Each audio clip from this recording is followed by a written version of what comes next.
Hello everybody, welcome to the stream. We're going to be continuing the grass only challenge today. Pokemon Ruby, grass only, so the goal is going to be to beat the game using only grass types. We're also going to be doing our best to capture every grass type in the game that you can capture in the game.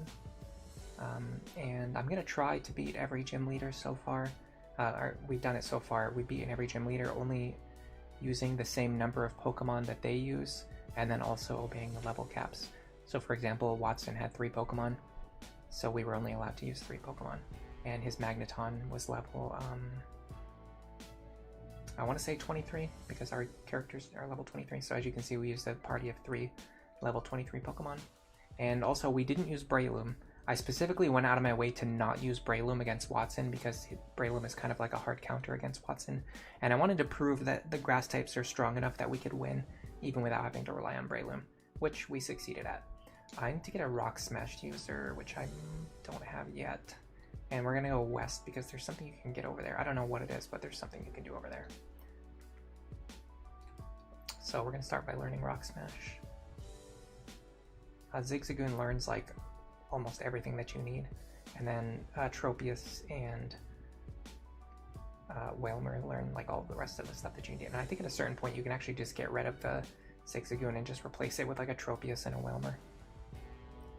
That might be true. I can't remember if there's any Mons over here. So I wrote this down earlier. Let me check really quick.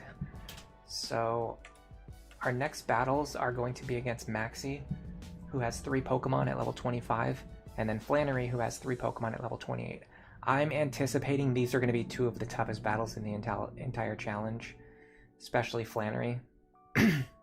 So we're going to have to get ready for that, and we have to make sure that we don't overlevel. To that end, I'm actually going to put Shroomish in front. And we're going to go this way. I think we beat all these trainers already. It's very likely that we beat them all already. If not, we defeated like most of them. Yeah, I don't seem to be getting into any fights here. Nope. I can also minimize these notes. I don't need them right now. So yeah, we're going to try to not overlevel. Even against Maxie, I'd like to fight him at level 25 if I can, because it is a pretty challenging battle, and so I want that. I want to actually challenge myself as well for any battle that's like intended to be challenging. This should be some free experience for Breloom, I think. Hikers usually just spam random Geodudes.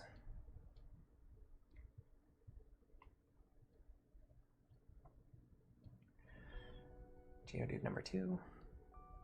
I have to remember that I have a button that I can hold down to press the attack a bunch of times. I'm actually going to Leech Seed here. And spam Tackle. Save Mega Drain PP.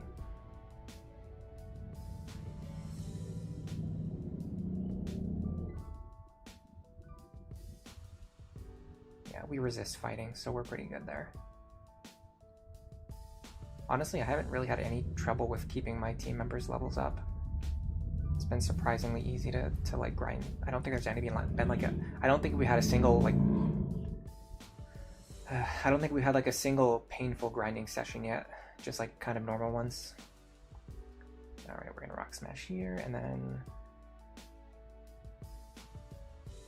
he gives me HM4, which is Strength. Okay. I don't think we can actually use Strength anytime soon. By the way, if you want to catch a Nosepass in this game, you have to go to a very specific cave and then smash the rocks there. And the encounter rate when smashing a rock is very low, and then the encounter rate for Nosepass is also very low. So you really have to smash the rock like a bunch of times. It's kind of extremely inconvenient. And then what you get is just a Nosepass, which is not even a good Pokemon.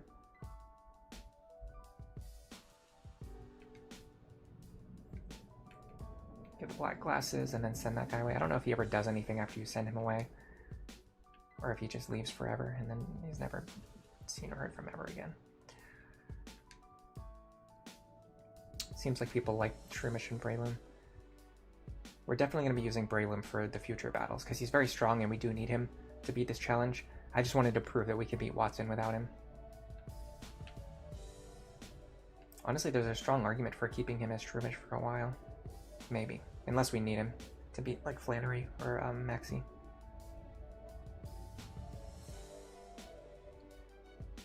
Yeah, the background noise is going to be crazy today, I can tell. Actually, one of my neighbor's cats got out into the hall this morning and was meowing really loudly. I was wondering if we're going to be hearing that on stream today too. Probably not. I'm assuming it's in here, but oh my god, I'm almost certain you guys can hear that. That is... Hold on a second, let me mute my mic.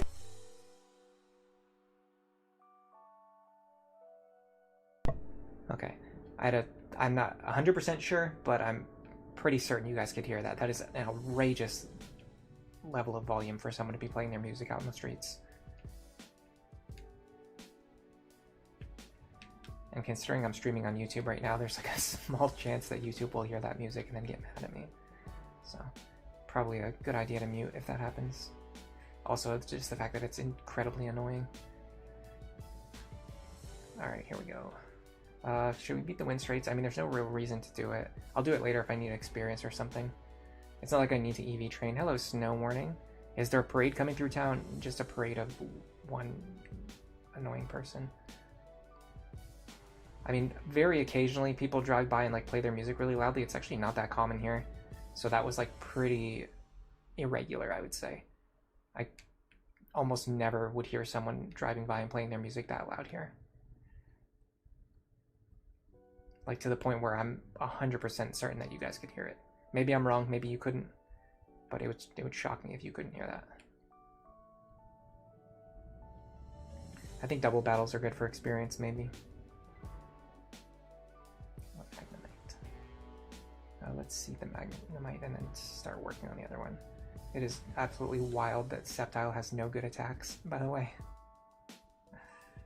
Alright. Uproar is fine. Alright, now we're going to... I'm actually going to start working on the Magnemite with my stronger attacks. Whismer with my weaker attacks. By the way, welcome to the stream, Snow Warning.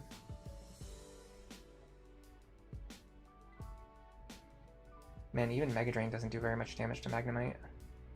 He's so tanky, it's kind of ridiculous. Oh cool, now I can hear someone out in the hallway running their drill too.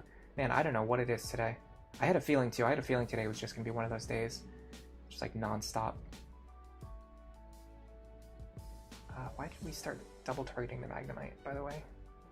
I'm not sure why that happened. Yeah, I just had a feeling today was going to be one of those... Oh, I was confused. That's why I didn't attack last turn. I had a feeling today was going to be one of those days with just like non-stop annoying background noise. I don't know what it was. I just knew it was going to happen, and here it goes.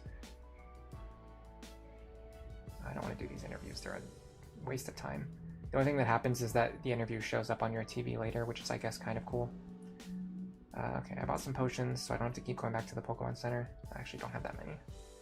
I have a couple.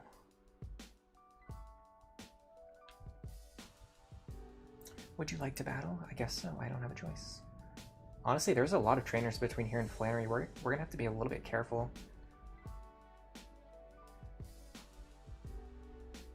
This is a very annoying matchup. This is gonna take forever.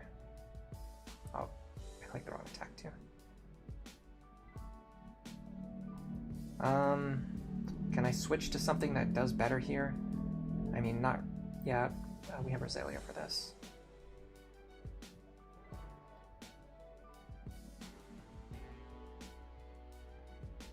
It's like literally on one side I can hear people revving their cars loudly outside, and then on the other side I can hear someone... I think that might actually be a vacuum, not a drill. Either way, making a crap ton of noise out in the hall. And I'm sure my microphone is picking all of it up, so that's just fantastic.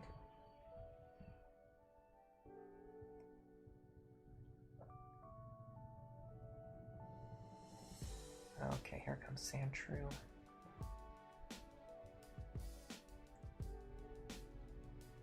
I should have tackled there to save PP. Mega Drain gets like no PP at all. Okay, so I'm pretty sure there's no grass types we can catch here. Honestly, I don't think there's any more for like a very long time. A really long time. I don't think we get any more team members for a super long time from here. I can find out though. Route 113. That's the wrong route. Hold on a second.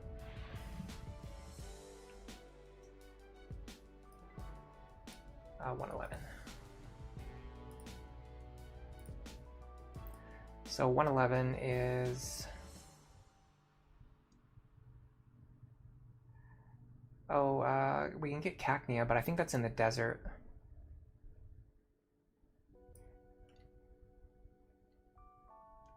Yeah, if we can get into the desert, we can get Cacnea, but we can't get there yet.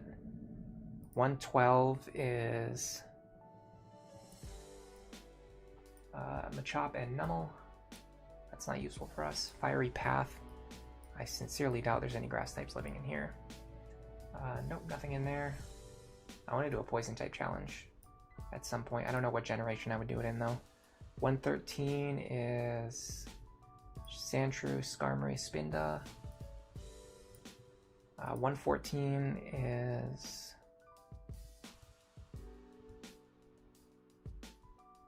Seedot, which we already have. You can actually catch Nuzleaf there too.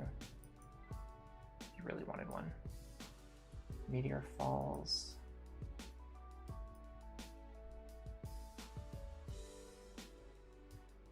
Nothing in Meteor Falls that we need, just Solrock, which would be cool. I like Solrock and Lunatone, by the way. Alright, what about 115? Nope, just some flying types and Jigglypuff. Mount Chimney. Oops, I clicked on the wrong thing. There's like a lot of dungeons and battles between here and the next major battle. We really need to make sure we don't over level here. Jagged Pass. Just Numel again. Yeah, no, there are no more Pokemon we can catch between here and Flannery. So at this point, we're kind of just playing the game. We have a parade in the city every year, and if you live on the right street, you can hear them marching and their music loud and clear. But they've been doing it for almost 600 years, so it's fine. Yeah, I guess that's a little bit less annoying. In general, I'm just a person who just doesn't really like loud noises. You're looking forward to the leap? Hopefully it can save us from flying and fire types. I'm sure it would help. Do you know when we're able to get it? Can you get it as soon as you find the fossil, or do you have to wait until later? I can't remember. It's been too long. Should be able to just spam tackle here. And I also don't remember exactly when you get the goggles either. Alright, we're on 22 already. We're going to get Headbutt finally. That's a really good move. Much better than Tackle.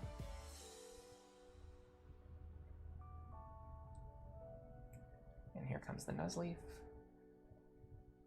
Headbutt's going to help a lot because we really do not have a lot of attacks that even do neutral damage against fire and flying types. So even just having like Headbutt instead of Tackle is a pretty big upgrade. We're going to be evolving into Breloom soon too. But that's going to make us 4 times weak against flying, which is a little bit of a downside. Speaking of, here's Tailo. Okay, he doesn't want to use Wing Attack, which is good for me. Lombre, I don't think you can seed a Lombre. Mega Drain should work though.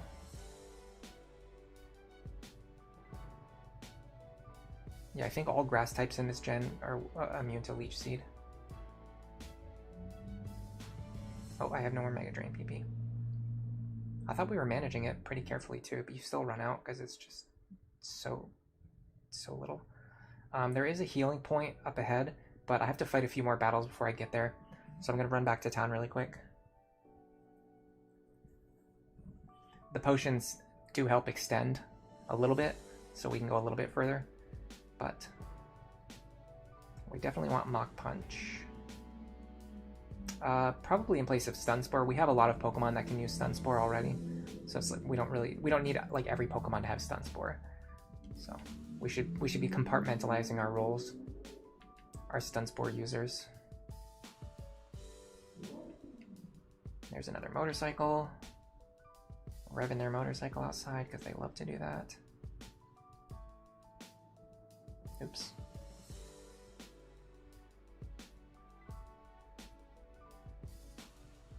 Okay, let's try this again. So, I don't know if I should even be using the bike, honestly. On speed up, it's probably worse than just walking. because the extra speed just causes you to bump into walls, which ends up slowing you down. Yeah, the fact that we don't need to catch a lot of Pokemon because we're just limited to only grass types actually makes the playthrough go a lot faster. So that's one good thing about doing solo type challenges. Probably gonna switch here. Sceptile needs to start getting some training. Mr. Snowy. Switching in on a magnitude, but we're pretty strong against ground type attacks. Yeah, we need to spread out the experience so that we don't overlevel until we're ready to get up to the gym leader's level caps. That person out there is still vacuuming, by the way. You can revive the fossils at the Devon Core in Rustboro. I think you can go there right after getting the fossil. Okay, so it is right away. That's what I thought too, but I wasn't sure. We'll fight this guy now. Yeah, so our main goal now is just to get the goggles then. Ooh, here comes a Numel. I'm going to Leech Seed here. This should be a good idea of what the battle against Flannery is going to be like. So Leech Seed does work. Headbutt does respectable damage. Okay, so we should be able to take down enemy Numels with some level of reliability. The problem is going to be the ones that have like overheat or whatever and can just one-shot our team members, especially because we have to try to win using only 3 team members against her 3. Let me put Sceptile back in the lead, by the way.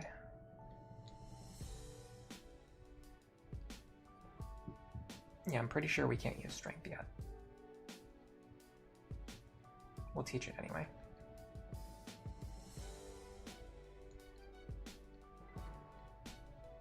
Oh, he can't even learn it. Okay. We'll save it for Tropius. There's Torkoal. Yeah, Torkoal's going to be a problem. I think isn't Torkoal like a part rock type? Because if that's true, then my grass attacks should at least do neutral damage. Problem is it's another one of those single form evolution types which have like a little bit inflated stats. Lileep and Cradily don't get grass attacks through level up, so I might want to save a TM for them. It's actually going to be a little bit tricky getting the Mega Drain TM. If I can't remember how to get it. Or Giga Drain, yeah. By the way, for those who remember, when I streamed Pokemon Sapphire like 3 years ago, at the time my streaming setup was significantly worse, and the game lagged like crazy when we were in the desert. I actually had to like edit out like half of one of the streams because the game was lagging so much that the stream was like unwatchable. So I just cut that whole part out and was like, okay, well, I just went into the desert and the game was lagging like crazy, and then we just left the desert, which is like a summary of what happened for like half of that stream. Hello, Nodot. Welcome to the stream. Magcargo is the one that's rock type. Okay, so yeah. Ooh, we got hit by rollout. Yeah, if one of these things gets rolling, literally with rollout, they can like sweep your entire team. It's pretty scary. Hopefully I can just kill him with a single Mega Drain. There you go. I don't know if that crit mattered. Hello, Tricky. Welcome to the stream. How are you doing today? And Nodot as well. How are you doing? Okay, I'm going to seed this guy. Oh, he evaded it. Okay, now he used Sand Attack. That means I'm going to switch. Yeah, you can really see Sceptile's the weak link in this party. It's kind of weird. Like, I think Trico might be one of the worst starters of all time. He's truly, like, pretty bad. Yeah, we got hit by rollout. There's just not much you can do about that. He really likes spamming Sand Attack, doesn't he? I'm just gonna keep switching. As long as he wants the Sand Attack, I'm just gonna keep switching. It's embarrassing when you lose to a water type. Valid. I assume people are voting for Roselia and not Sceptile. Because Sceptile is just not very good. And yeah, I genuinely think Trico might be one of the worst starters of all time. Like, it's so weak within the context of the game that it exists in. It doesn't get any good attacks. Like, even Gen 1 Charmander, like, eventually gets Flamethrower.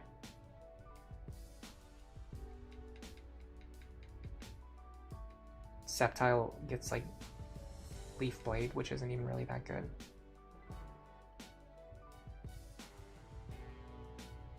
You think Chikorita is worse? Maybe, yeah, you could be right. I mean, they're both pretty far down the list. Chikorita and Trico are both pretty low on the list. I don't think I can get up there. No, I have the wrong bike. If I knew what I was doing, I would plan accordingly and bring the right bike with me whenever I go to a new area, but I'm not going to do that. Yeah, Leaf Blade's 70 base power is pretty weak, honestly. Even with Stab, that's only 105. I haven't been planting any berries this playthrough either. Considering I'm supposed to be role-playing a gardener, maybe I should be planting berries. It's just so hard to train Sceptile because he just has a bad matchup against everything. Like, look at this. You send him out, he's immediately facing a flying type. He gets crushed by wing attack. And then she crits me. Like, to rub salt in the wound, she crits me. Like, how can you train this thing? In Ruby, Shiftry can know 7 moves that it can only learn as Seedot or Nuzleaf. That's pretty crazy. So it's actually pretty common for stone evolutions. It's actually pretty common for stone evolutions to not learn any new moves after evolving. So that's actually not that crazy. If you just compare Seedot to Nuzleaf, it probably doesn't look that bad. When you play Diamond, people around you tend to say Torterra is the worst starter because it's got a lot of weaknesses. I think Torterra is good just because it can spam Earthquake. Like, honestly, Earthquake spam is good enough on its own. Okay, I mean, we can take an Ember pretty well.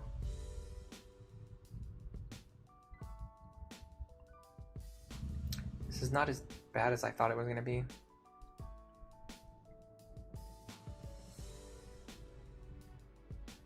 Honestly, we should have beaten that Wingull. That crit was extremely disrespectful.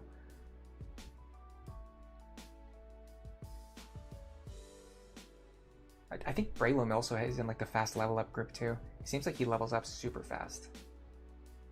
Or a fast level up group. I don't know exactly what they're all called and what they all specifically do.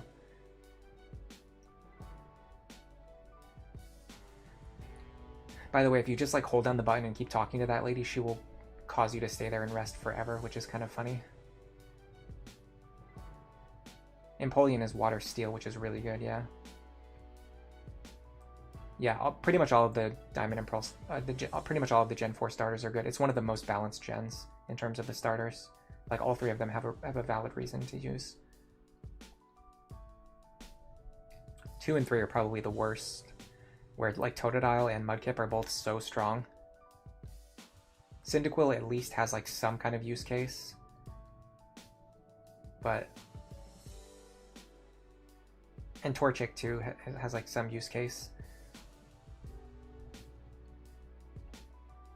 Do I want to use Screech? It's better than Leer, isn't it? But it doesn't have 100 accuracy. I'm not going to use a status move that doesn't have 100 accuracy. That's absolutely crazy. But yeah. For Gen 2 and Gen 3, it's actually pretty much the same, where you have the water types are like easily the best. Oh my god, that hit so hard. I missed Absorb? Dude, god, this Sceptile is useless. I can't use this thing for anything. It literally can't do it can't do anything. It's crazy, and I'm getting crit non-stop, by the way. Are you guys seeing this? I'm getting crit so much. I think like half the attacks that have hit me since this stream started have all been crits. Oops. I thought that was an item.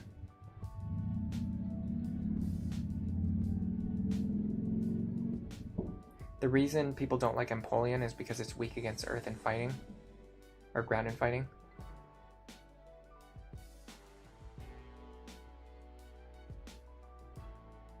What are Grovyle's stats? I think it has... The weird thing is, it actually has like good speed and good special attack.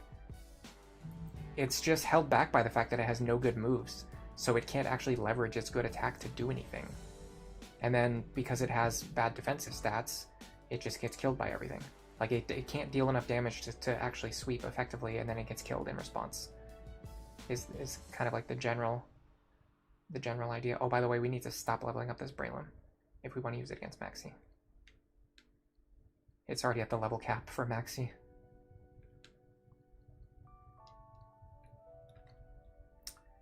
Do I have anything in my bag that I can throw away?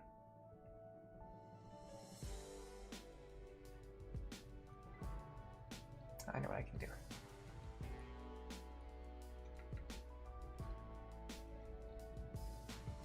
Just have you hold the Everstone for now.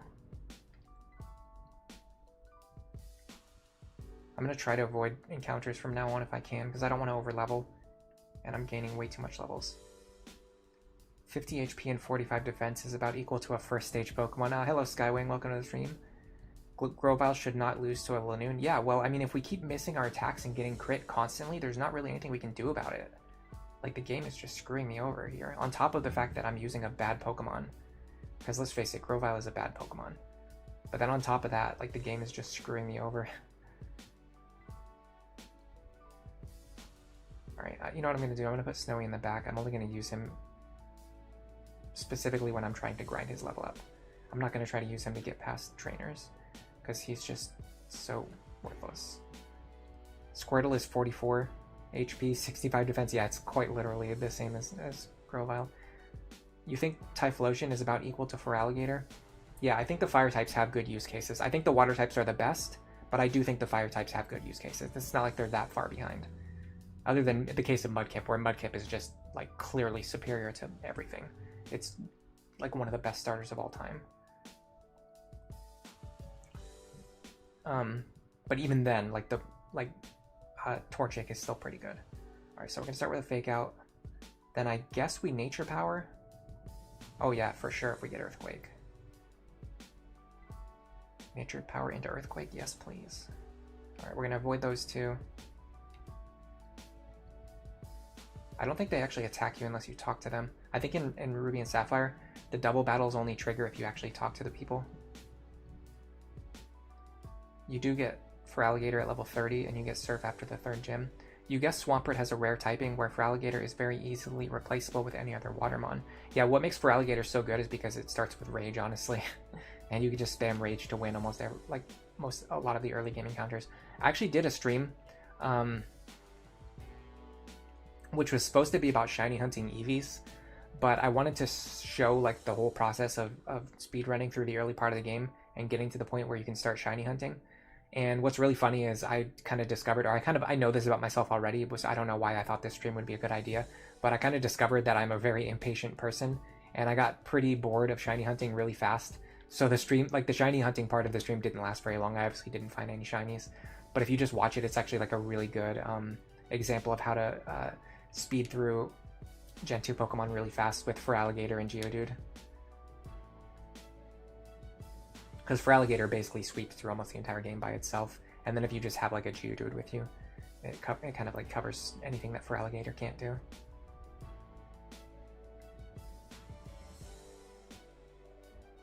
Anything else we can sell? I don't think these mushrooms are. I don't think you do anything with these mushrooms other than sell them, unless I'm forgetting something. Let me mic again.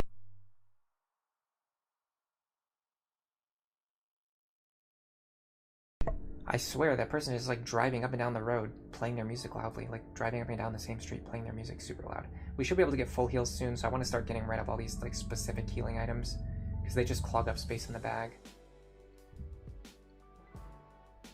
We actually can't get them yet, but it's fine. I mean, I don't think we've even used any of those antidotes yet in the entire playthrough.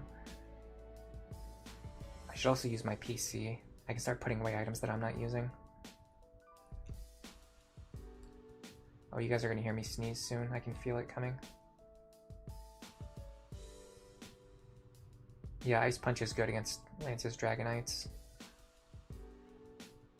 You think Thunder Punch is good? The thing is, Thunder Punch is good for sure. But Feraligatr, I don't think Feraligatr needs it. By the way, welcome to the stream, Duke Nuka.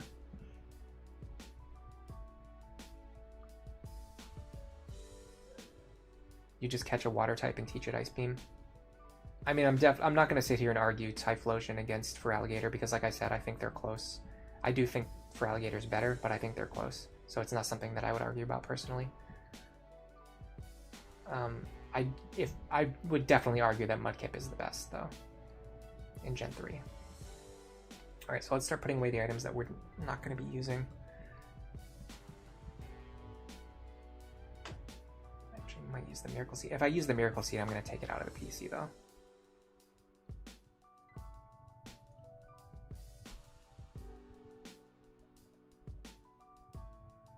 XP share I want to keep.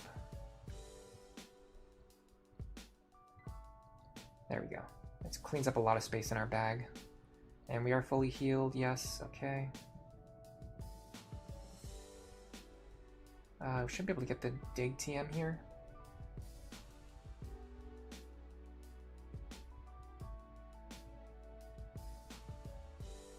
Skywing, you're not very patient either. You're glad that Gen 4 has Cute Charm that lets you find shinies easier, which made it very fun to replay Platinum and Heart Gold. I actually don't know about that bug. Can you tell me about it? What is this bug that helps you find shinies in Gen 4? It sounds interesting.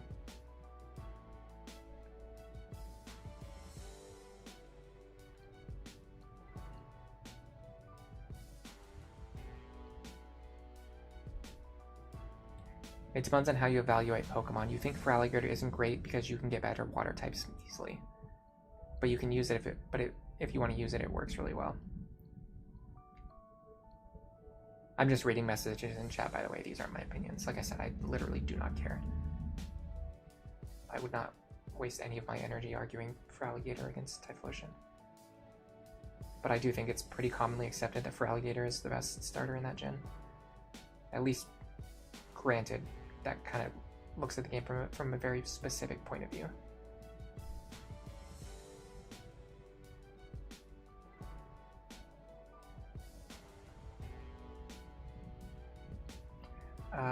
Again, we should be able to bullet seed this thing.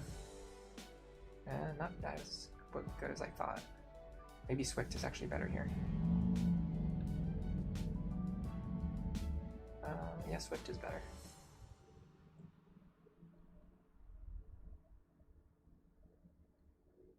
The move tutor wasn't in Gold and Silver. It's been way too long since I tried to play Gen 2. I think that stream where I did the shiny hunting stream was the last time I played Gen 2. And what I've learned recently is that I cannot play Gen 1 and Gen 2 anymore. I just can't do it. I just can't. I can't play the games where you don't have like a visual PC. I need the visual PC that was added in Gen 3. Where does that doll go, by the way? It actually doesn't go into your bag. That's really interesting. I never thought about that before. But whenever you get the dolls in this game, they don't actually go into your bag. Alright, I'm going to avoid any of the optional trainers for a while, because I feel like our level is already quite high, and we can come back and fight them later when we need to grind for experience, if we even need to grind for experience. In a lot of the newer games, hello Azius, welcome to the stream by the way. Azius says in a lot of the newer games, you put away your starter as soon as you start getting new Pokemon. I actually do that a lot now too, which is pretty interesting. It's a very different way of playing the game. It's totally different from how I used to play when I was younger. We're even kind of doing that now. Like, we've been mostly relying on, other grass types and, not really using Sceptile very much. I had to be careful with this Seedot too, because he's starting to level up fast too. And he's pretty much one of our best Pokemon, if not our best Pokemon right now.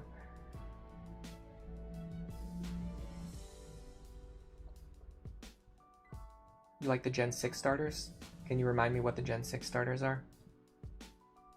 You like Feraligatr, Sprite, and Gold? I do like the sprites a lot in Gen 1 and Gen 2. I just can't play the game. I cannot play the game the way the way the PC works in those games. I just cannot play it. All right, here we go. Skywing is explaining the Cute Charm glitch now, which is something very interesting to me that I want to know about. So if you reset until you have a specific trainer ID, it forces certain Pokemon natures to always be shiny whenever Cute Charm's passive activates, in order to force wild Pokemon to be female. Huh, that is a very specific glitch. So let me break down the parts again in my head one at a time, so I'm making sure I'm understanding it. So to make the glitch work, you have to make a character with a specific trainer ID, then you use Cute Charm in order to force wild Pokemon to appear as females, and then if that happens, if they have the right nature, they will be shiny.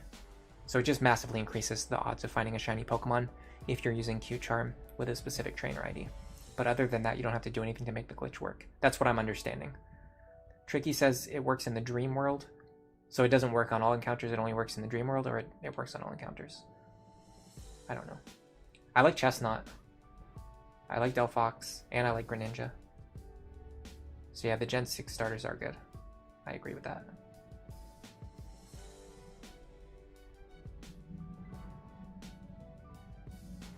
For Gen 2, you would rather play Heart Gold instead, or for Gold Silver Crystal, you play Heart Gold instead?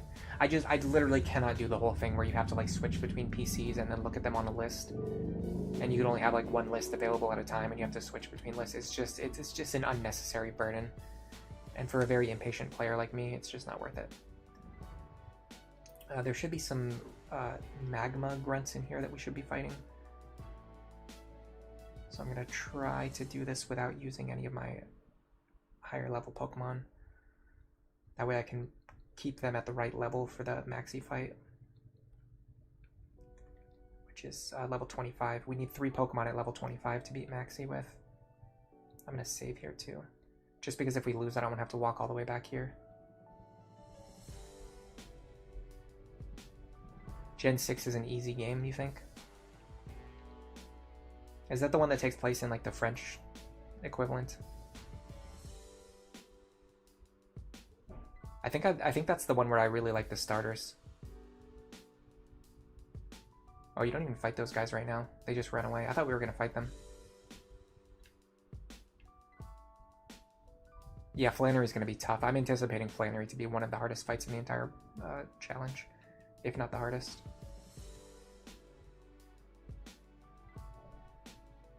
Okay, they're heading to Mount Chimney now. I'm gonna go this way.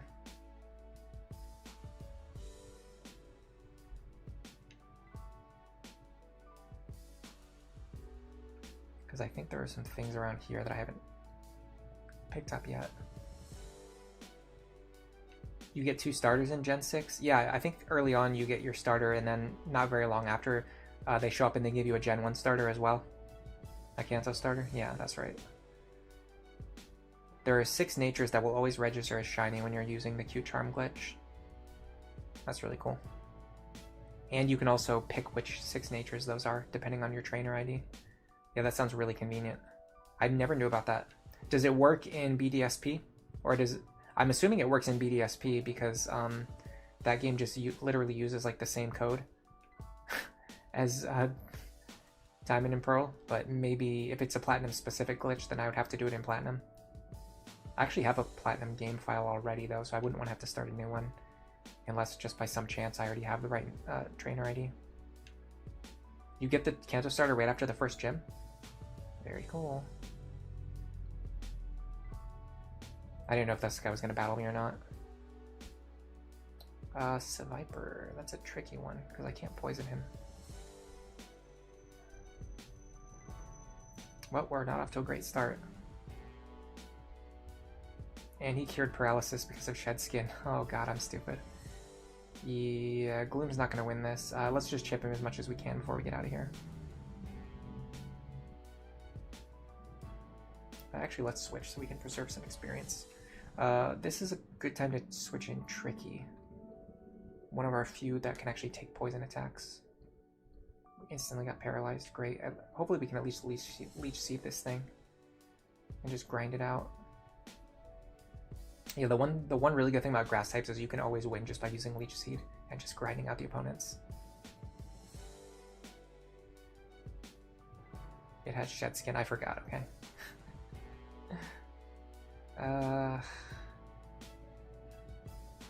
We can stay in.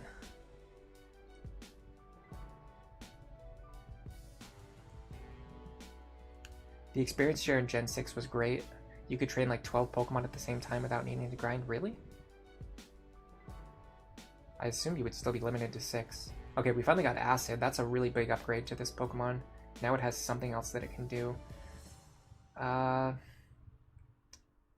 kind of want to keep Sweet Scent is the problem, and I want to keep Poison Powder, and I want to keep Stun Spore. And I kind of need to keep Absorb. This is tricky. I mean, I don't really need Absorb. I have pretty much every other member of my team either has Absorb or Mega Drain. I would rather lean into the fact that this is one of my only poison type attackers and have them actually use poison. Why did I never grab this item before, by the way? Hello, Clint Wacky. Welcome to the stream. You just did the cute charm glitch in Heart Gold, so it works on all of the Gen 4 games. Okay, cool, interesting. I want to see if it works on BDSP then, because I actually have a physical copy of BDSP, and I would really like to do it with like a real physical copy. Although no, because then I'd have to remake my game, which I don't want to do. Yeah, Leech Seed isn't affected by Shed Skin. You think I should have removed Stun Spore or Poison Powder? I don't know.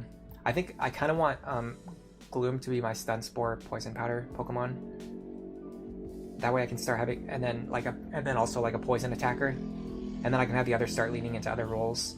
Like Roselia is more like a growth setup Pokemon. Grovyle is like a do nothing Pokemon. Nuzleaf is like fake out.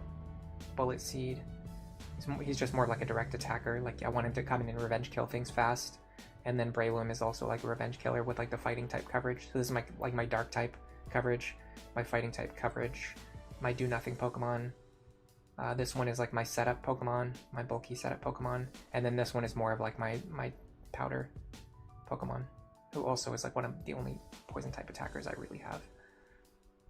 We can use this tunnel to get back quickly.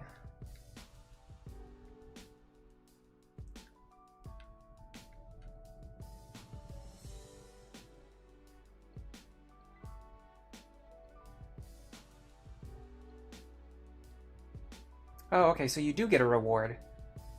It's a repeat ball. That was for delivering... Remember the last stream I was checking to see if I get a reward for delivering that package? Apparently the repeat ball is the reward. You just have to come over here to get it. I'm talking to these guys to see if they'll give me a reward for opening up the tunnel. Looks like the answer is no. Yeah, Roselia probably is going to get toxic later because it's our bulkiest one. I wonder if any of them can get...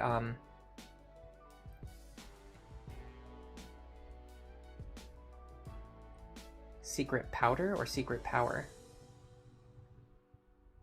I'm not sure what you're asking about. Does Gloom get Sleep Powder? Yes, but we refuse to learn it because I don't like sleep in Pokemon. I just refuse to use sleep. I do have the experience share, yeah, I got that earlier. No, you get the experience share for delivering the letter to Steven. For delivering the package to Slateport, you get the repeat ball. It's 2 different rewards. You're talking about Secret Power. I think you're talking about Secret Power, not Secret Powder. We should be able to get it. Do you want to go check right now? It's different from Hidden Power too. That's the other thing we have to remember.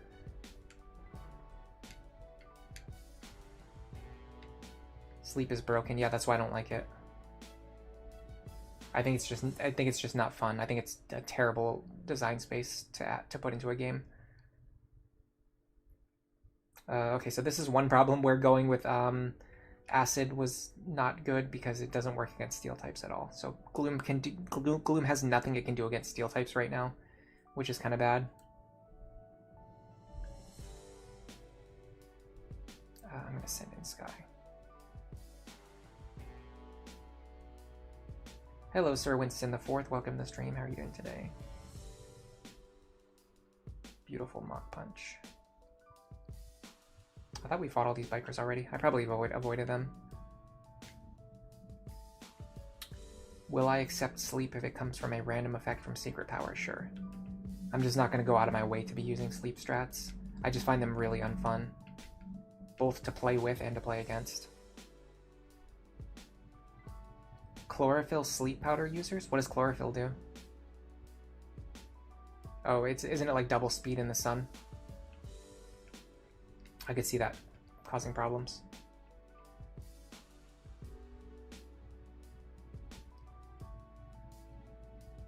There should be someone here who sells me Secret Power now.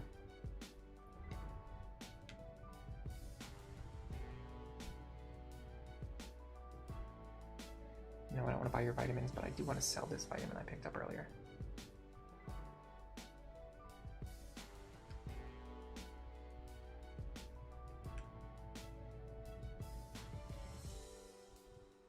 This is secret power, right? I think we already have secret power on Nuzleaf by default.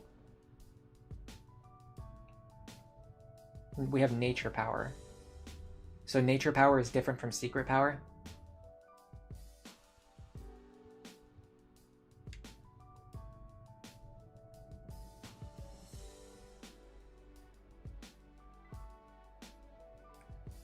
We could also make use of hidden power later, but that depends on us like figuring out what our hidden powers are and how strong they are. Yeah, okay, so this is secret. We actually have two different. We picked up a copy at some point earlier. Pretty much all of our Pokemon can learn it.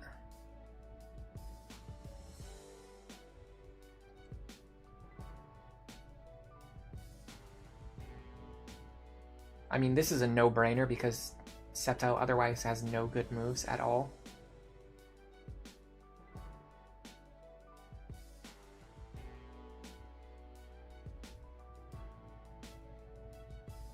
Now it actually has a good move.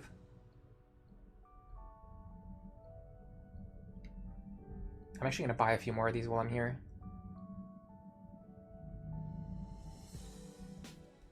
Just so I can use them later if I have to or want to. I don't have to come back here and keep buying them.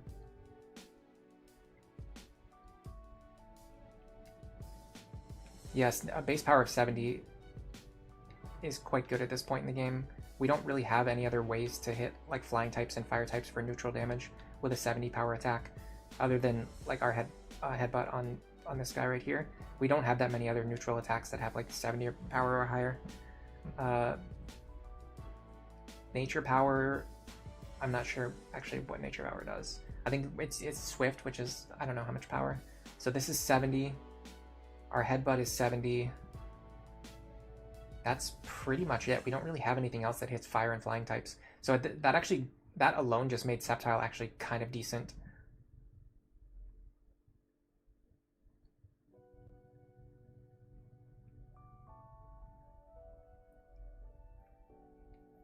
So nature power varies. It calls up a different move, whereas secret power is the same move, it just has a different effect. And then hidden power varies depending on the Pokemon. Flannery is going to be the final boss of this run. I think that was a joke. He's not literally saying that Steven would be the final boss. I don't think Metagross and Skarmory are gonna. Well, actually, Skarmory is gonna be pretty scary. I don't think Metagross is gonna be that bad. Like, because by the time we get there, we're gonna have a lot of options to deal with it. Right now, we don't have that many options, and we don't have very strong Pokemon. Like, the further we get, the stronger Pokemon we get, and the more options they're going to have. That will make the harder fights a little bit less painful. The big struggle right now is that we just don't really have the tools to deal with the problems that are in front of us. Alright, let's go clear the way to Maxi, and then we'll start thinking about what team we want to use to fight him.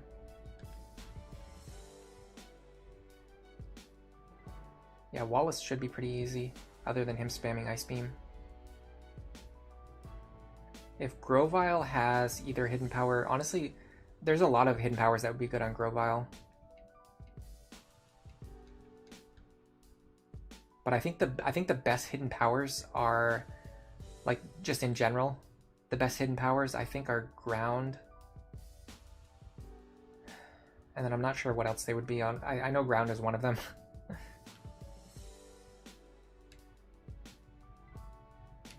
Are there no fights that we have to do up here? No, there's fights, okay.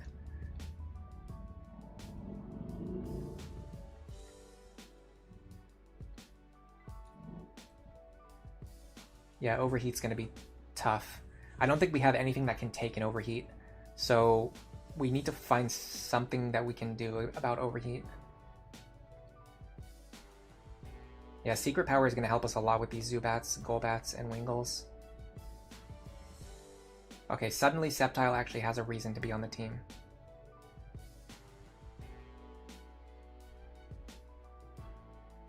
And we get Confusion Spam out of this too. You think Hidden Power Rock is really good for grass types? Oh yeah, I could see that. I could use PK Hex to check what my hidden powers are really quick, but I don't know if I want to do that. Partially because it wouldn't really be that fun for you guys, because I'm not going to show it on stream, so you guys would just be sitting there waiting for me while like nothing happens on stream. And then partially because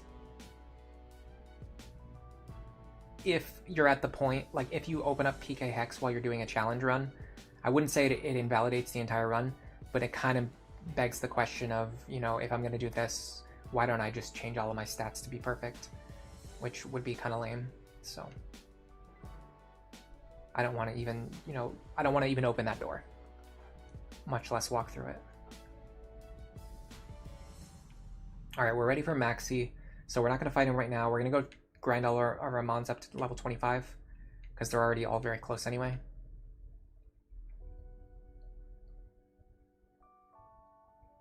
I think Rosalia has spikes. I think someone said that yes, we will get spikes, but I don't know if we're going to use it because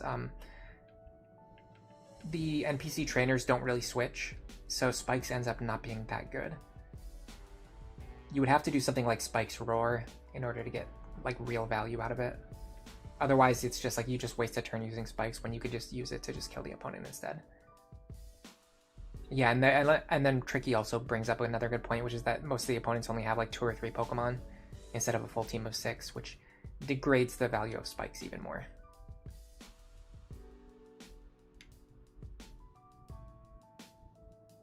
You think it would be more fun to figure out the hidden power types by trial and error?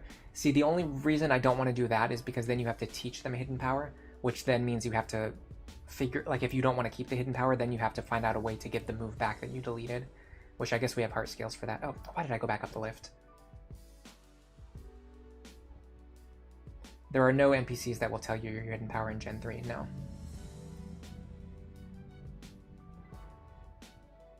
Honestly, I could definitely see the argument for just using PK Hex and just figuring it out in like 30 seconds.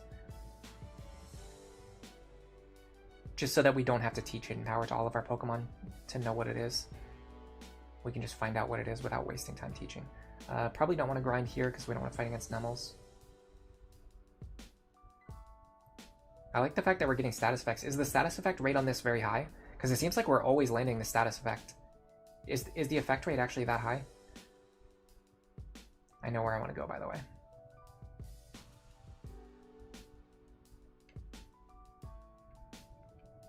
If you hit Kecleon, you can see what your hidden power type is. True, but then even still, you wouldn't know the power. And the power is like kind of important. Yeah, the only reason I don't want to do the trial and error method is just because of needing to reteach my Pokemon other moves. I guess what I could do is save the game, teach hidden power, test it, and then reload the save. Yeah, we can do that. We can do that. I think that's actually kind of fun. We can do that on stream. I think that's a lot more fun to watch than me just doing PK Hex with the game window turned off and you guys not being able to see what I'm doing. Hello, Graybell. Welcome to the stream. How are you doing today? Yeah, we can train up here. This should be like the highest level of wild Pokemon that we can find. Okay, I think Secret Power always... Either Secret Power always lands the effect or the effect rate is very high because we're getting it like almost every time. Yeah, the hidden power base can be between 30 and 70, and like 30 is terrible, but 70 is pretty good.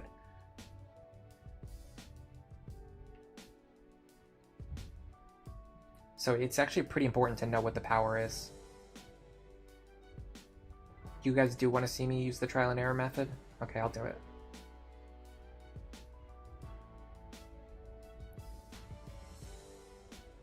The type of hidden power also varies. The physical special split also applies to hidden power. I didn't know that actually, that's cool. I thought it was always physical because it's technically a normal type move. It's 30%. Okay, so we're just getting a lot of lucky procs then.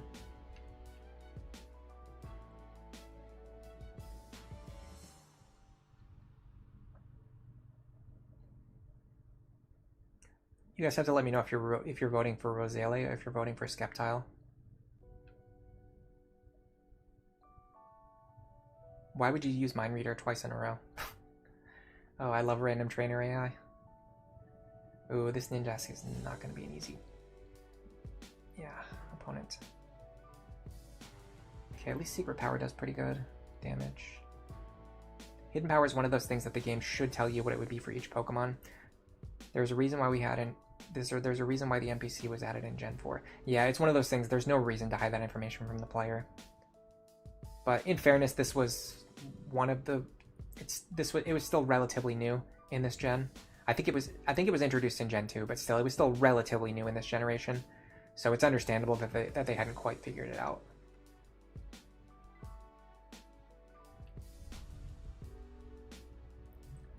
Do you ever grind Ash here to get the blue flute or the yellow flute? Probably not. I think you just use them to cure status conditions in battle, but we don't use items in battle for this run.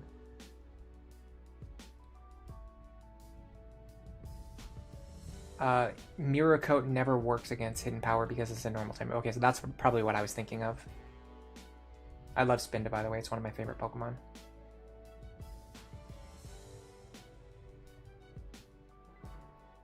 We're going to run out of Mega Drains really fast. The one downside of grass types is that for some reason their best move only has 10 PP, when all of the other ones have like 20 or like 15 or 25 PP.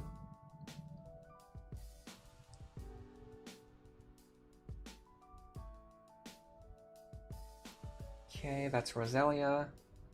Oh, we get Magical Leaf. Do we want Magical Leaf instead of Mega Drain? No, because we already said this one was going to be a bulky setup type. I'm going to drop Poison Sting. I think Gloom's Acid is better than Roselia's Poison Sting, at least for now. And then later we'll think about like Magical Leaf versus Mega Drain. Because I was just complaining about how Mega Drain doesn't have enough PP. Now we actually have a move that has higher damage and more PP. So Roselia can continue to be like an attacker, which is what we want it to be. Alright, so we have to train one more level onto this guy, or girl, and then one more level onto this guy. We could probably do it right here.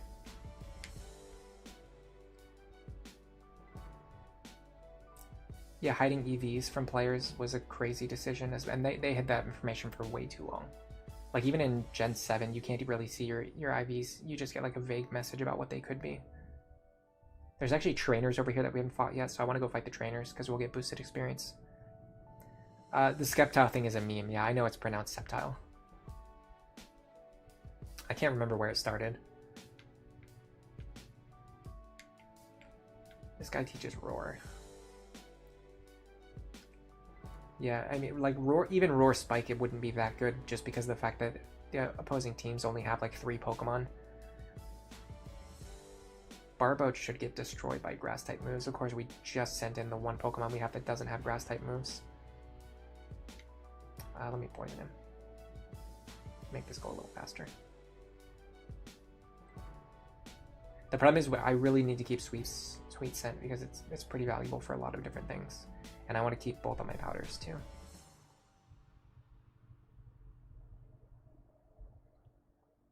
I don't need every Pokemon on my team to have Stun Spore, but I would like at least 2 of them to have Stun Spore, I think. Grass types didn't even get a 95 base power move with no downsides like Surf, Flamethrower, Thunderbolt, and Ice Beam. They just get varying amounts of utility moves. I didn't even really consider that. Like, I've always been, you know, down on fire types because it's so hard to get Flamethrower, but I didn't even really think about the fact that grass types don't even have a Flamethrower equivalent. Yeah, we do have a pretty good answer against Double Team. We have a few different options. We have Swift, sort of, indirectly. Look at the power of Bullet Seed.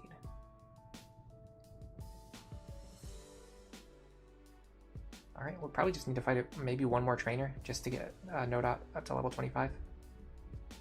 They got one in Gen 6.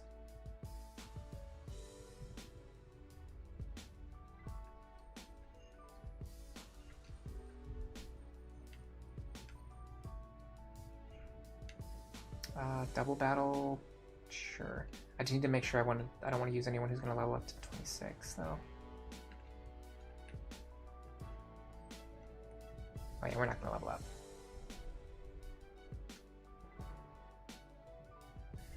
You hope Maxi is standing on rock terrain still. That way Nuzleaf can use Rock Slide Nature Power. Ooh, that would be helpful.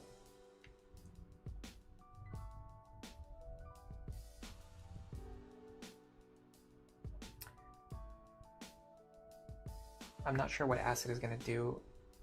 It should be neutral damage against Rosalia. Torment. There is a serious argument to be made for getting Torment here.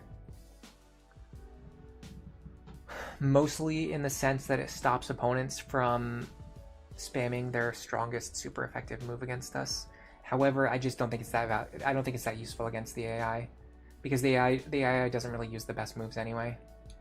It just uses like random jump moves most of the time. And yes, Acid does good damage against Rosalia, so that's good to know. Yeah, we have a good mix of like poison moves, like fighting moves, like some neutral, like normal type moves. We should be able to get through these encounters. It's not going to be pretty, but I think we can get through. Ooh, there's Skarmory. It's actually a rare encounter if I'm not mistaken. I think it's like a 5% encounter right here.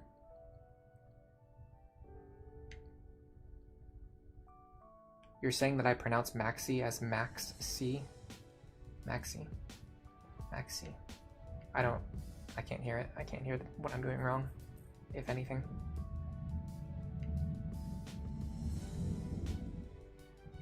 Yeah, I mean, Leech Seed is one of the best moves in the entire game. That alone, like, pushes grass types value up. It's actually kind of sad, the grass types that don't get Leech Seed. They always feel kind of bad to use. It's like they're missing the best thing. It'd be like a fire type without Flamethrower, which is like most of them in Gen 1. Alright, if we can get back over there without fighting any more battles, then we can just fight Maxi right now.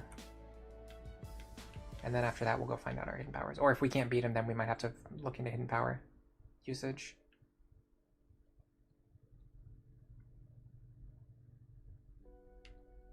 Oh, by the way, I said this last time, but they do sound the same. Okay.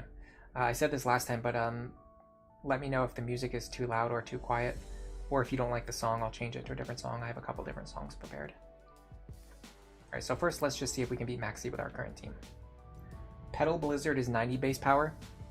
Who gets it? Is it something that a lot of them get? It sounds like the kind of move that like 1 or 2 Pokemon would get. Or it has a ridiculous downside or something. Alright, so here's the deal with Maxi. I'm not going to tell you because I don't have his sheet open, which I thought I did. Hold on one second.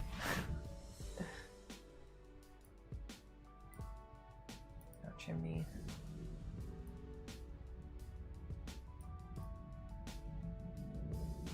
Okay, here's the deal with Maxi. He leads with a level 24 Mightyena, so we want to lead with a special attacker. After that, he brings in Golbat, which has the potential to sweep our entire team. I think our best answer to Golbat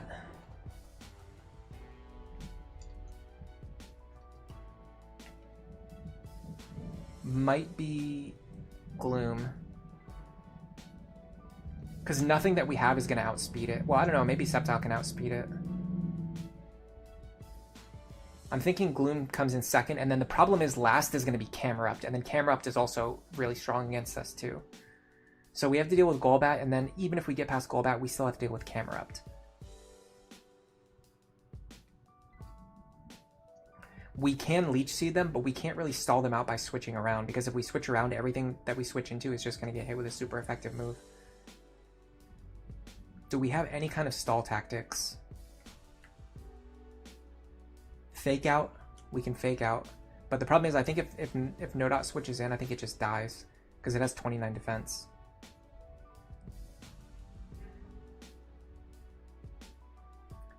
Okay, I have an idea. I don't know if it works, but I have an idea. Let me just... Attack 40, 37, 71. Special attack is lower in this one, but special attack is going to be less important here. Okay, I have an idea. I want to lead No Dot. I want to try No Dot, Gloom, and Breloom. I don't know if this works, but I just want to try and like get a feel of like how badly this Golbat is going to destroy our team. This Golbat is going to destroy our team, by the way. I've had this thing ruin my my Nuzlocke attempts on just like regular playthroughs, not even me being limited to only grass types.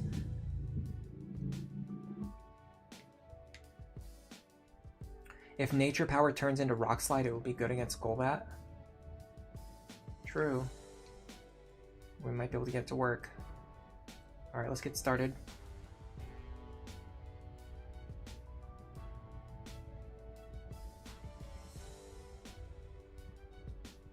Are we getting Lileep soon? I'm going to get it as soon as I can.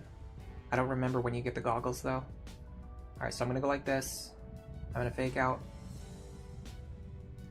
And I'm thinking we Bullet Seed here. Okay, Bullet Seed does jack. Bite destroys me. Of course he crit. He would always crit in that situation. Okay, so we kind of get an idea that he's going to bite. I'm going to send in Gloom on this.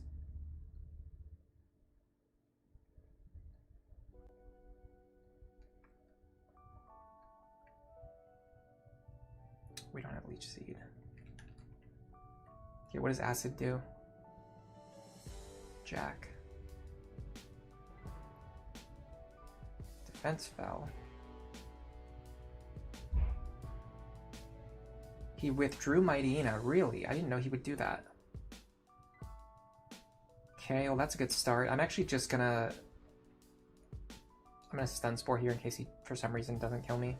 Of course he kills me. Okay, so I'm gonna come in again. I'm gonna try to fake out here. It works. It doesn't flinch though. Crap. And Wing Attack does one-shot me. Of course, fake out doesn't work against Golbat. Okay, so that plan's not gonna work at all. He outspeeds Breloom and one-shots Breloom. Yeah, we are in a lot of trouble here. I'm pretty sure Breloom... He outspeeds and one-shots Breloom. That is really, really, really bad. That means... we have very little counterplay against this guy. Our only hope is that Grovyle outspeeds him.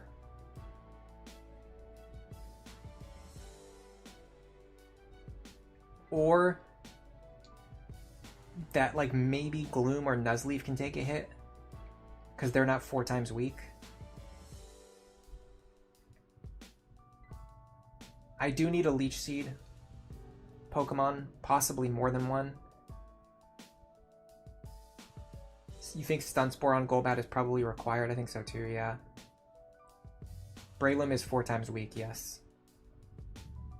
Inner Focus really helps them against us. Breloom against Mighty Ina.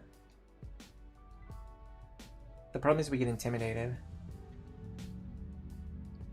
Just gonna destroy our damage. That's why I was kind of trying to lead with Fake Out.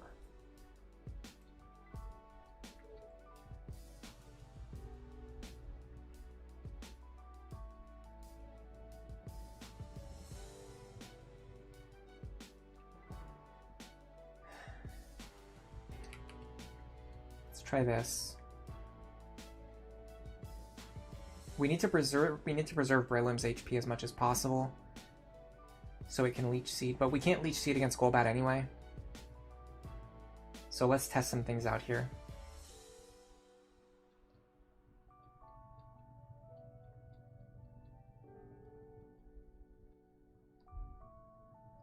So we lead here to play around Intimidate.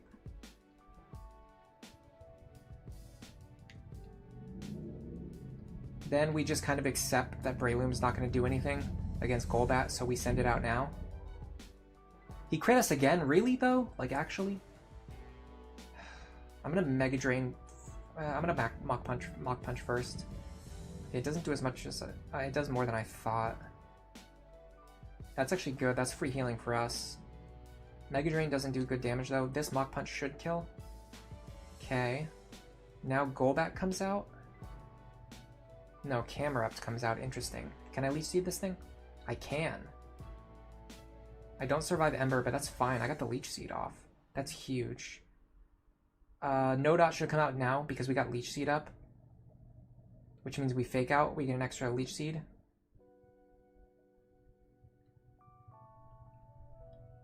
Do I... Okay, I think we should Nature Power here and see if it gives Rock Slide or Earthquake. We got Rock Slide. It missed. Bro, come on. And he crit us again? He crit us into us missing Rock Slide into critting us again. Like, we can't even get the information because we're just getting screwed over by RNG. I think we can almost, if not possibly, win with this team. Dude, I'm losing my mind over this. Seriously? Okay, if we can get past this thing, we can at least find out if we outspeed the Golbat. Dude, that one sent me over the edge.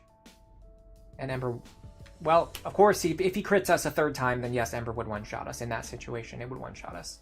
So we don't even have information on whether or not we survive those moves because we're getting crit by every single attack. Are you kidding me? I almost want to run that again just so we can actually get like real information other than just if we get crit, we die on every single attack, which is, you know, not that helpful to know. No, we're just, hello, Juan Pablo Noyola. Welcome to the stream. This is just a regular playthrough. We're not doing Nuzlocke stuff. I don't find Nuzlocks to be fun personally. To play. I think they're really fun to watch. I just don't think they're fun to play. I mean, you can already hear me getting tilted and angry over the stuff that doesn't even matter. Can you just imagine how much more tilted I would get if we just lost the entire run to getting crit 3 times in a row? Yep, sand attack into miss. What, you don't want to crit us this time? No, you just want to make us miss 2 times in a row. I'm sure that's the truth.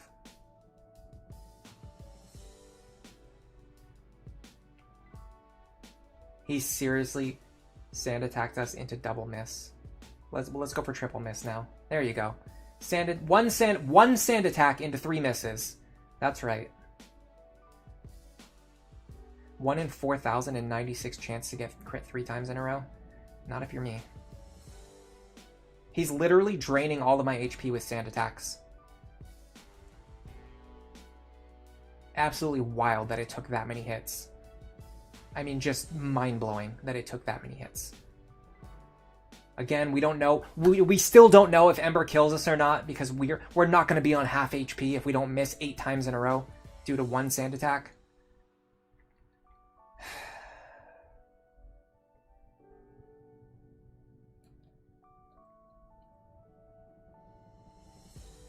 The reason why you never finish Nuzlocke is because you get RNG screwed and then you crit. The thing is, you can actually play around the bad RNG.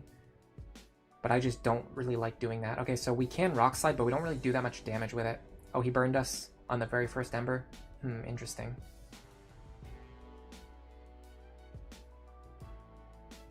Okay, so we do survive if... Crap. I knew he was going to do that too. We do survive if he doesn't crit us. That's good to know. Although it's probably a range, and then he crits us again. It's probably a range because we survived on pretty low HP. Yeah, Nuzlocks are fun to watch. That's why you're wondering, but playing them is tough. Yeah, so you're probably the same as me. Yeah, really, really good players can play around the quote-unquote bad RNG of Nuzlocks, just like the same way I'm really good at Lunatic Plus. Like, there are people who are really good at Pokemon and who could play Nuzlocke with a high level of consistency. I'm just not that good. And I'm also very impatient, which is like one thing that Nuzlocke requires a lot of patience if you want to play properly. And I'd rather play fast than loose. Yeah, we do live Ember, but of course we die if it burns us. I think every single turn on all 3 of those attempts was something happening that was bad luck for us. It's actually crazy how bad our luck was there.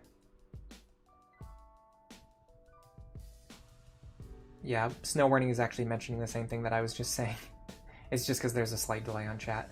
The people, like, as good as I am at Fire Emblem Awakening, where I'm like good enough that I can play around the RNG on Lunatic Plus mode, there are people who can do that for like Pokemon Nuzlocke as well. Not just on this game too, but like even on harder ROM hacks. But it's just not like I'm not on that level. I'm not even close. Yeah, and obviously it still feels bad when you get unlucky. The ideal is that you would plan around it to the point where you have a 100% chance to win, even in the most unlucky case. All right, so we only need 1 copy Hidden Power for what we're about to do. Okay, so I'm gonna see. There should be like a fast way to find your Hidden Power type.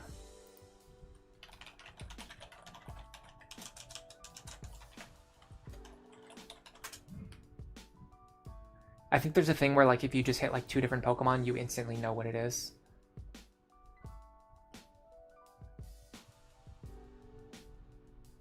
Of course, I hate Google so much. I hate it so much. It's just linking me to completely useless crap that I don't want to know. I don't need calculators. I just want an answer to the question of the fast way to find your hidden power type based on like the type chart.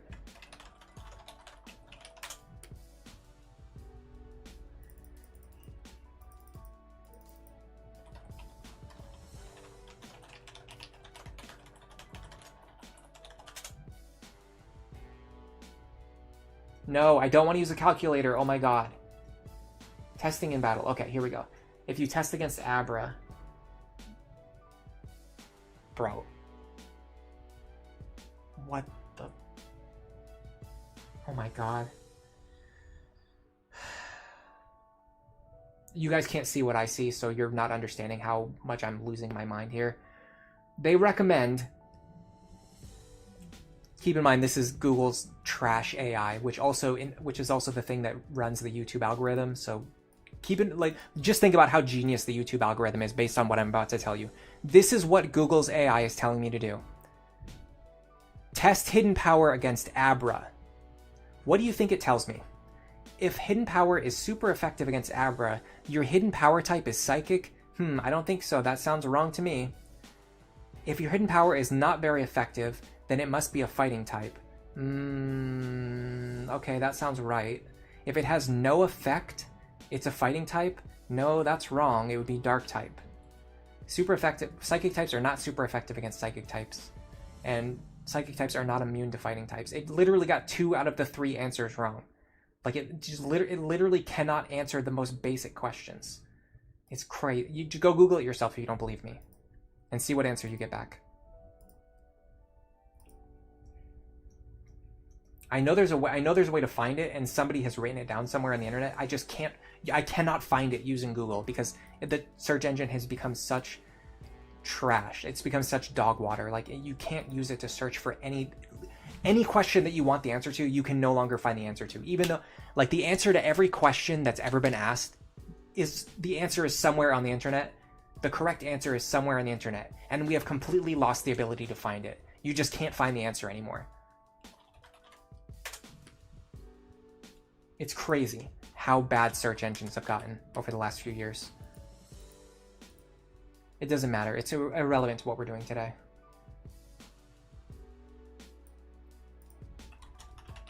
I'm just gonna like start checking the different wikis. Like maybe Bulbapedia has information on the hidden power page or something.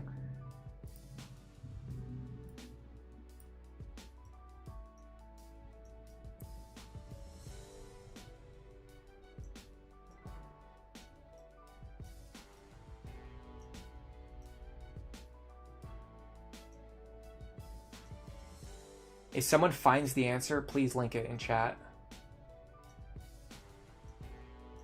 I know for a fact it's written down somewhere. I just don't know where.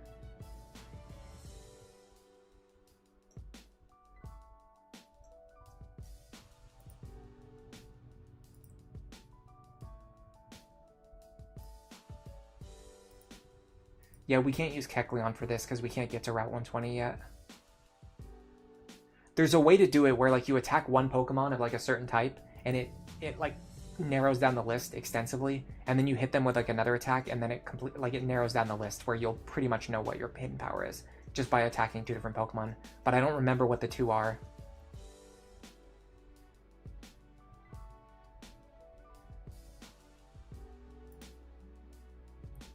I guess Cerebi. I would try Cerebi next.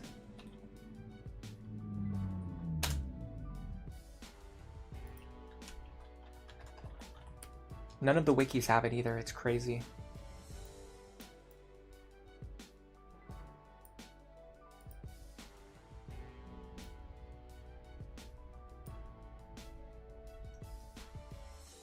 They just tell you how to calculate it based on your IVs and EVs, which is ridiculous because most players are not going to be able to see that information in the game. It would be so much more useful to have it written down like, hey, if you attack this type, you can very easily figure out your hidden power type. The people who know it just like know it off the top of their head. Like they don't need to look it up. Like the people who play Battle Factory or like Battle Frontier and stuff like that, like all day long, every day.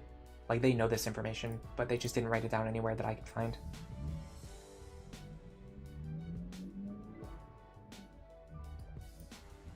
You could try it on steel because that would resist, it would remove a bunch of types. Well, the thing is, you don't want to remove a bunch of types because then, how do I want to explain this? So if steel resists, I don't know what the exact number is, but if steel resists like 7 different types, if they resist your move, then you still have like 7 different types that it could be. All right, here's what I'm going to do. I'm just going to do it myself. Unless someone can find it for me, I'm just going to do it myself.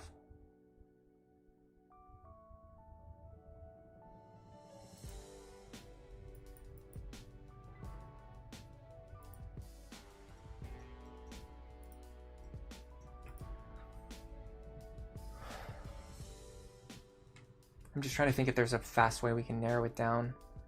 I'm pretty sure...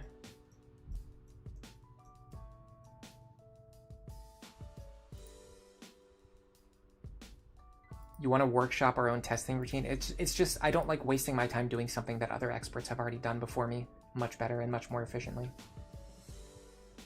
Like, I know the answer already exists, so I don't really want to waste my time doing it myself.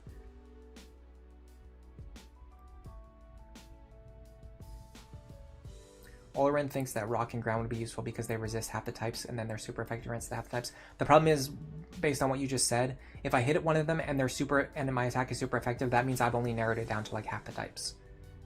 What you want to do is find like some convergence where you can attack something and like narrow the field down, narrow the list of possibilities down to like a very small list. And then if it's not that type, then it has to be like something else. I don't know if I'm explaining what I'm trying to say very well.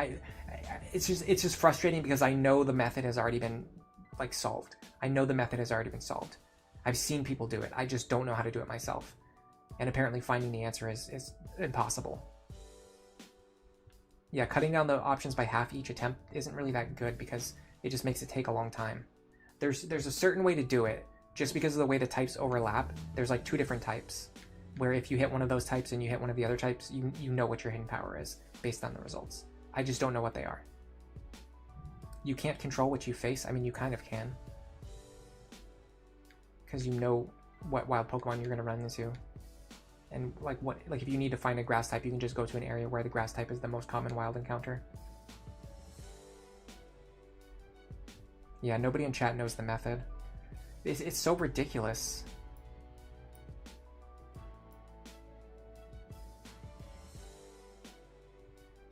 That it's not written down anywhere. I'm trying to find a way to ask Google the question so that it will actually answer the question for me, instead of trying to give me hidden power calculators, which are not useful because I don't know the EVs or the IVs of my Pokemon.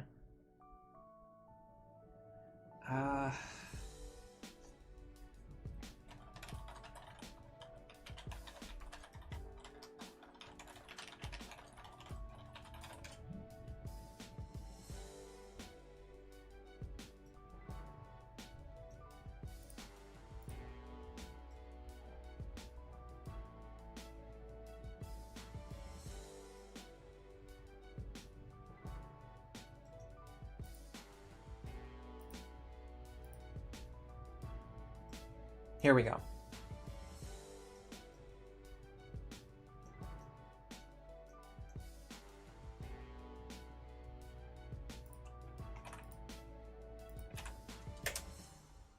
I just linked it in chat.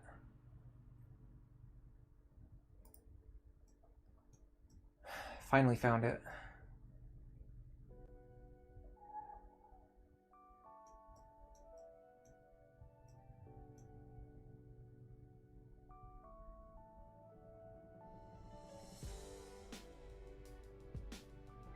Although this is for... I'm not sure what gen this is for. But I think we can maybe work with it. I mean, we have access to... Like, we have access to... I don't know if we have access to Pidgeys. Let me check. So do we have any access to flying normal types? I know we have Wingles. We have Talos, okay. So yeah, we have Talo.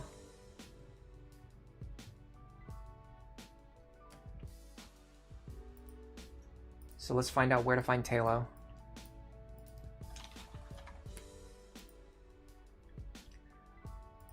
I specifically want to find out where he has the highest encounter rate.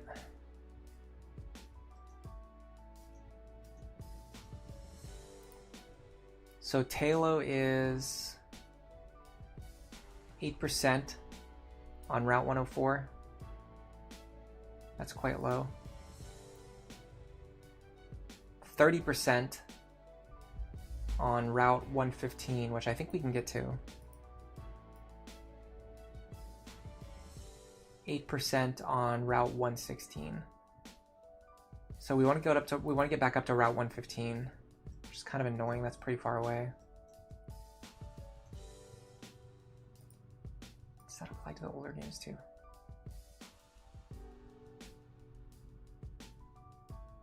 I don't know, it doesn't say.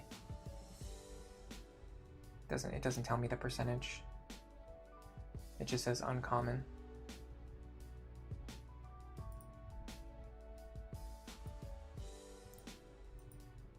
You found a diagram on Reddit too. I don't know if that link's gonna work. It seems like the link got cut off.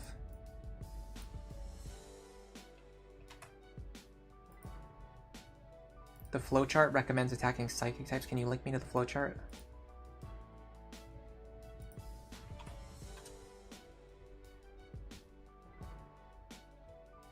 Oh, this is the flowchart, okay.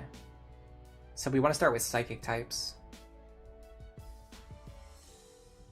See, this is probably why the Google AI came up with the idea of attacking Abra, because it's probably saw this flowchart and thought like attacking psychic types is good. The problem is it's actually hard for us to find psychic types.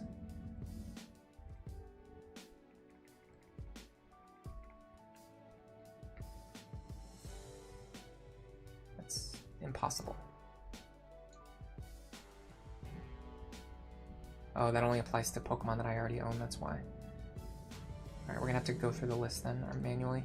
Yeah, I think the only psychic type we have access to is Ralts, maybe? And Ralts is kind of rare to encounter. I'd almost rather go with the Pidgey route. Well, what was the Abra encounter rate like? Dude, I have so many tabs open right now, it's ridiculous. Nope, Abra. Locations, Route 24, Route 25, Celadon City. Oh, I can just do this. That makes no sense at all. Oh, Granite Cave, I see. The encounter rate is pretty low. It's 8% for Abra. And Ralts is going to be pretty low too. I don't know exactly what Ralts is, but I'm pretty sure it's... I'd be surprised if it's not a 5% encounter. Just because the encounter rate is so low, it might be better for us to go with the Talo route.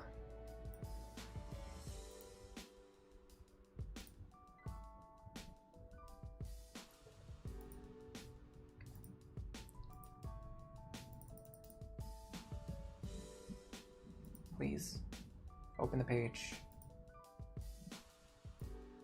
Ralts is at 1%. Yeah, we're not doing Ralts. Ralts is a 1% encounter rate. So we're either doing Abra for 8%, or we're going back up the mountain to find Talos at like 30%. I'm gonna go for Talos. They're way more common.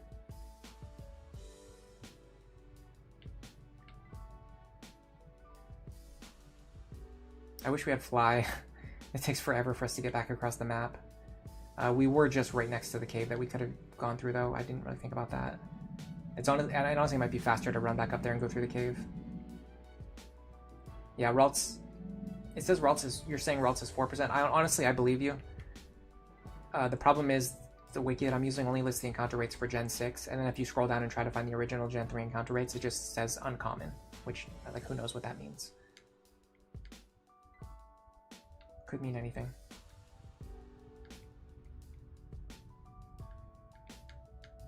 This is what you guys voted for, so this is what we're doing. We are going through the arduous process of finding all of our hidden power types manually. And then yes, once we know the hidden power types, we can actually try to figure out the base powers that we have too, which actually that actually sounds kind of fun. At first I thought it would be kind of tedious, or like it would be hard to figure out, but I realized that there is a method we can use to figure it out. Thanks to input from chat. I didn't just come up with the idea on my own. But now that I have that idea in my head,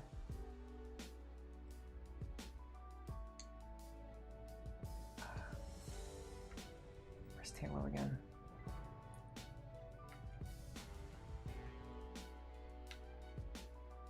I don't know on which of those locations he's going to be more common. So the worst case scenario would be if we run all the way up here and then he's still an 8% encounter rate up here. You were checking Bulbapedia. Yeah, I was using Pokemon DB. Apparently DB prioritizes the newer gens. No, the Reddit link did work. I didn't think it was going to work before I clicked on it. I was wrong.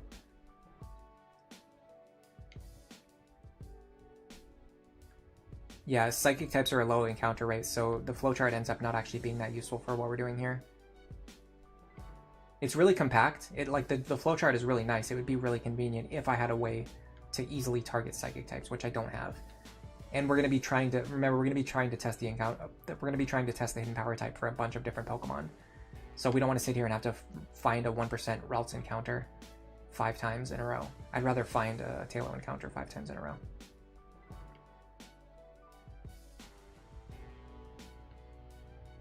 Which is much more common.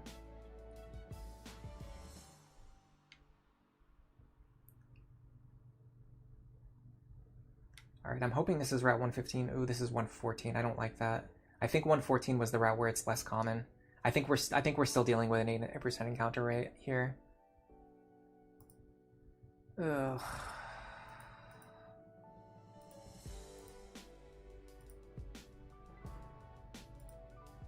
Let's check. I think I can find the answer.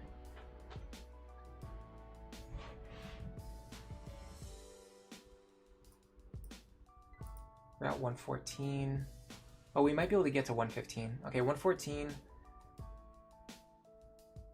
Talo is not even here. What are you doing? Why does it say he's on this route when he's not? Route 115? Can we get to 115? Yes, we can get to 115, but we can't get to the tall grass. So it doesn't really matter. There are Talos over there, but we can't get to them. Oh, this is a nightmare. I almost feel like Talo is just as hard to find as Ralts.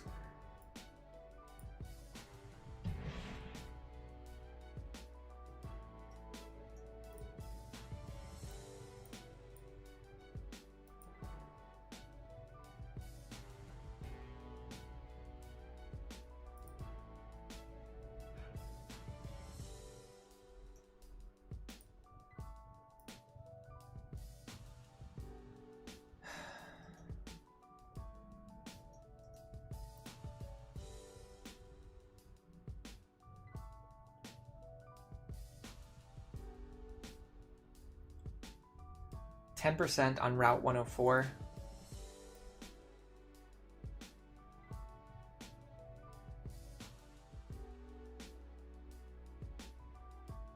%, on Route 116. How do we get to 116?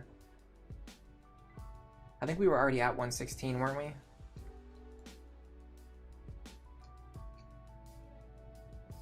Where's my map?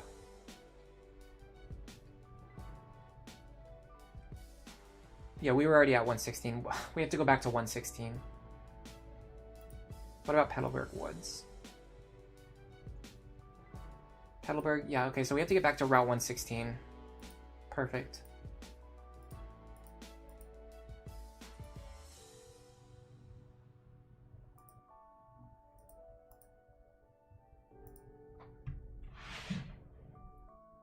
We could use Swablu. How common is Swablu here? It's 40%. If Swablu is 40%, then yeah, this works. Swablu is 40%. Okay, cool. I forgot that Swablu is flying normal. It doesn't turn into a dragon until after it evolves. Alright, so we're gonna save the game. Then we're going to go like this. Hidden power.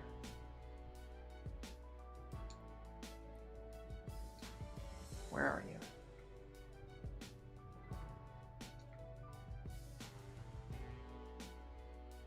C dot.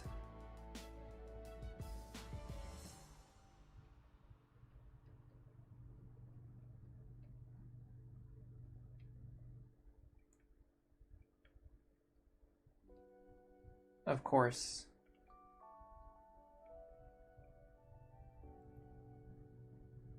It'll be easier once we have access to Kecleon, yeah, but we don't have access to Kecleon, so it doesn't help us until after we've... Okay, hidden power is... doesn't affect Swablu, okay. That's very interesting. I feel like that means it has to be either ground or ghost. Ghost would be really bad because we already have dark type coverage. So we can find out by fighting a Geodude. So what I'm doing, unfortunately you guys can't see this, but in my personal notes, I'm writing down the effect. And then I'm going to do it on this one. Snowy. I honestly, I don't even have a convenient way to show the notes to you guys because I'm taking the notes on a separate computer from the one that I'm streaming on.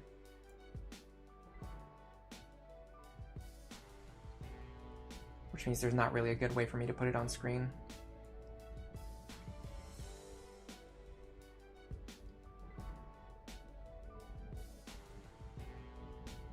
I missed that. What did that say?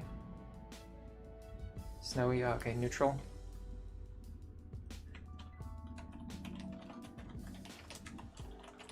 Neutral versus Swablu. Next up.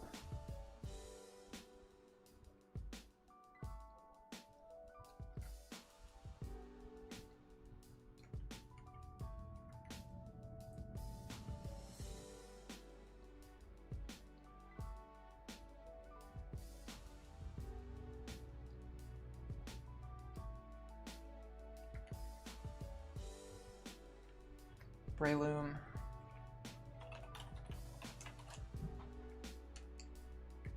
Yeah, normal flying is really good because you can immediately find out if it's like ghost or ground.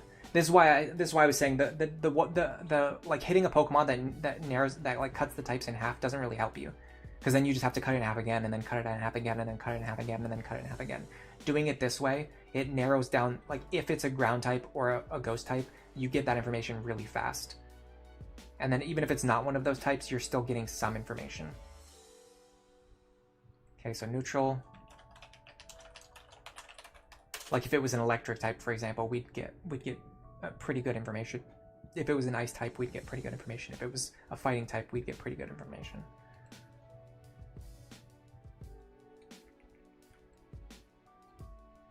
So we're gonna do Gloom. Yeah, the Kecleon trick is pretty much only gonna work later on once we get our other grass types that join later, like after we have access to Kecleon. Because we need hidden power right now. We're not getting past Maxi without hidden power.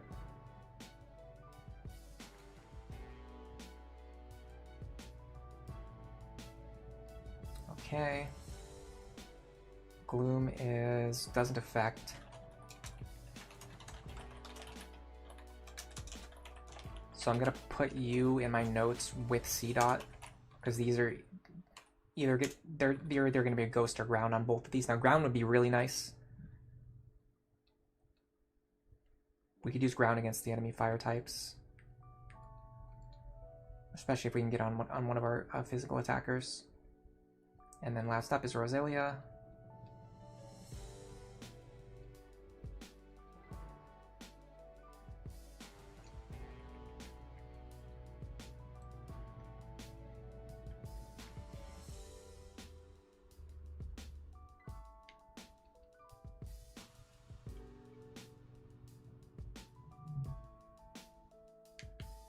And Roselia.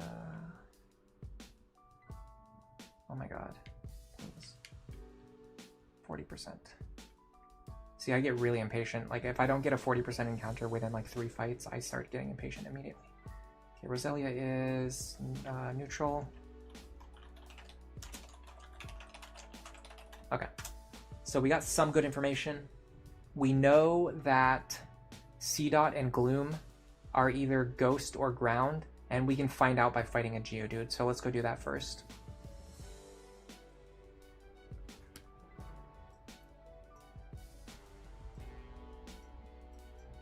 Because after that, we just have to find Magikarps, and you can find Magikarps anywhere.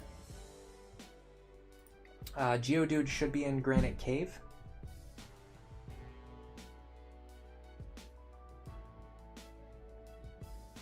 Yeah, that one seemed to have pretty low base power. I noticed that too. That one did like almost no damage.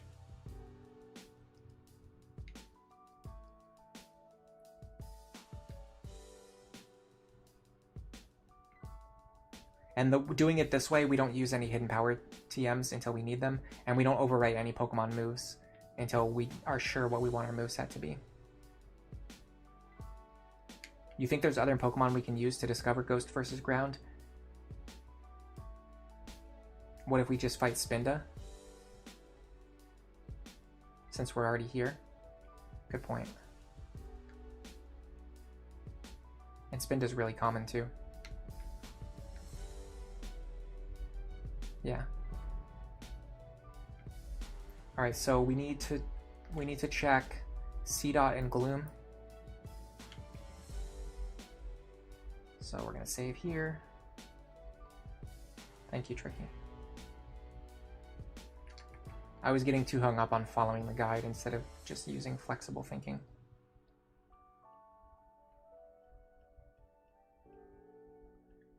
It's absolutely crazy that this is the intended way, that like Game Freak wanted us to find our hidden power.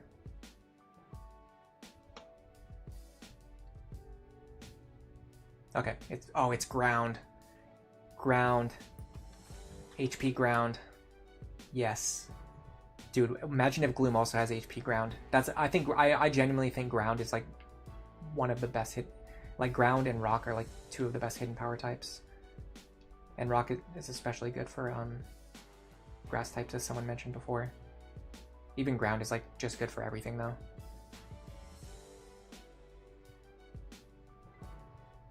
Ghost isn't really that useful.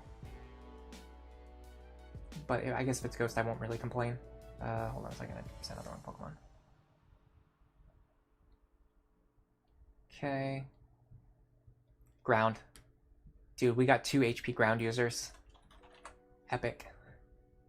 Alright, next up we need to go find some Magikarps. Magikarps are going to be a little bit annoying just because of the way fishing works in this gen. There should be Magikarps over here though. Dude, I'm so hyped about this HP ground. You want us to check the damage? I'm going to check the power types after I know all my hidden powers. Yeah, Gloom's hit looks pretty strong. That could be like a high power HP ground maybe.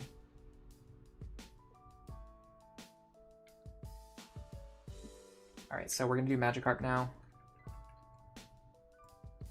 The Magikarp test is going to take longer, I can tell you that already. Because fishing is annoying in this gen. Alright, so we'll start with Sceptile. And we have more to do.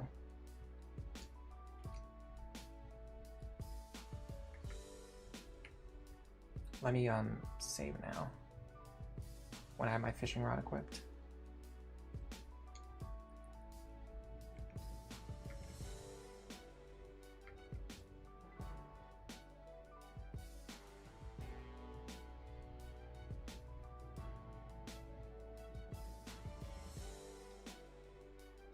I'm gonna have to turn off the speed up function while we fish.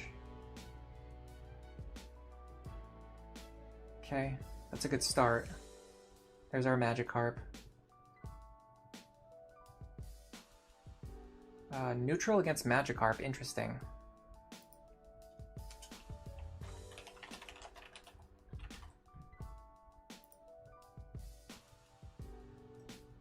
It has to be fire, water, or steel type. Water would be good. Steel is like one of the worst hidden powers. It's just not good against anything. Steel is just like a really bad offensive type. Next up is Breloom.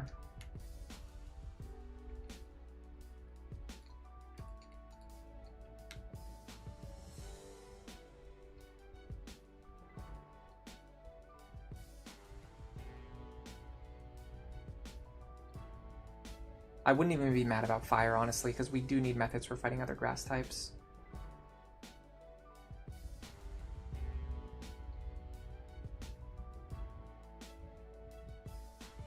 Honestly, right now, we still don't really have anything to help us get past that Golbat.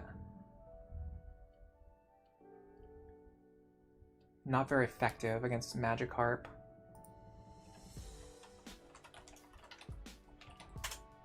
What does that tell us? It has to be fire, water, or steel. Oh, is that what we... Hold on a second. Did I mess that up? Yeah, I messed that up, sorry. Breloom has to be fire, water, or steel. Sceptile, who was neutral versus Magikarp, has to be either fighting or something else. Fighting, flying, poison, or psychic. There's still a lot of options for that one. Okay. And last up is... I hope I'm not messing this up because it's already a complicated enough process. Next up is Roselia.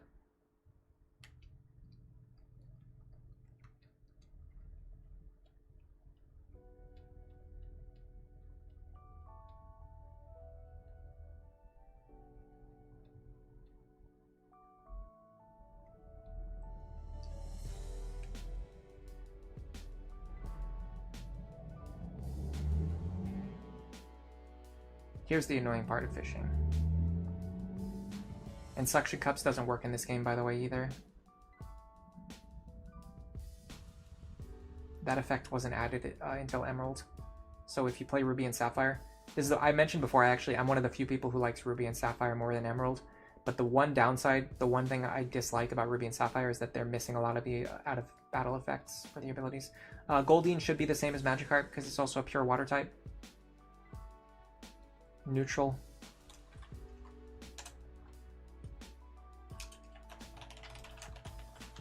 Alright.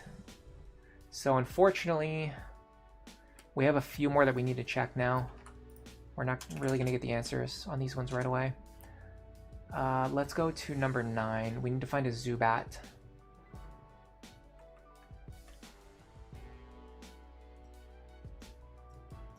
No, hold on. We need to find a Geodude. Geodude and Bellsprout. I don't think we have Bellsprout access, but we should have Oddish access. So Oddish and Bellsprout.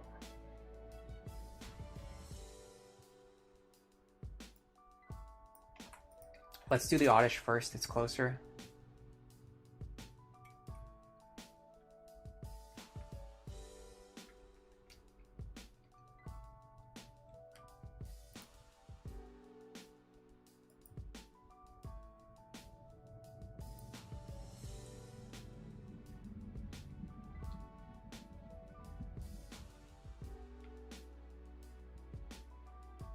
Yeah, I messed up. I was reading the wrong chart earlier when I said that it could be fire type when it was neutral. There's no Bellsprouts, but there are Oddishes. It's the same thing. It's poison grass.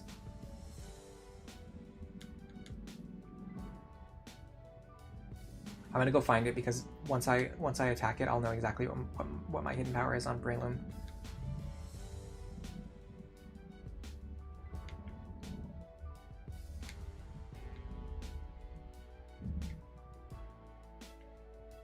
I'm trying to remember where it is, though. I think it's...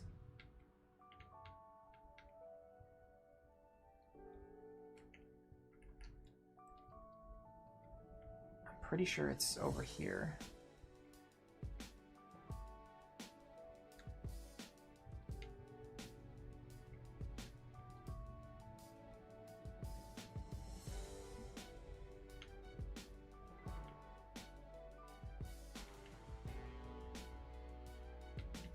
Problem is there's a bunch of Electrics here too. And I remember, oh, I had to find out where the Oddish is.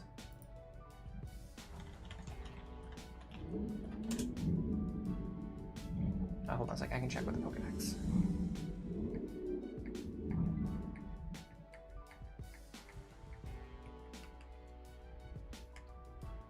Yeah, okay, I was right. It's here. It's either here or in the space to the west. The space to the west also has Roselia, so I'm gonna go there.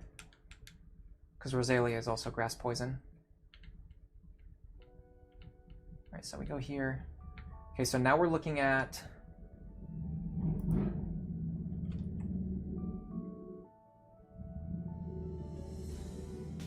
Neutral versus Magikarp. No, not very effective versus Magikarp. You go to number 6. Okay, so we're going to attack a grass poison type. And we're going to find out if it's either fire, water, or steel based on this. We really, really, really don't want steel. And this is going to be for our Sceptile. No. Sorry, hold on a second, guys. I'm doing everything wrong here. It's really tough to keep track of all this. Breloom. We want to use Breloom. And we're going to find out if we have fire, water, or steel. Water would be good. Fire would be good. Steel would be awful. And we can find Oddish and Roselia here.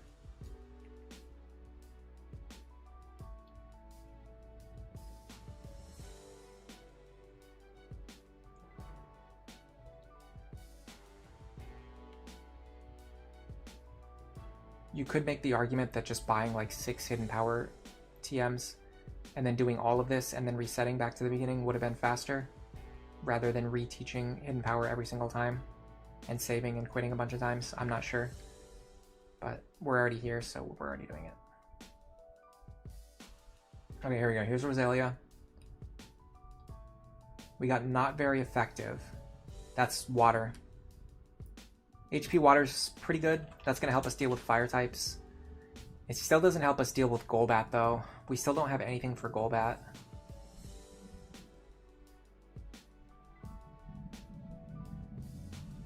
Alright, now we have to find a Geodude. And unfortunately, that's not going to narrow it down very much. We're going to have to find something else after the Geodude.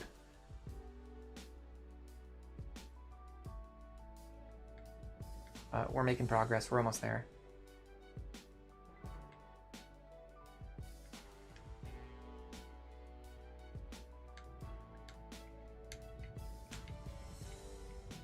Dude, I am terrible at controlling the bike.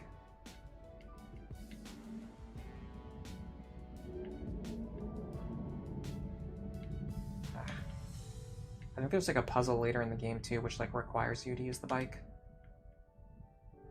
I'll turn off the speed up when we get there. So if I'm not mistaken, let me just check the Pokedex just to confirm. Yeah, this is actually faster than using the wiki. Oh, it's up there. Interesting. I'm gonna go to Granite Cave. I know where they are in Granite Cave. I don't know where they are in Fiery Path. Never mind, Mr. Briny's not here.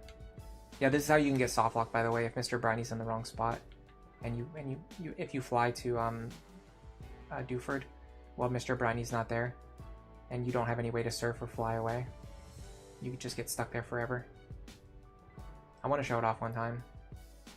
I don't know when I'm going to do that, though. Oh my god. This is going terribly. Alright, hold on. Where are my repels?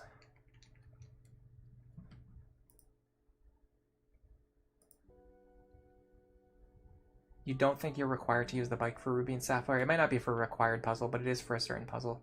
There's a puzzle in one of the towers where the floors collapse, and you have to use the Mach bike to ride over them before they collapse.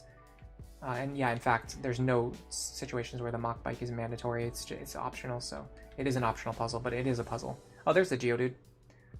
But we're not going to be able to reliably get Rock Smash encounters, so I don't think that's the play. Let me check on the cave over here. If this cave has walking Geodude encounters in Fiery Path. I don't think there are, because I don't think we've seen them yet. No, yeah, it's all fire and poison types. Oh man, finding these Geodudes is going to be annoying.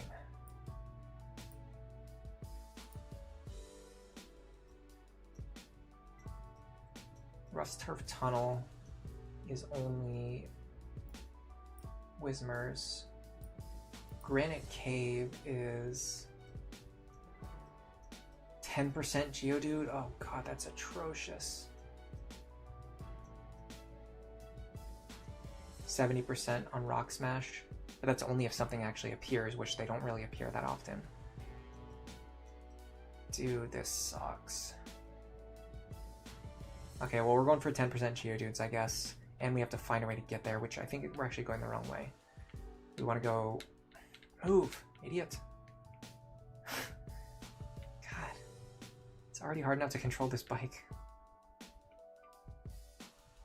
We want to go this way.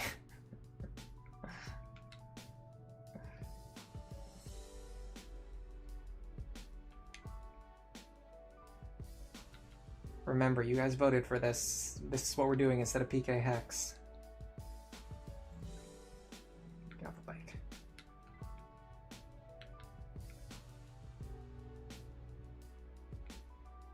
I honestly, I really didn't want to do the PK Hex method, personally. I think it would have undermined the challenge at least a little bit.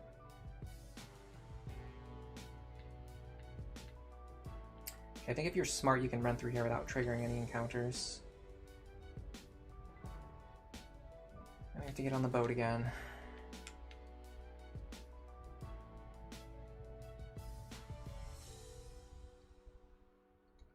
I hate how the default option is cancel. That's so ridiculous. Why would the default option be cancel? Yeah, we're gonna have to go for 10% Geodude encounters, I guess. Rock Smash Geodude is... Yeah, Rock Smash Geodude is guaranteed. The problem is when you smash a rock, Pokemon don't normally appear. It only happens a very small percentage of the time. So we'd have to keep entering and exiting the Pokemon Center and then smashing rocks, and it just would take forever. I just don't want to do that. Alright, so we're doing Sceptile next. Let's put Sceptile in the lead. And we can use Sweet Scent to trigger encounters while walking too. Faster. So we save.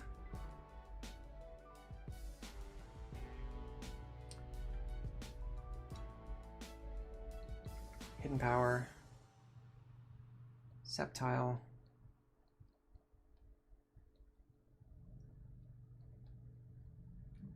then we can do this. We can just Sweet Scent to force encounters so I don't have to run back and forth. And then even if it's a 10%, this won't take too long. By the way, if you don't know about this, the way encounters are generated in the game, Sweet Scent actually generates random Pokemon differently from walking around.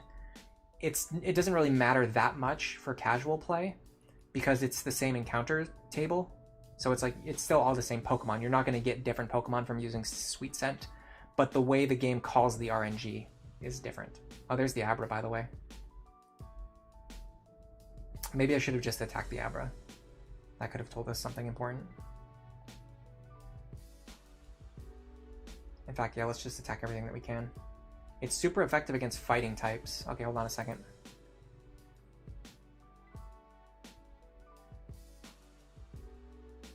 Flying. It's either flying or psychic.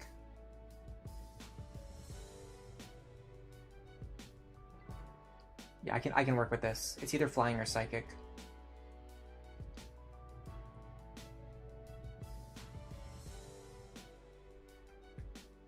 There's the Geodude, but we already know it's not a fighting type. It's neutral against Geodude. It's psychic. Okay, it's psychic. Does rock resist flying? Is that why that's true? The game is telling me it's psychic type. I'm gonna believe it, which is really good because that works against Golbat.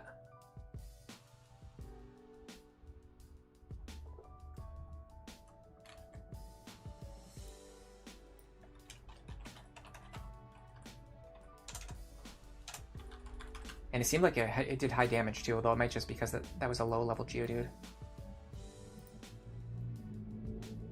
Rock resists flying. Okay, so yes, it is psychic for sure. Cool. We can probably find out, so who's next? Roselia? We can probably find out Roselia too then, without leaving this cave. Yeah, once again, I noticed I was getting too, like, fixed up, or, like, too obsessed with following the chart when the truth is I can just find out the answer just by attacking the Pokemon that are right in front of me right here. Okay, so we'll do Tricky next.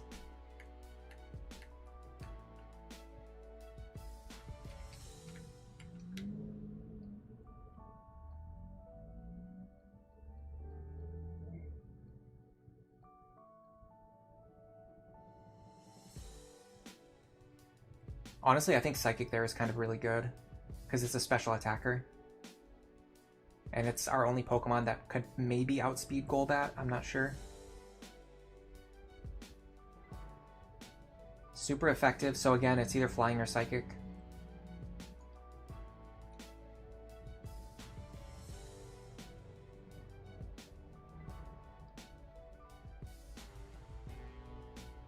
It is Flying, okay.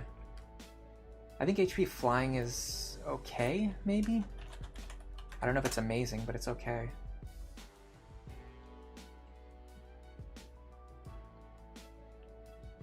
Alright, so we have HP Ground, Water, Psychic, and Flying at our disposal. I think, honestly, other than Flying, those are all pretty good.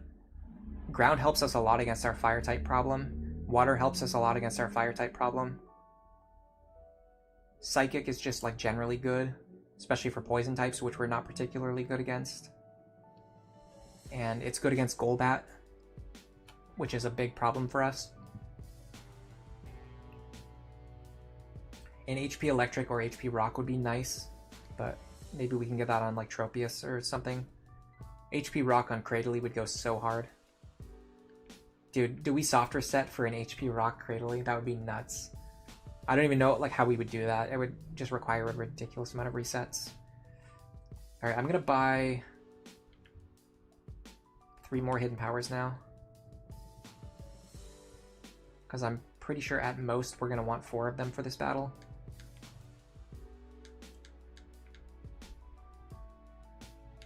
It doesn't really matter what the powers are because we have to work with whatever they are, right? Like we're not, like we can't change what the power is anyway. So knowing what it is would be nice, but it doesn't really affect our strategy for this battle.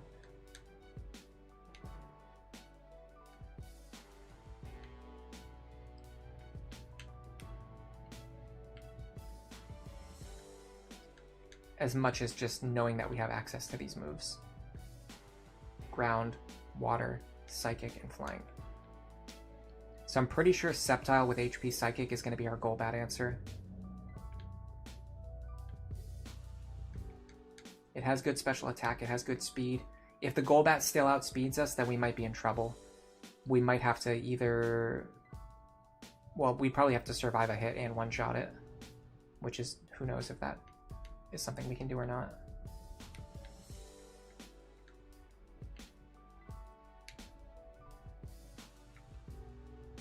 Okay, so let's assume we're bringing Sceptile for sure, but we're not leading Sceptile. I do like this strategy we've been doing. I think this could work. And then we could also get HP Water on Breloom, or HP Ground on Seedot, or like some combination of like both of those. So let's try to not get Sand attacked 18 times. I'm gonna save before doing anything, just because I don't want to permanently commit to any decisions. So let's just try this. We're gonna go in with HP Hidden Power Psychic. I don't think we need Pursuit for anything. It's just not good in single player. Again, the opponents don't switch.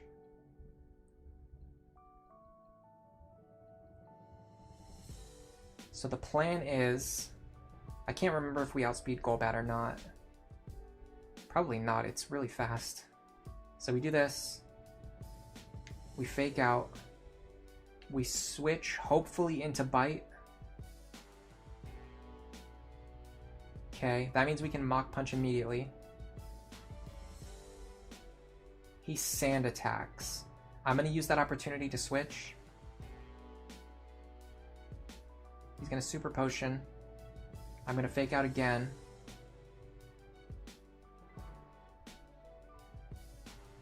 I'm going to switch back out. I want to Bite here. Okay, we got Sand attacked.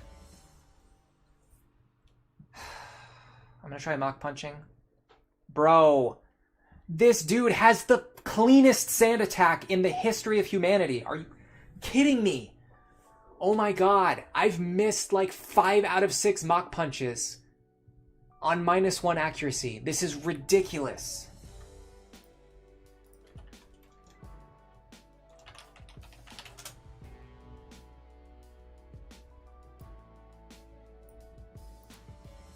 I'm seriously looking up sand attack right now. Just because I want to make myself angry.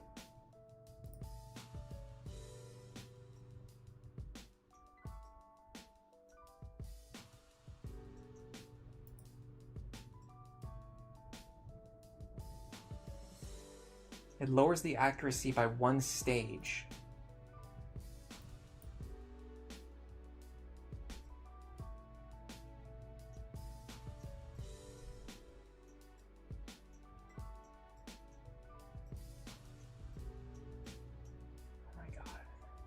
Tell me what lowering the accuracy by 1 stage does, please. I don't need pages and pages of formula.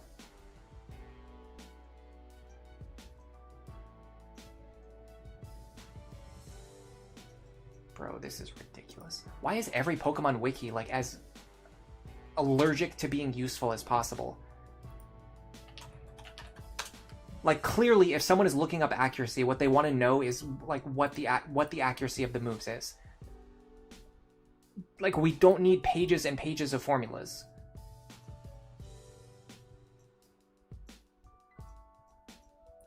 There you go. It's that simple.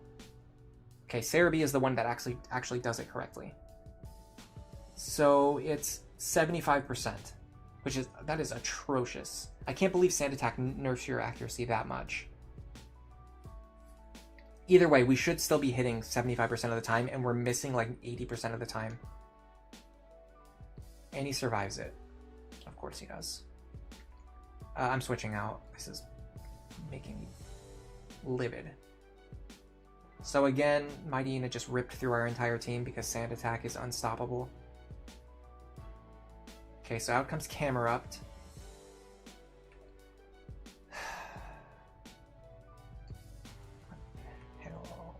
What do I even do against Camerupt? Rock Slide and then hope it doesn't miss? It doesn't even do any damage. Are you sure Camerupt isn't Rock type? Because that should be super effective. Alright, we can at least seed him. Then he one-shots us with Ember. Now we're pretty much done. Already. Like, we have no hope of winning anymore. I try to confuse him. Okay. Okay, hold on a second. We might have this in the bag somehow. The question now is, what happens now? Does he outspeed us?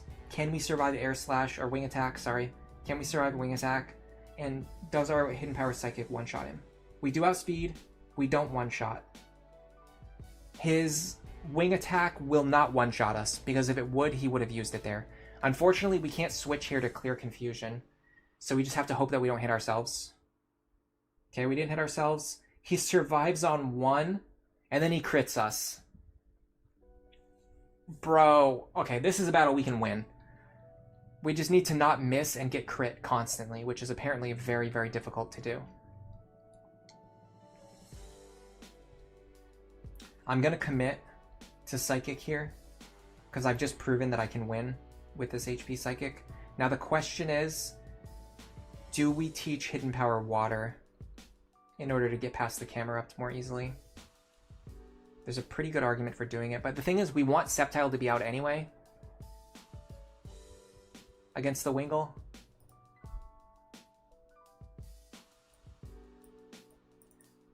Hello, Idius Maximus. Welcome to the stream.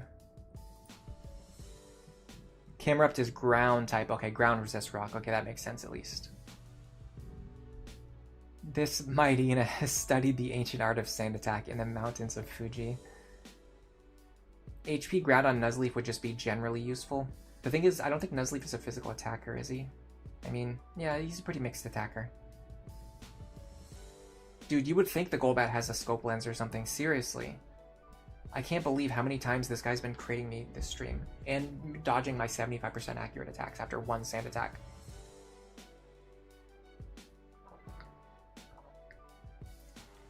Yeah, I could see committing to ground on Nuzleaf here.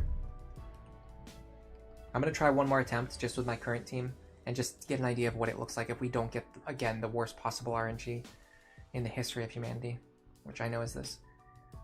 It's a tough call. Honestly, maybe we lead Breloom. We Mach Punch, and then we hopefully get sand attacked, and then we switch over to Fake Out, rather than starting with Fake Out, because the starting Fake Out's not doing enough damage to actually matter. Maybe we Nature Power here.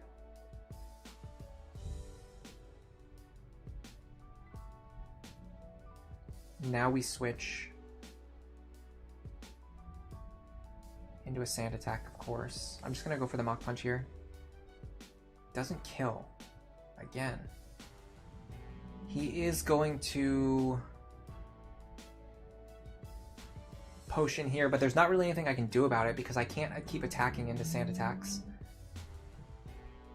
So I Fake Out here. Now the next Mach Punch should be guaranteed to kill.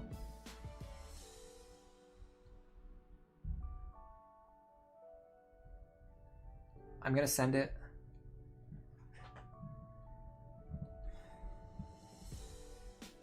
It's a game. It's just a game. I don't need to get mad. Okay, now Camerupt comes out.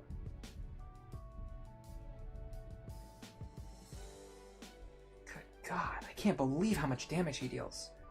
Fake Out into, I guess, if he's a ground type, I guess Bullet Seed's actually better. Nice joke.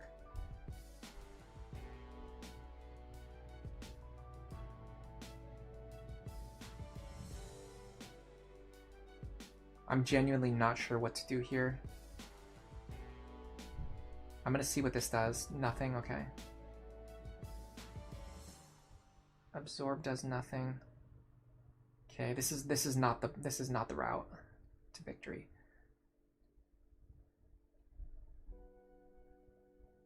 That flinch helped for sure. He's just gonna super potion it off though. I hate the AI healing in these games. It's so unfair. They should not be having NPC trainers using items in battle in this game, especially not nearly as much as they do. Technically, I don't think we can win because he outspeeds us. Yeah, he one-shots us. Okay. So we need to have Breloom. So we need to have Sceptile at full health when we go into the Golbat fight. And we'd like to have one of our other Pokemon still alive so that we can switch out to clear confusion. I'm going to try leading Breloom. I think leading Breloom's going to be better. Yeah, I know, Tricky. I was just testing out. I wanted to see what our HP Psychic did against Camerupt.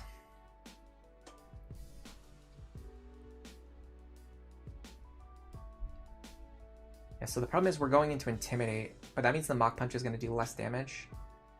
Okay, that's great. That's actually really good because we're going to switch anyway. I meant to Fake Out there. We got the flinch on the other move. That's actually kind of funny. Okay, so I'm going to switch back out now. I don't want a sand attack here. Okay, that's really good. Because now Mach Punch will kill. And then Camerupt should come out. I seed him. I want to survive the Ember. I do. I don't get burned. Okay, this is really good. I switch out. Now I want to survive the Ember. I think I do. I don't. Okay, that sucks. I lost my Fake Out turn. What do I do now? That really sucks. I missed my Fake Out turn. I think I Secret Power. Why did Secret Power do so much more damage last time? He Magnitudes? Why in the world would he Magnitude? He has Ember.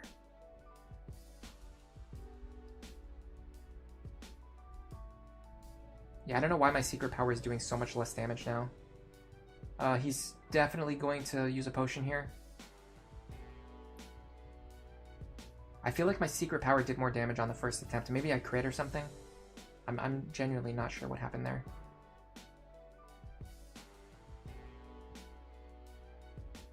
Okay, that went terribly. Okay, I need an answer for Camerupt.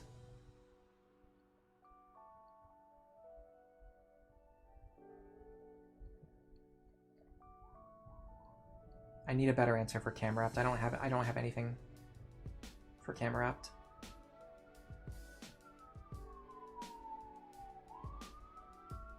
Yeah, we got the flinch anyway, which was kind of funny. We actually got the better flinch. What does our Mach Punch do? Nothing? Okay. So yeah, oh my god, I cannot believe, I'm really sorry, guys. The background noise has been non-stop today, and it's obnoxious, and I know that it is. Unfortunately, it's completely out of my control. It's honestly just as frustrating for me, probably more frustrating for me than it is for you guys to have to hear that. Both because A, the noises are just annoying, and then B, I know that I'm like, the audio quality of my stream is like terrible, which is one of the most important things when you're streaming.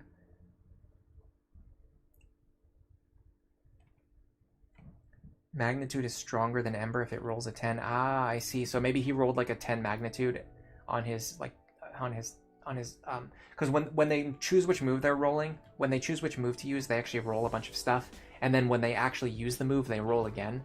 So when he was choosing his moves, he probably high rolled like a crit magnitude or something. And then when he actually used his move, he used like the magnitude, which was not a magnitude 10 or something. Maybe, I don't know. The background noises are part of the Ellery lore. I mean, honestly, I wish that they weren't. Okay, is there any way we can make this better?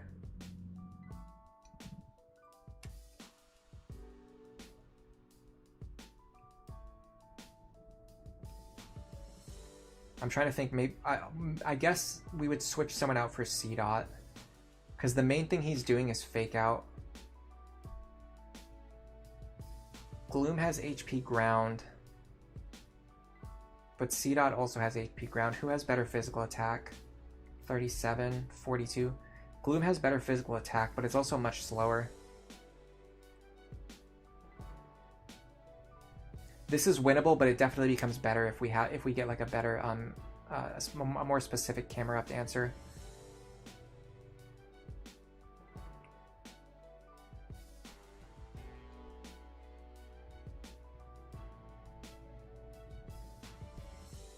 I'm gonna do a test run with HP ground on Nuzleaf.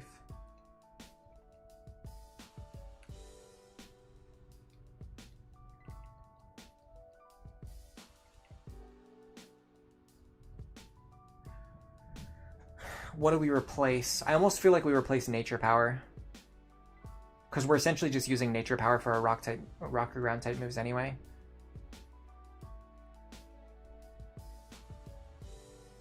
I could see Growth. We're not really going to have time to set up. But if we lose Growth now, it's going to be hard to get it back later. Aleph, no, you live next to 2 hospitals and a police station. You thought the noise was here. I don't live that close to the hospital or the police station, but I live pretty close. That's probably part of the reason why we hear so much of that noise. Nature Power could be good for future encounters? Maybe. I mean, the thing is, what would Nature Power be, though? I guess... Yeah, I don't know. I can't really think of a time when Nature Power would be any better than Secret Power. It mostly like we're mostly just using it for Swift. I'm gonna look it up.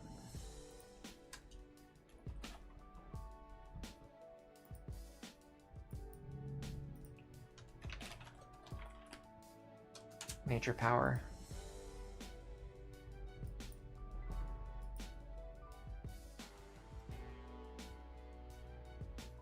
Tri-Attack, Power Gem, Mud Bomb, Energy Ball, Ice Beam. We're never going to get Ice Beam, though.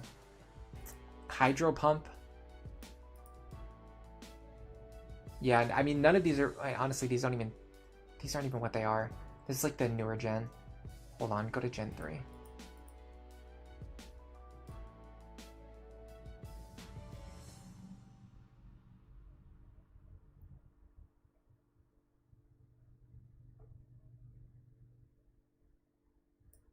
Depends on location. What? Oh my god. Just tell me what they are. You don't have to tell me Okay, Cerebi fails on this one, I'm sorry. Just tell me what the moves are. It's so obvious that someone coming to this page wants to know what the moves are. And why would that be the one thing that you don't list?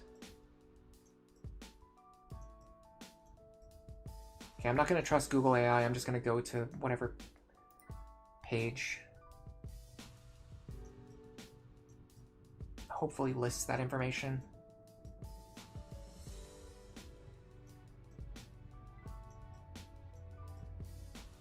Gen 3. Okay, Swift, Earthquake. So Earthquake would be the main thing, but we can have Hidden Power, Ground, which is not as good as Earthquake, but it's like a decent comparison. Plus, we're never going to get to use that Earthquake. It only applies in very specific terrains. The main thing we're going to be getting is Swift, Shadow Ball, Surf,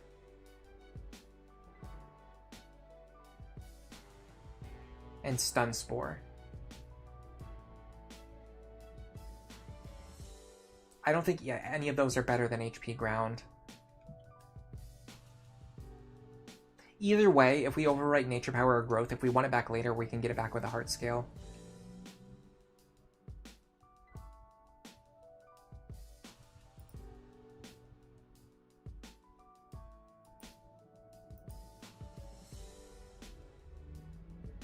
You think you're just biased because Nature Power is fun? Yeah, I honestly think Hidden Power Ground is better than Nature Power here. Putting aside just like the fun gimmick of Nature Power, I think HP Ground is the better choice. Alright, so let's see if we can win with this.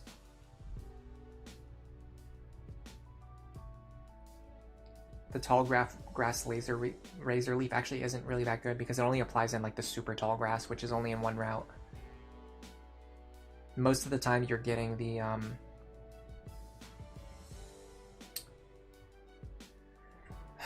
Stun Spore from the regular tall grass. I'm going to start with this. Leech Seed. Switch. Because then we get some of the HP back whenever we switch. Then we Fake Out. We get another heal. Okay, hold on a second. Switch. We want a Sand Attack here. We get it. That means we switch again. I think I solved it. I unlocked something here. Because then, guess what? We Fake Out again. We get another free heal. Oh, we crit too. And that means Nuzleaf is now standing when Camerupt comes out. We can immediately Hidden Power Ground, which should be super effective, I hope. It doesn't deal very good damage, unfortunate. Oh, he hit us so hard. And he got it's the instant burn. It's fine. We only need Sky to be out here. Because now we can Seed. He went with Magnitude. That's great. Anytime he gets that, it's basically a misplay on his part. He's high rolling Magnitude in his head, but and then in reality, he's just rolling a normal Magnitude. Okay, surviving that Ember was huge. He's probably going to Potion here, I think. I'm going to Headbutt just in case he doesn't. Okay, he does. I think I need to Headbutt again. Yes. The problem is now we can't get Sceptile in safely. So we're just going to have to Mach Punch for pathetic chip damage. But this helps make it so that... Oh, that Effect Spore really helped. Okay, between the Effect Spore and the chip damage, that's going to make it so that this Hidden Power is less of a roll. It should be more guaranteed to kill. Okay, that was perfect. Into the full para. Nice, we got it. I don't think that was exactly the way that it was going to go, exactly the way that things were going to play out, but I do think I think our chances of winning were pretty high. It was just like some kind of good luck was going to go in our way. Yeah, that Mighty Anal line cleaned things up really nicely. Last time he barely survived 2 Hidden Power with just a tiny sliver of HP. So the chip damage from the Mach Punch actually helped there. Guarantee the kill. Yeah, that was a really satisfying victory. Alright, we're gonna have to go back to the Pokemon Center really fast before going down the mountain. Yeah, that was a really satisfying win. The fact that the Mach Punch and the Effect Spore both came into play was really cool.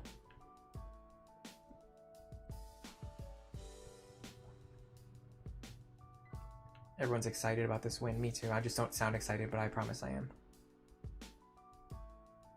Alright, now we have to get up to level 28 so we can battle Flannery. Someone's posting fire emojis in the chat. Remember, this is a grass-only challenge. If you post fire emojis, that's tantamount to a direct attack on my person.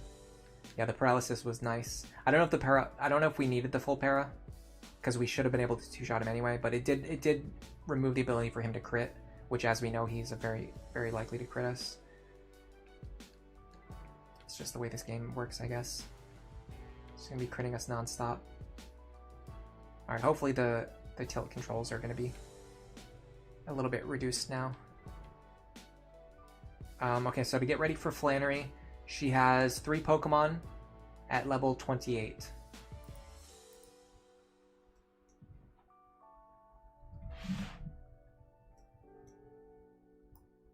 And those Pokemon are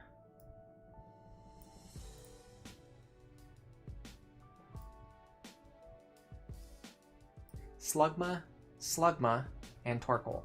I do think HP Ground is going to be great against these Slugma, but I'll bring out one of my HP Water users if I think we need the extra firepower.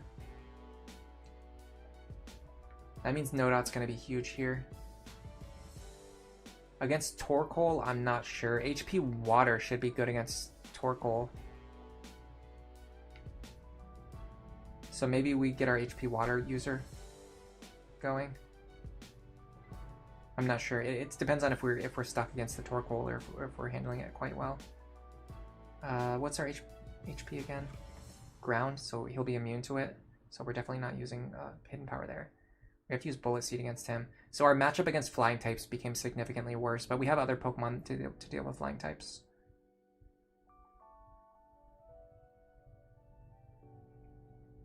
For some reason, he doesn't want to use Wing Attack, which is great. That benefits me.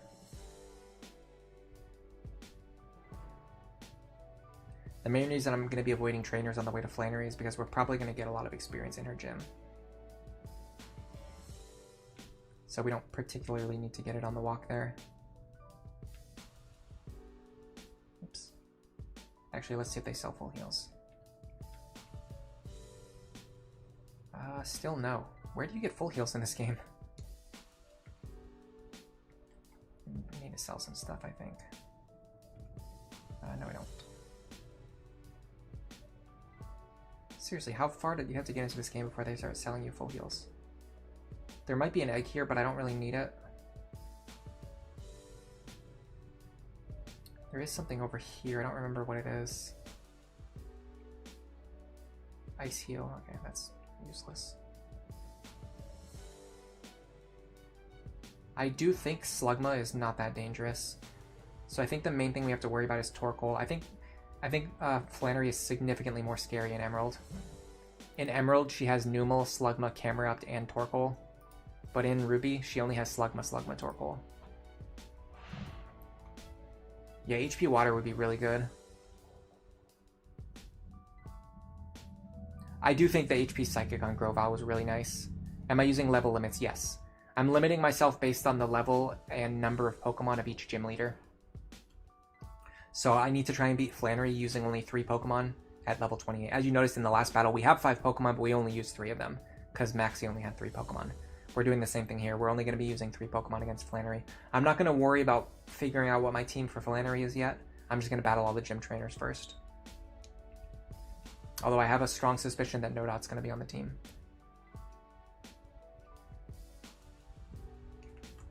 Most likely, it's going to be Nodot, Francis, and Sky. That's our most likely team. So let's focus on training them first.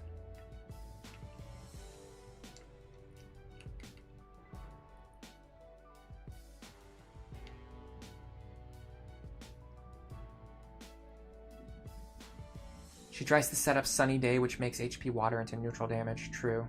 Let's see how good Acid does. Acid does pretty good damage against Slugma to begin with.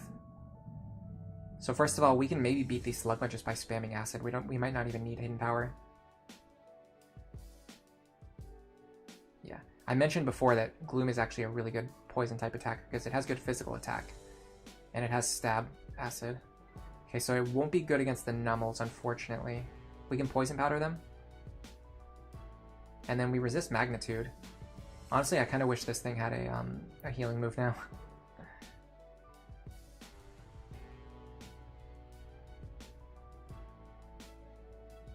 The fact that we're doing pretty good against these Nummels and Slugmas is giving me hope that we might be able to handle this gym pretty cleanly. Like, that was a pretty good first gym battle. Considering this is the Fire-type gym, that was a pretty good first gym battle. We swept the first trainer with just one Pokemon. If we can set up a Leech Seed and then switch into Gloom, that could work. In fact, where do you get the Leaf Stone in this game? That's a really good question.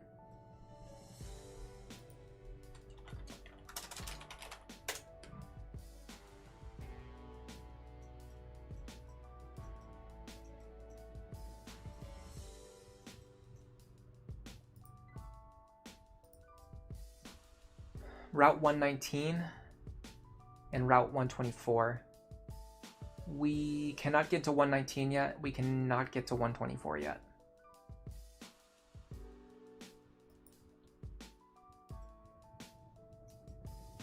Are there no Pokemon that hold it?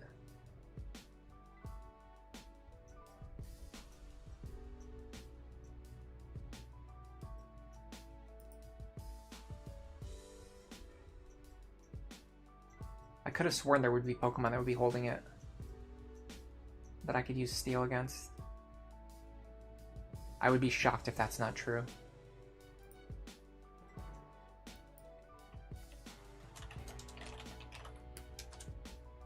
I'm gonna check another wiki just to see.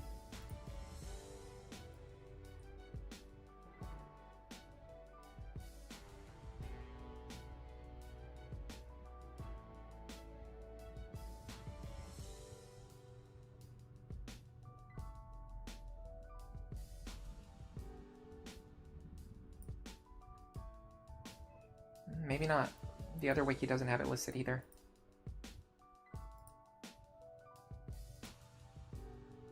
Gloom resists Magnitude. I think it. No, it doesn't actually, because it's part poison type. I'm an idiot.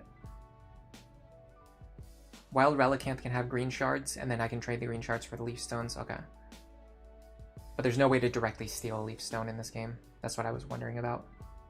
So we do have to worry about magnitudes. But we don't have to worry about...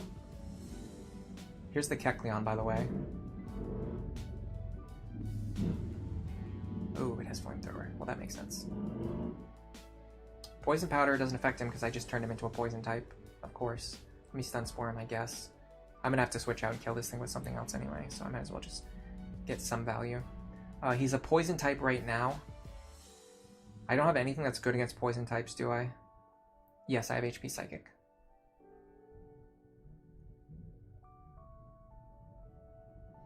That seems like it has a low base power. Let me turn him into a normal type. Now Braylon can come in. By the way, there's kids playing out in the hall. I don't know if you can hear them. Mach Punch. Okay. That was not anywhere near as clean as it could be, but we do what we have to. Sunstone is Route 119. Okay, yeah, so the point is we're not going to be able to get Vileplume anytime soon. We're not going to be using Blossom for anything other than just getting it for completion's sake. So I don't really care that much about the Sunstone. I'm mostly concerned about getting Vileplume as soon as possible. And even then, we're going to have to check our moveset first, because you don't want to evolve until you're sure that your moveset's been figured out. Okay, the second trainer, weirdly enough, went much worse, even though they didn't actually have a fire type. That's actually kind of funny. We did much better against the fire types than we did against a random Kecleon. Okay, so we already determined we're not very good into Nummel here.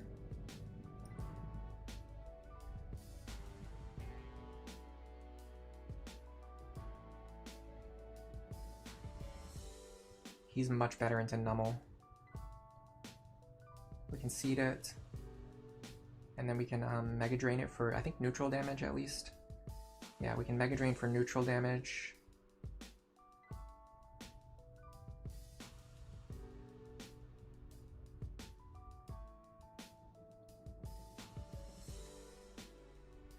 You think the HP ground might be weak base power? It seems like it is, yeah. Let's see how he does against Slugmas, too. He can seed them. He takes Ember okay. Of course, he instantly gets burned. That's just a natural way of the world. I think we die now because of that burn. Not if he wants to spam Smog instead of attacking.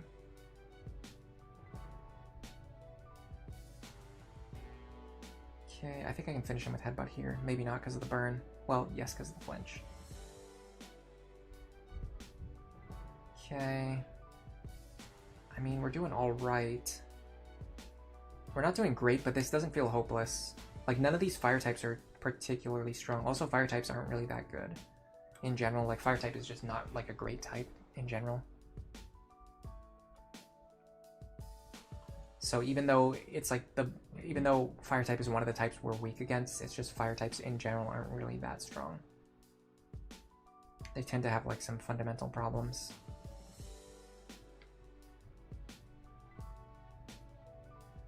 A gym trainer with tackle and growl. Did we go back to Route 1 by accident? Yeah, possibly.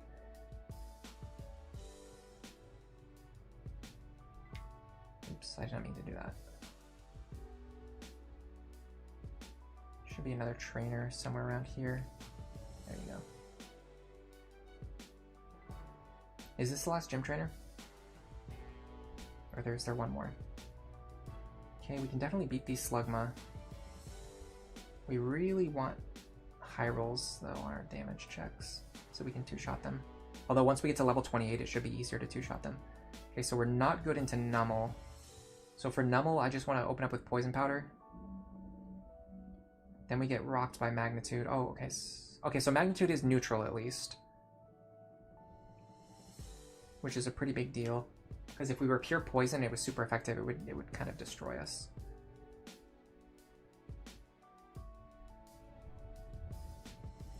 I think No Dot here is fine because we can resist ground. We can fake out for more poison damage. Oh wow, that's a strong fake out. If that's the case, let's just bullet seed him down. Yeah, these gym trainers are making me feel like we can win against her. I think there's one more gym trainer. Maybe not though. I'm gonna check the gym one more time just to make sure I got all the gym trainers. And then after that, we'll go train our team up. Like, we honestly might be able to win without hidden power here.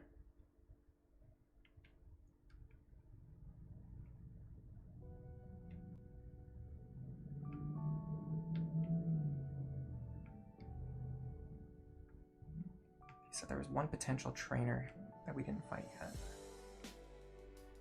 It was here. I didn't check this one. There it is. Okay, so there was a trainer there. A Metatite. Okay. Does fighting resist poison? Why do I not know any of the type charts?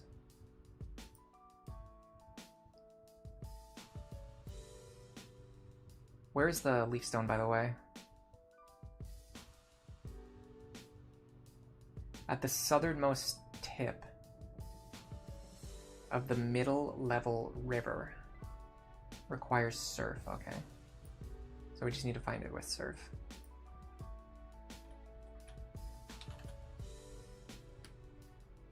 Well, hold on a second. I can just look up Metatite.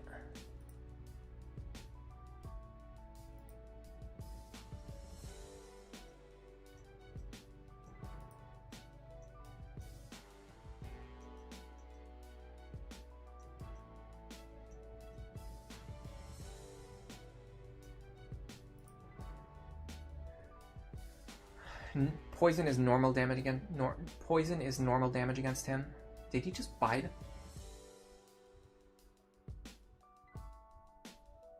That is mind-blowing. I can't believe he used bide.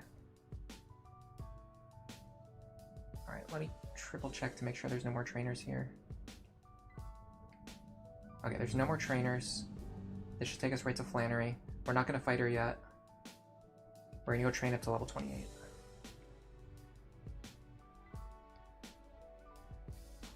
Do you want to fight me? No. Do you want to fight me? Yes. And we have the acro bike so we can get back up the mountain to fight all these trainers. When you play old gens, you don't know the effectiveness of poison types because they're all bad.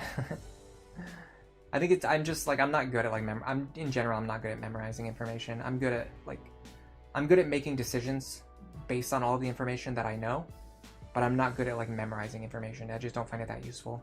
It's easier to just have it like a reference chart in front of you and just use the reference chart.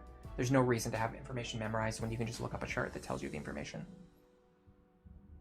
We can probably try to test the power of our hidden, the damage of our hidden power types as well. Okay, we've been growled, paralyzed, and otherwise debuffed a bunch of times, so I think it's a good time to switch. Sure.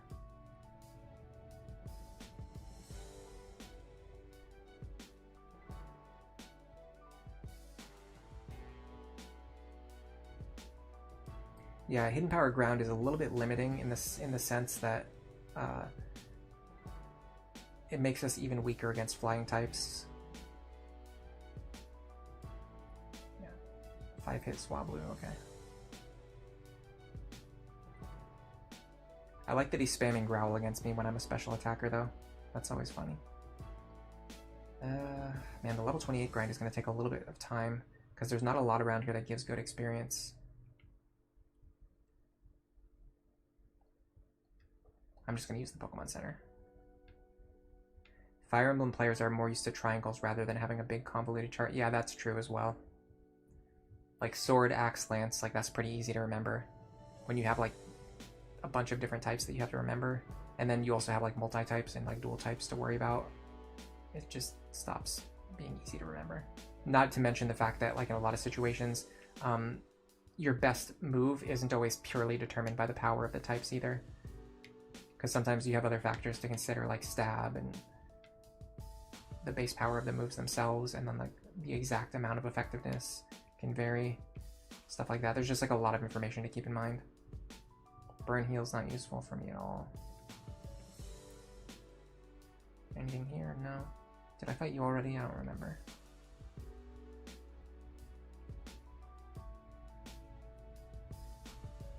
I should have fought everyone here already. Oh, there's a woman there that I've never seen before. Oh, she sells lava cookies. What do lava cookies do?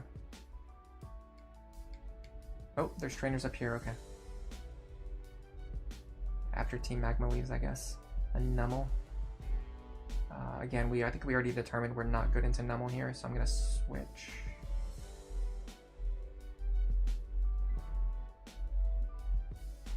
Instant burn again, by the way. And evades Leech Seed.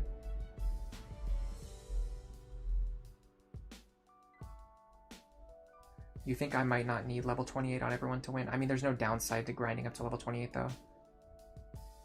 The only argument for not grinding to level 28 right now is that it will be easier, like I'll be able to grind faster later when I have access to higher level opponents. Other than that, there's no reason not to just grind up to 28 now while I can. Lava cookies do the same as full heals? Oh, okay, hold on a second. Those are actually useful then. Are they cheaper than full heals?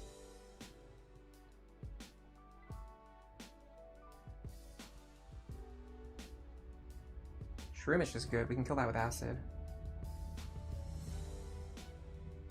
If they're cheaper than full heals, that's really good. If they're the same price, it's still really good. Because I've been looking for full heals and not been able to find them yet. Do you want to fight me? Interesting. What type is she? Expert Shelby. I don't think I've ever seen that sprite before. Oh god, that hit hard. Yeah, well, because he crit. And we crit him. Okay. That could have gone worse. I'm just gonna try to poison you. Missed. Get ourselves in confusion. Finally hit. The amount of hacks in Pokemon games is like kind of nuts, honestly. We are a dark type. I'm just gonna send in Tricky. We can get a Leech Seed up. And then we can just grind this thing down with residual damage. Magical Leaf is pretty strong too. Lava is only 200 while full heals cost 600. Dude, that is incredible. I don't want to fight her with my current team. We're pretty low on health. Do we have revives? We have revives. I mean, if we're not going to use them now, when are we going to use them? Seriously. And these super potions too. It just saves us a trip back to the Pokemon Center, which is kind of valuable because we wasted a lot of time today already. By the way, I think you're supposed to check this machine to get like a crystal or something, and I didn't do it earlier. So it's probably a good thing that I came back here. This is one situation where having a grass move would be nice. But in general, like in the big like battles against bosses and stuff, we're never going to need a grass move on Gloom. Because we can always just use someone else with a grass move instead. Yeah, that's the meteorite. We need this meteorite for later. Alright, let's buy a bunch of lava cookies. I didn't realize they were that good.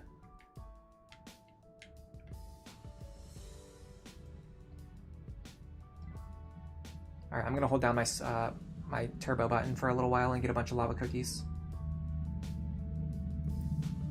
So while I'm doing this, how's everybody doing today? Anything exciting happen other than watching me play Pokemon Grass type challenge? I think Nuzleaf is one of our sturdiest Pokemon right now. What are lava cookies? Are they cookies with orange jam inside? Maybe. Or maybe they actually have lava inside. You never know. The thing is, we can always use full heals. They save inventory space.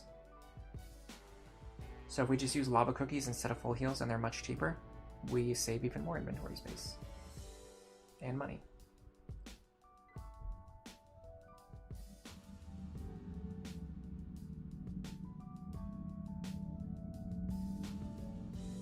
The cookies that I really like are the ones that I don't actually know what they're made of, but they have like pumpkin inside. I wonder what they're made of. There's probably different types of pumpkin cookies, so you guys probably don't know what I'm talking about. It might be something that's like specific, like local to this region. It's very hot here. You just want to stay in front of your fan. Yeah, thankfully, it hasn't actually been too bad here today. There was that one, I know I was telling you guys about it on a couple weeks ago on one stream. I was talking about how it was like 96 here or something. And that whole week, it was like unbelievably hot. But ever since then, the weather's actually been really nice. I have very little to complain about.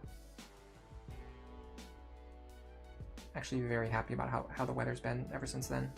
Like today, it's really nice. The other day, it was really nice. I haven't even been needing to run the AC most days.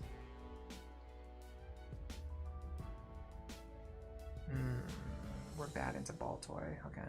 I mean, when are we ever going to fight a Baltoy that's like an actual threat, though? Self-destruct. Oh, we survived it. Clutch. Okay, Francis is 28.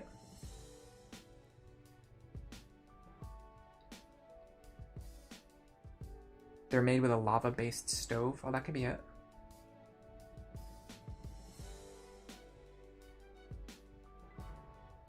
What is Baltoy anyway? Ground Psychic.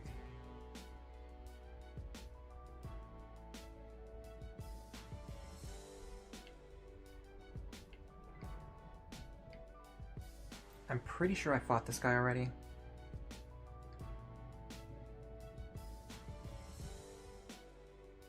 I need to switch a different Pokemon into the lead, by the way. We're done training you.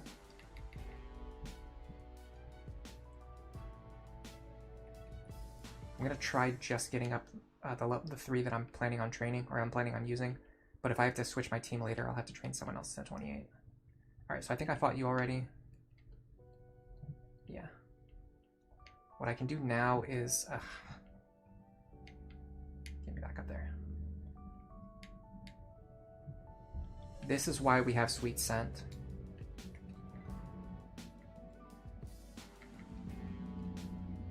So we can just do this and I don't have to hurt my wrist running back and forth on the bike.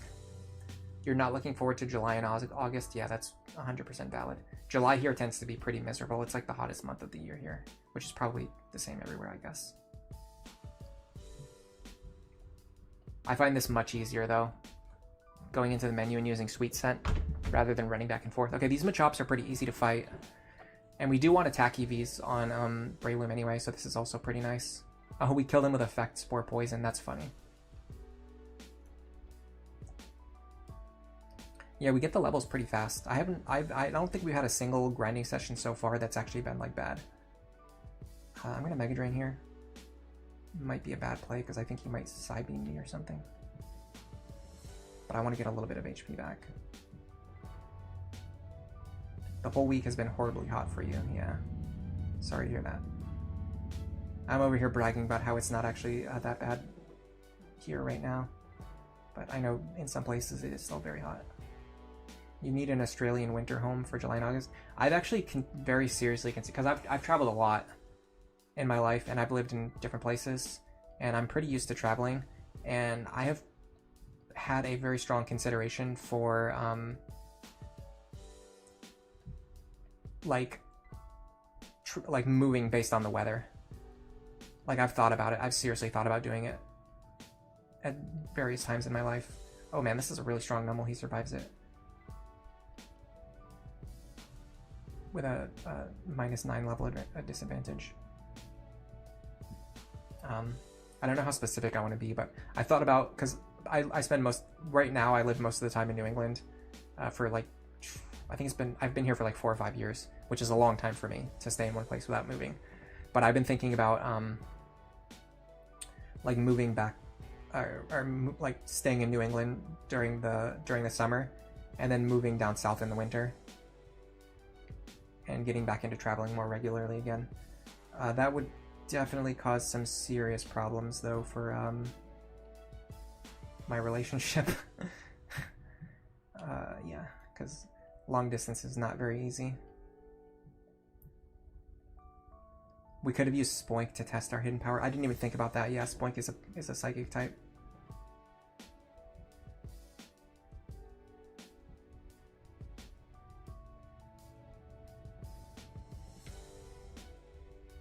When you can grind in one space until you almost completely run out of moves to use, that's usually a good sign that it's a good grinding spot.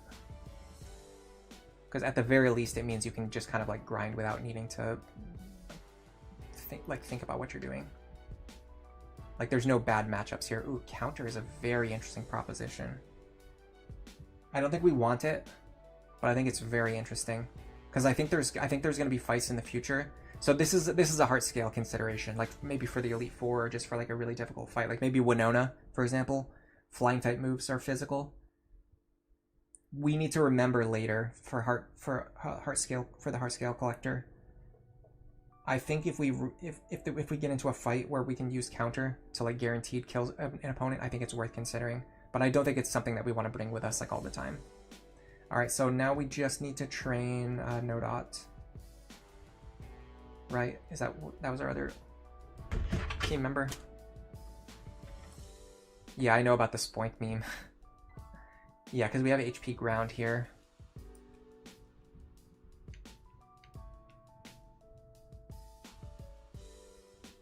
Yeah, counter will absolutely be clutch.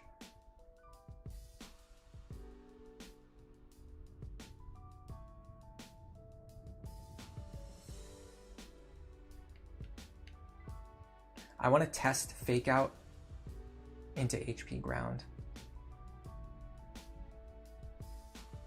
Okay, it's very similar to the power of Fake Out, which is pretty bad. Because Fake Out is a pretty low power move. So we know that Nodot's HP ground is not very strong. Because it deals similar damage to Fake Out, which means it probably only has like around 40 power. Oh, that sucks. Ooh, we got another nugget.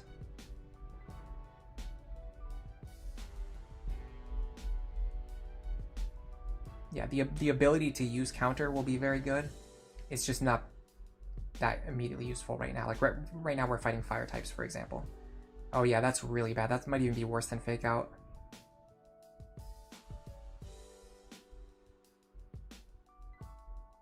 So yeah, we got a good hidden power type, but it's just not very strong. It's low base power, which happens sometimes. Bullet Seed might even be stronger versus Nummel.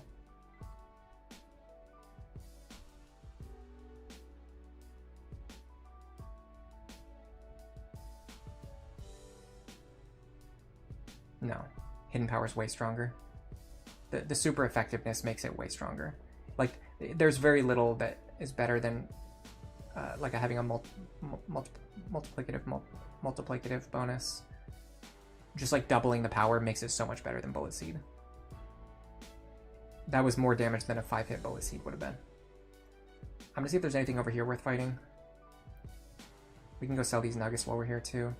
I don't think that was a good spot for training C-Dot, because there's a bunch of types that we're not good against. But then again, the experience was good. And maybe we go back up there and train C-Dot up there.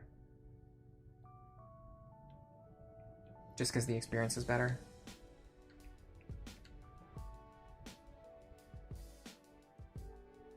I don't know where else we would train. I feel like Fake Out is one of his best moves, which is pretty bad, because it means we have to switch him in and out a lot to get use out of him.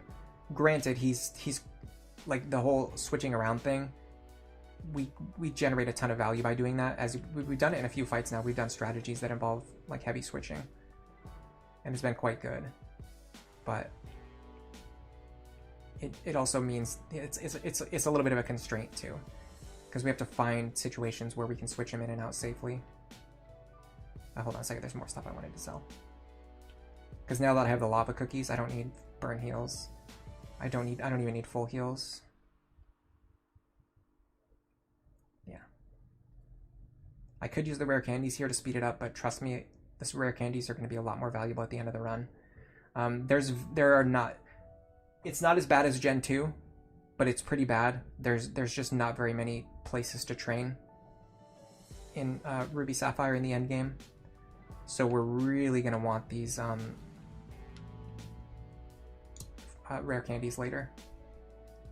Yeah, Bullet Seed is only 10 base power per hit. So our hidden power is probably about 40. The fact that we're not one-shotting these Nummels is saying a lot, because we should be one-shotting them if this had like any amount of base power. That's a really good sign that it's quite low.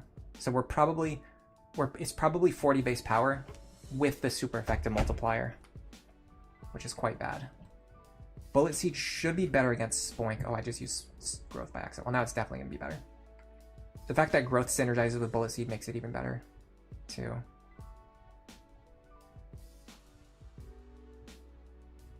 Yeah, Fake Out is really good when we can combine it with Poison Powder and Leech Seed, or both especially. The reason it works so well against that Mightyena is because he likes to spam Sand Attack, which means there are turns when he's doing no damage. And when he attacks, he only uses Bite, which also doesn't really deal very much damage. Ugh. Super effective low kicks. We gotta watch out for those. So the only thing that we can't really fight very well on this route is the Machop. Everything else we can fight decently. We used the same tech in the first stream. I don't know if you remember it or if you saw it or if you were there. I can't remember who we used it against, but it was really good. I think we used it against Watson. I'm pretty sure we used like a good Fake Out swapping tech against Watson, because he was using Thunder Wave against us a lot.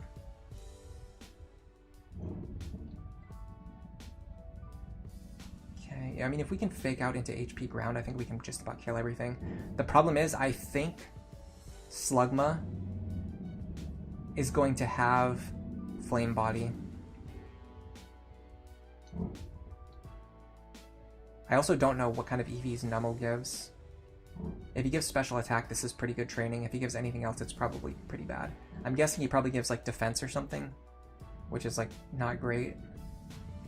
It really only helps us against flying types. Yeah, we used it against Magneton. I'm pretty sure you're right. Okay, so you were here. I didn't know if you could remember or not, or if you were here or not. Fake Out. Yeah, I think Bullet Seed is only better against things that are specifically grass weak. Everything else, HP ground is better. Which is saying a lot for how bad Bullet Seed is.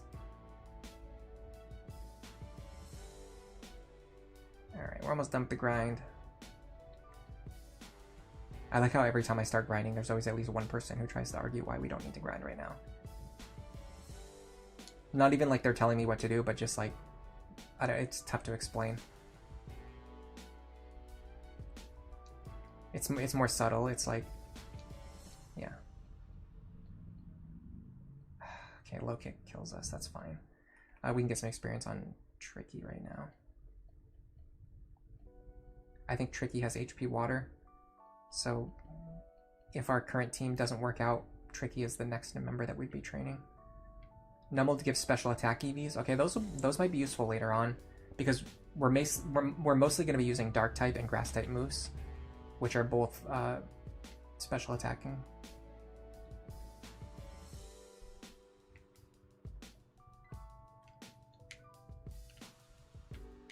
And the fact that our HP ground is very weak means that we're probably not going to be using physical attacks later on. I'm actually going to run away from these Machops.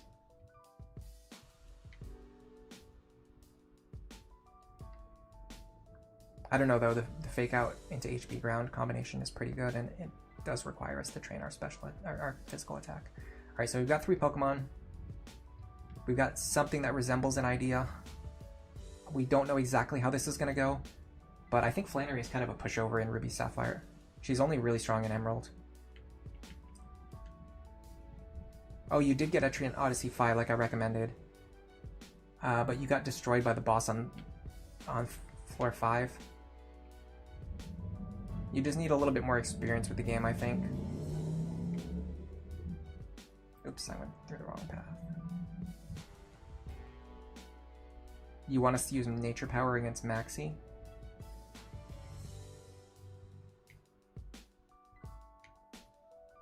I wouldn't rule it out. It's not impossible. Gray Bell, you're heading out? Okay, no worries. Have a good day. What was it, left or right? Okay, here we go. We're at Flannery, finally. I think we lead Gloom.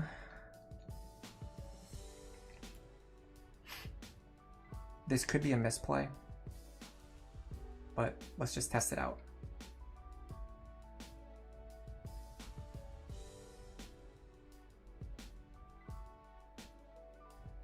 We have a slight level advantage. We can Poison Powder. We missed. We immediately get killed with Overheat. Perfect. And it was a crit. Dude, are you serious? Immediate miss into getting crit again? That's happened like 5 times this stream, and we've only been streaming for 3 hours. I'm exaggerating a little bit, but come on. Like, seriously. Poison Powder. Into Overheat. Okay, it kills us even without the crit. That's good to know. That lowers his special attack. Now Nodot comes in. We go with Fake Out. HP ground maybe kills from here? No, it doesn't even kill. And we get poisoned. Okay, sorry, our HP ground is unbelievably weak. It doesn't even two-shot these guys reliably.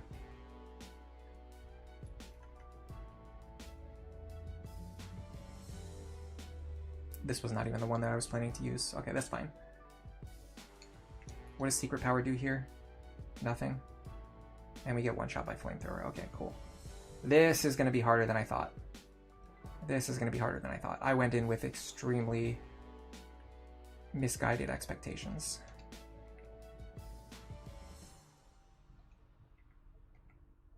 The problem is our HP ground is so weak we can't even two-shot. And then Overheat is so strong it one-shots us even without a crit. I don't think we can win this on a 3v3. This might be the battle that's going to make it, like, we're going to have to use our full team.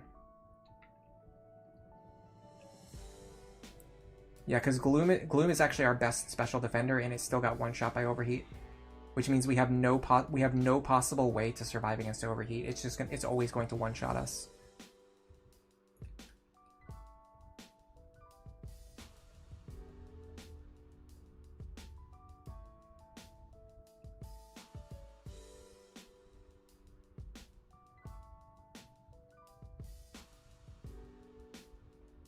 You think the first boss of Etrian 5 is one of the worst, or one of the most difficult ones in the whole series? I don't know. I'm not sure about that. I'm not saying you're wrong. I just have never really thought about it. The crit overheat actually ignores the special attack drop too. Yeah, that would be pretty tough. You did remember Flannery being tough, so you thought this was going to be hard. I always thought that she was only tough in Emerald. I think we're just struggling because because we're grass type only. I'm trying to think about what I can do to make this work. Let me check my hidden power types again. Okay, I have potential hidden power on Gloom. I have... Stop doing that. So I have another potential hidden power ground user here, which might be a stronger hidden power. In fact, it will definitely be a stronger hidden power because we have higher attack.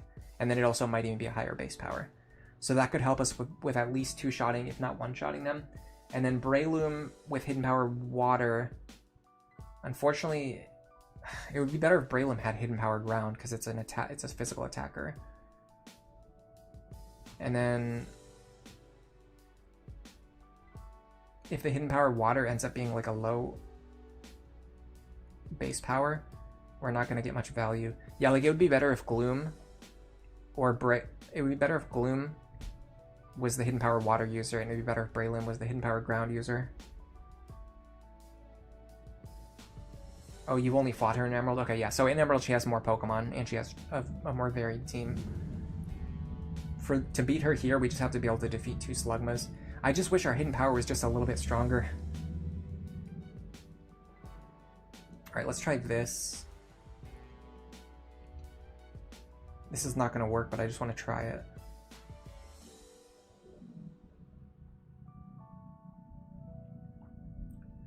So here we start with the Fake Out into HP ground.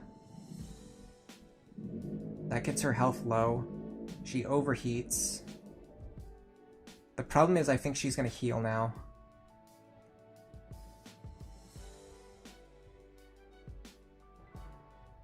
Breloom comes in. I don't think Leech Seed is going to be helpful at all in this fight. We headbutt. I'm going to headbutt the second one, see what happens. Okay. Headbutt flinch. This could be a... I doubt it, but we can get something done here. We can Leech Seed here. Okay, we did hit. His special attack fell. He is seeded, so if we Poison Powder here and miss... I think Stun Spore actually might be better. And miss again.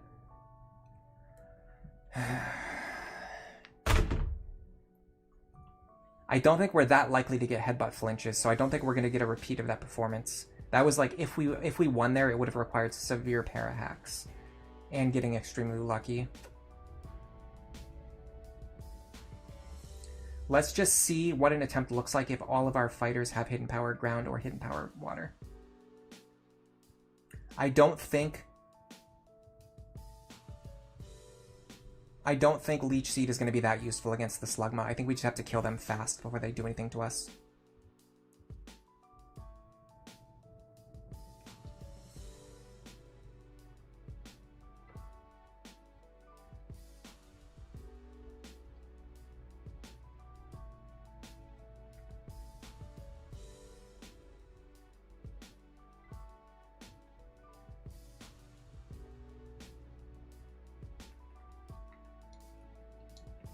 I don't know what we would forget here. I guess Headbutt.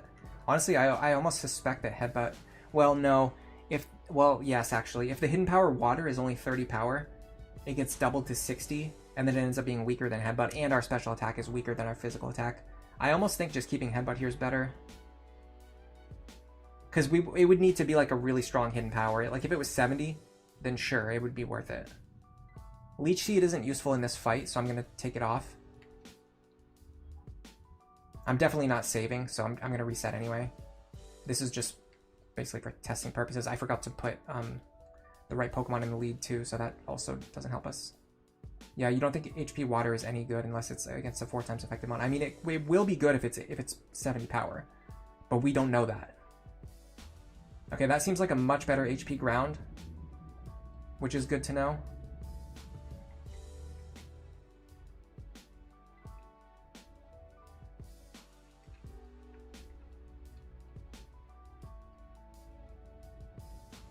That is not a very good hidden power water.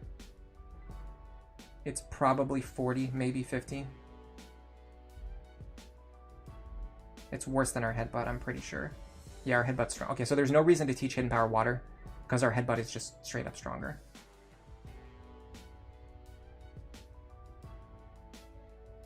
Is it 4 times effective though against Torkoal? Because in that case it might be, but well, that's terrible damage. What is Torkoal? Is he not a rock type? He seriously looks like he'd be a rock type.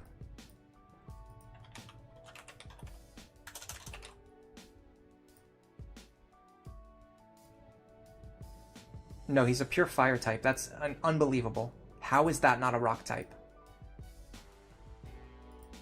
Yeah, Skywing, tell us what your team is. I'm curious to know as well.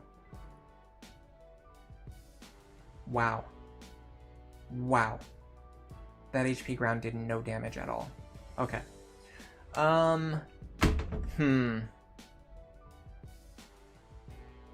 Torkoal is a pure fire type, yeah. I looked it up. Headbutt flinches are valuable when you have a lot of attempts and you only need to win once. I guess that's true. By the way, I really like hidden power ground on Gloom. I think it's much better than having it on Seedot because it has high physical attack and it seems to be maybe a higher base power, or it's just the physical attack making the difference. This does mean we have to drop Sweet Scent, but that's mostly just for utility anyway, like for out of battle grinding and stuff. So I'm not that mad about it losing it. All right, so let's try with this team. I don't think it's possible for us to win unless we use more than 3 Pokemon, unfortunately. I'm gonna theory craft a little bit more, but I just don't see it. Like, there's no item that will help us win here because we're getting one shot, and we're two-shotting them. So it's like it's always going to be we hit one of them and then they kill us, and then someone comes in and revenge kills. But that doesn't help us win fights. See what I mean? So now something can come in and revenge kill, but that doesn't help because now we're just fighting a 2v2. And then the same thing happens again, and then we're fighting a 1v1. And then when we get to the 1v1, we hit them, and then they one-shot us, and then we lose. I think I want to save, I don't know who I want to save for last. Maybe Breloom.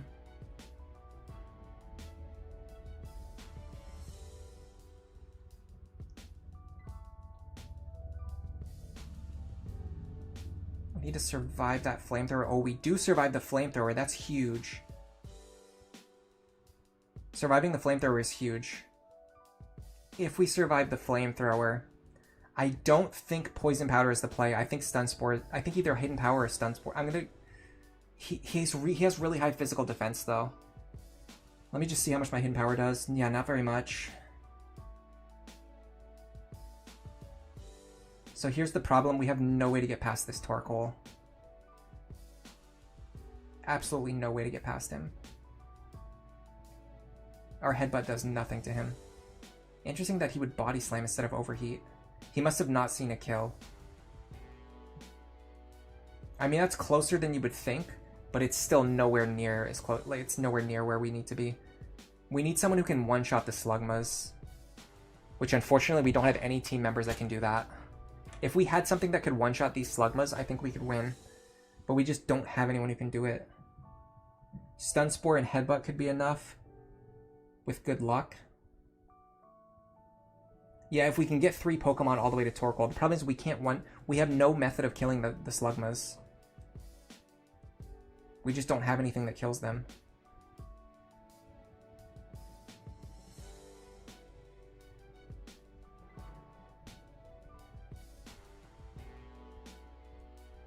Okay, Skywing is running Dragoon, Hunter, I think you mean, I'm not sure, Rover maybe? Dragoon, Rover, Warlock, Necromancer, and Fencer, but you reclass the Fencer to Botanist because Earthlanes have good luck. Yeah, Earthlane Botanist is good. One thing to keep in mind, unfortunately, so Etrian Odyssey 5 is really good with telling you which stats apply to which abilities. Most of the earlier games don't actually tell you that. You kind of just have to figure it out yourself or check the wiki. So you can look at the ability description. It will tell you like strength luck or luck or intelligence luck or whatever. One thing to keep in mind is that unfortunately, Etrian Odyssey 5 for status attacks does use the strength times 2 plus luck times 1 formula rather than the old luck times 2 formula. What this means is that for the botanist abilities where they scale off of pure luck, it's really good because Earthlanes are really good because they have really good luck. But with the like for example the Masorao abilities, which use strength and luck, you would think that Earthlanes would be better because they have high luck at inflicting status effects, but it removes all the nuance from the game. It just means the Therians are always better because strength times 2 plus luck, they have so much higher strength than Earthlanes. It just makes them better at using the status attacks that scale with strength and luck. So Earthlanes are really only good at the status attacks that scale with pure luck. So keep that in mind when you're building your characters.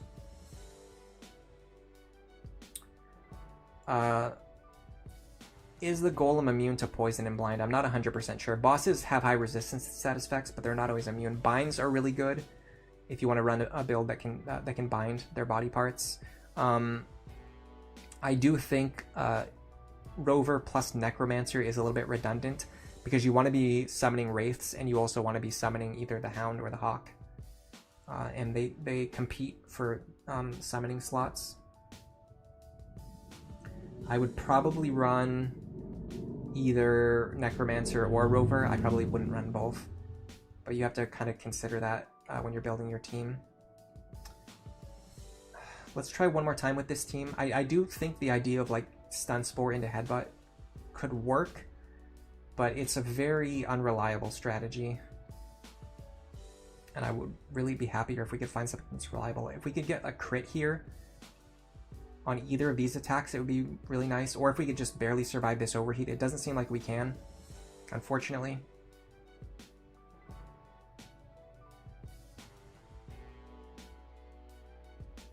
We also have to survive the flamethrower, which seems like it might be a range, or we need to not get burned, or both. Ooh, okay, we got the crit there. That's huge. That's huge. Now we stun Spore. We want a full para here. No, we didn't get it. We did get the overheat. That's huge. That means his special attack is going to be down for the Breloom fight. Do we Leech Seed here? I'm going to go for Leech Seed. It might be a misplay. Leech Seed into full para. Headbutt. We can flinch him down. Okay, we can flinch him down. He overheats even with the special attack drop. He still one-shots me. That's insane. That is unbelievable. He still one-shots me even with the special attack drop. There's no way for us to win this fight, right? There's no way for us to win this fight under these conditions. The Torkoal one-shots every member of my team, and we can't even get to him with a full team. That was by far our best attempt, and I don't think like that was extremely lucky. Like we would have to get, like we're not going to get that lucky again. Crits into full paras into flinches, we're not going to get that lucky again. We need a better plan. The problem is, like I said, Gloom is our best special defender, and it still gets one shot. Actually, Roselia is slightly better. No, it's actually worse because it has worse HP. So yeah, Gloom is our best special defender, and it still gets one shot by overheat. So we just have no way of fighting these things. Yeah, Nuzleaf is a little bit useless, but I agree that we don't really have a good replacement either. Like, what else would we send in his place? It would be nothing really. Yeah, it's like nothing. We don't have anything else. Maybe Sceptile. What does Secret Power do here?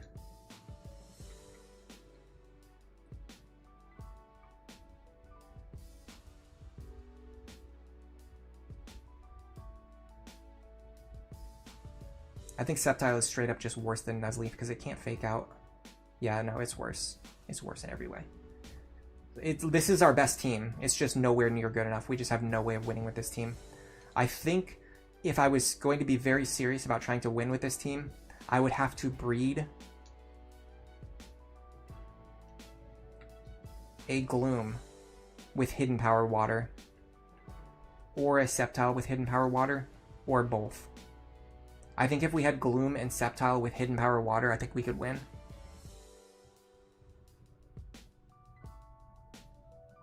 I think that's the only way we could win, is by having Gloom and Sceptile with Hidden Power Water. And like a high base power too.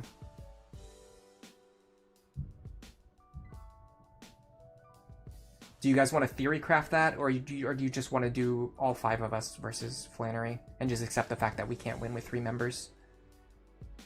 Because I don't think we ever win with this team. Yeah, Breloom with HP Rock would be nice too.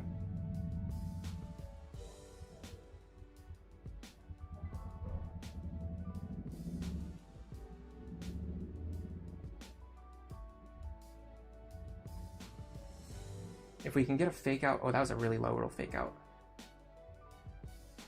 We get 2 chances to crit. There. Then Gloom comes in. Gloom gets the revenge.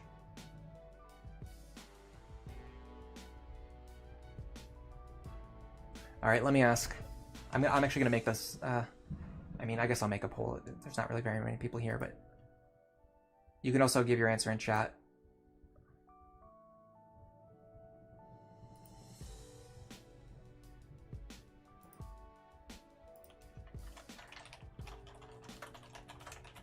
So I have 3 ideas about what we should do for Flannery.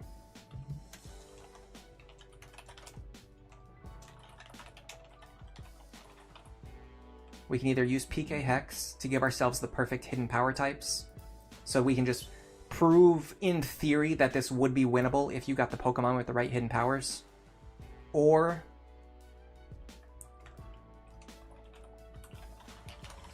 use 5 Pokemon instead of 3. This is basically saying just get past the fight and not worry about following the strictest challenges. Just focus on beating the game with grass types and not with like strict level and like number of Pokemon restrictions. Or keep trying until we get lucky, which is my least favorite option. If that option wins the poll, I'm probably just going to veto it anyway, because I don't want to do that. So yeah, it's pretty much, would you guys prefer if we gave ourselves the perfect hidden power and then just proved that the fight is winnable if you have the perfect hidden power? Or would it be better if we used 5 Pokemon? Oh, she used Sunny Day. Okay, that actually plays to our advantage. Or would it be better? Well, actually not really, because now Overheat's going to destroy us. Or would it be better if... Okay, we missed Stun Spore too. Or would it be better if we just fought her with a full team and just, you know, made the playthrough more focused on just... Oh, man, that would have been so good on the last attempt, that crit headbutt. Just focus on, you know, making progress in the run so we're not stuck here forever. It's got to be one of those 2 options, because I'm not going to sit here and fight Flannery for 6 hours until I get the perfect luck. I will do a couple more attempts while I'm waiting for responses. It seems like people want me to just send my full team and just make progress, which is a totally valid option. And that's still going to be pretty challenging with the fact that she one-shots all of our team members. Oh, man, I'd really like to get a crit on one of these opening moves, one of these attempts. Alright, I mean, there's really not that many people here, and 3 people have already voted for me to just use my full team. So I'm going to use my full team on this attempt and see if it works. Okay, we got the crit there. That's huge. I need Stun Spore to hit, and it did. That's huge. Overheat missed. That's huge. Overheat kills us. Okay. Special attack drops. Now Breloom comes in. I'm going to go with the Leech Seed strategy. Okay, we hit Leech Seed. Overheat kills us. Unfortunate. But his special attack dropped again. I think we can win from here. The only problem is now we don't have any good attacking moves.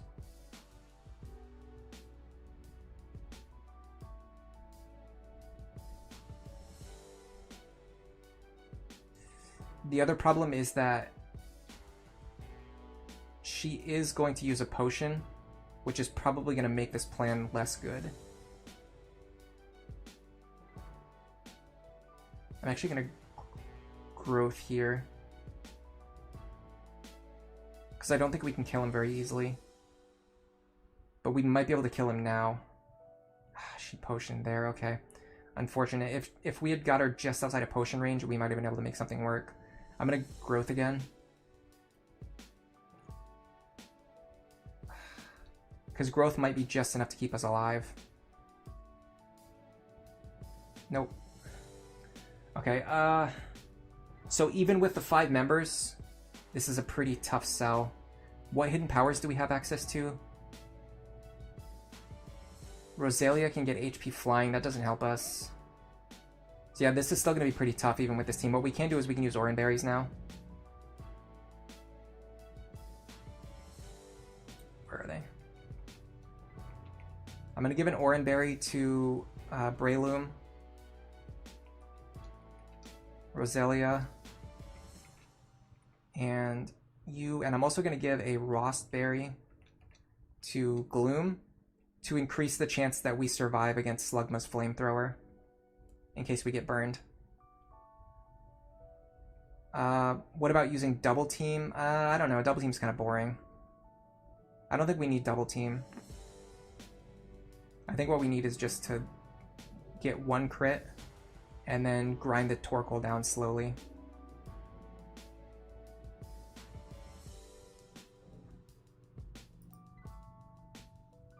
You would try using 4 Pokemon first? Eh. I don't see any additional value in doing that, personally. I'm actually going to send out Snowy here.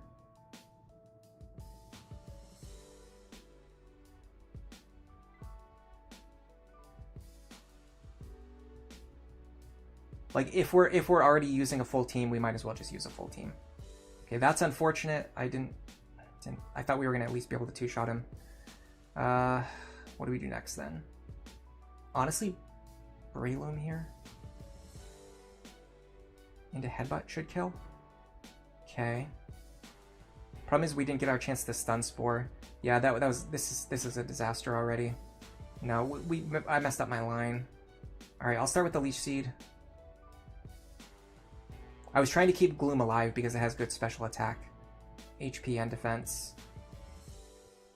Sorry, good special defense. HP and physical defense. Okay, we do survive the overheat. That's huge.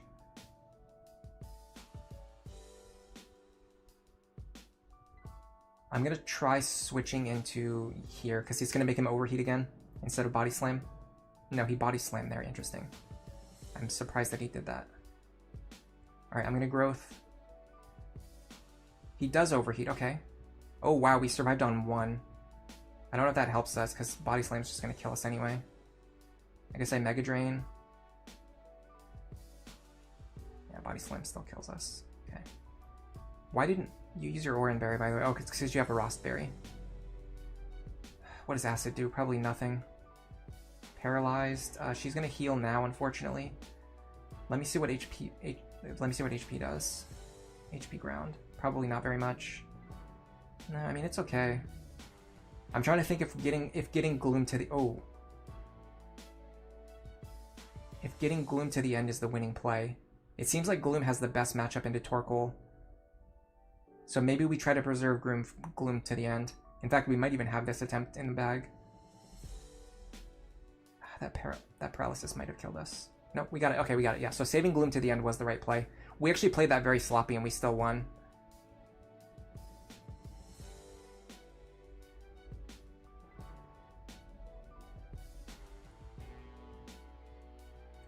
You know what?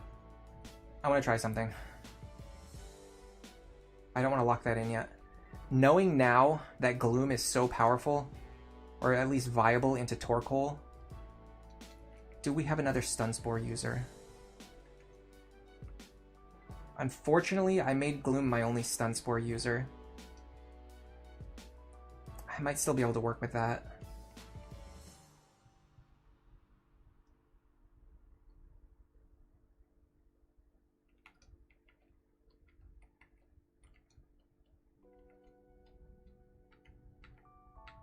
I want you to have an Oran Berry. Okay.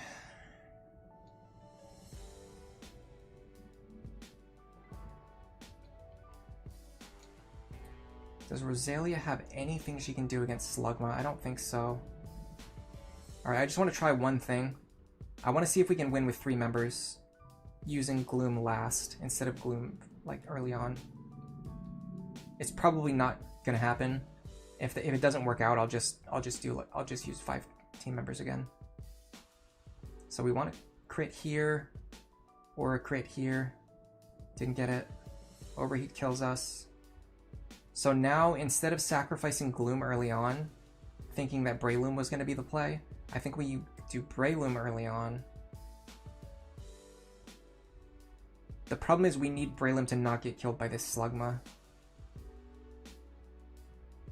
Which doesn't work, okay. I might be able to do it with 4 members, though.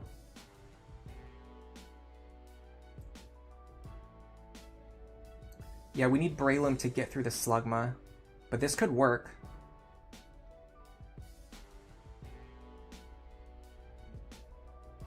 We have a second Gloom in the box. That's technically true.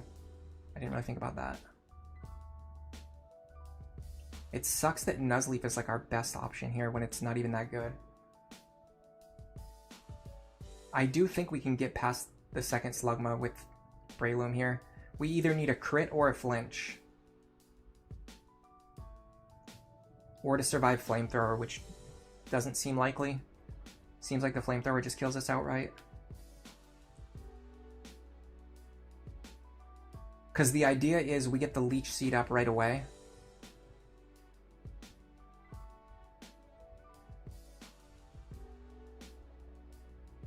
At the very least, I think we can win with only 4 team members. If we go this path. Yeah, and the first Slugma could also miss Overheat, which he hasn't done a single... Oh, that was a misclick. The first Slugma can actually miss Overheat, which he hasn't done a single time yet. Which is actually kind of crazy if you think about it. We've done a ton of attempts. He has not missed Overheat a single time. That's a little suspect. Okay, we got the Sunny Day line, which is not great, but it's workable. So from here, we would Leech Seed. Overheat's gonna kill us anyway. We need to get Leech Seed up as soon as possible. So yeah, we just Leech Seed here.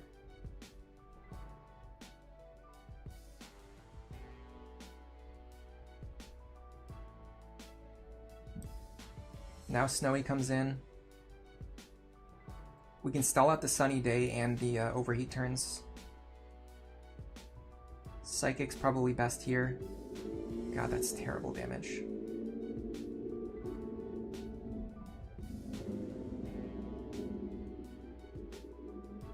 Is Poison better than Paralysis? I'm not sure. I'm just gonna Magical Leaf. I don't think I'm gonna survive whatever he does. Yeah. Oh, I did survive. Interesting, just barely though. And we Poison Pointed him. Okay, so I don't have the choice then. It's gonna be Poison, whether I like it or not. Is she gonna heal him here?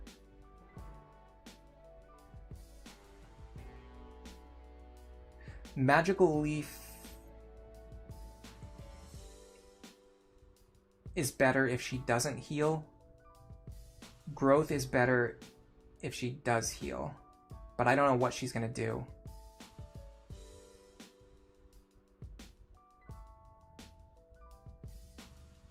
I think we just won.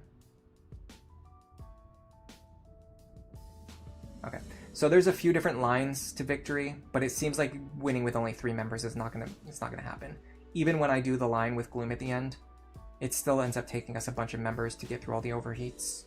So I think we had to use all 5 team members there. It's unfortunate, but it is what it is. Like I mentioned before, my #1 priority here is just beating the game with all grass types.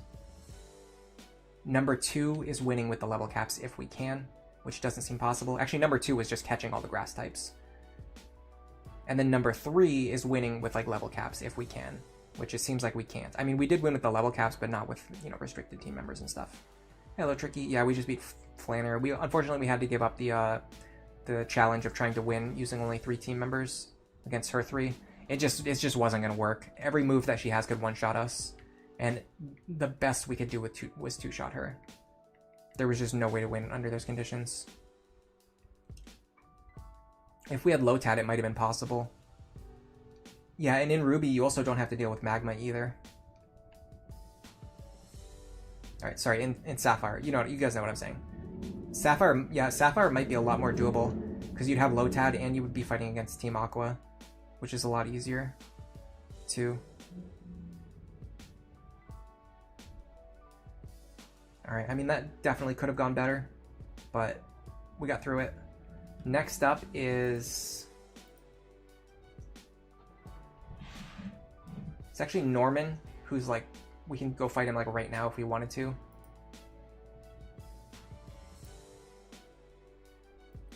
The level caps for Norman are 28, 30, and 31. So we actually can't really level up. Well, it's 30. Okay, so it would be 31. So we can level up a little bit more. I don't think we have anything that learns Protect, which means it's going to be tough to get past the slacking. We can get Cacturn now. And we have a lot of trainers we can fight. I think we can get Lilith now too.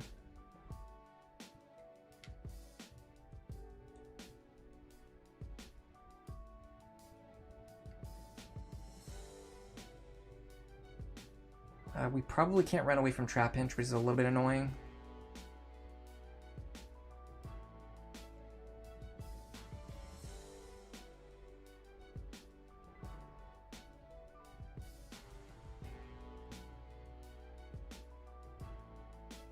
At the very least, I don't think we're lagging like we were during the previous stream when I had the much worse computer.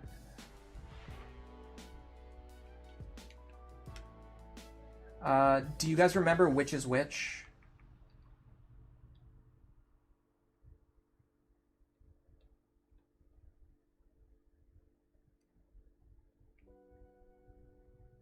I'm guessing it's the root fossil, right?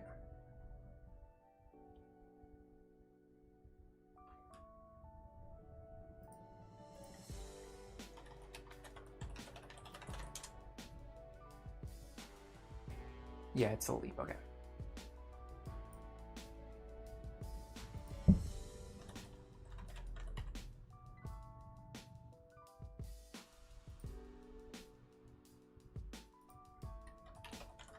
Let's see what Lilith gets.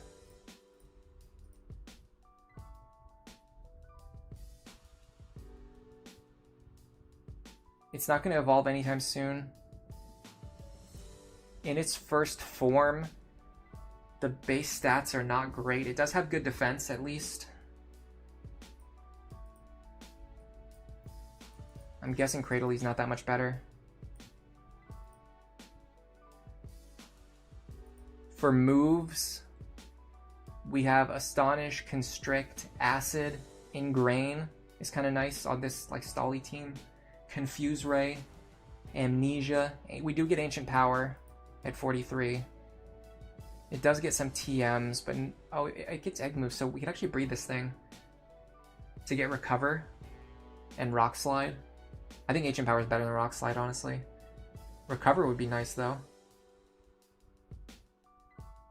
Solar Beam, Giga Drain, Bullet Seed. We can get Giga Drain through breeding, by the way. It's not strictly through TMs. I'm gonna look at Cradley and see if like what happens to the stats when it evolves. Okay, so it's kind of like a mixed attacker, but not with really great attacks. And then a mixed defender with like pretty good defenses. Unfortunately, it's weak against Ice, Fighting, Bug, and Steel. And it only has 2 resistances. So it's actually not as good of a defender as it could be, because resistances are pretty important on your defenders.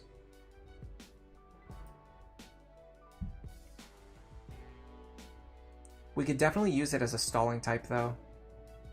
I could see the value of that. Alright, there should be items around here, and we should also be able to get Cacturn. Yeah,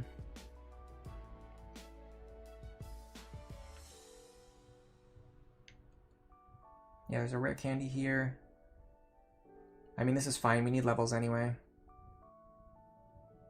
Dude, when do you get fly in this game, by the way? It seems like it's taking forever. Do you seriously not get it until Winona's gym? No, you get it after Norman. So we'll get fly soon. We should go fight all the trainers in his gym. There's our Cacturn. Or Cacnea, at least. Oh my god. Okay, I think the Sandstorm's gonna kill it. No, okay. Why didn't Sandstorm kill it?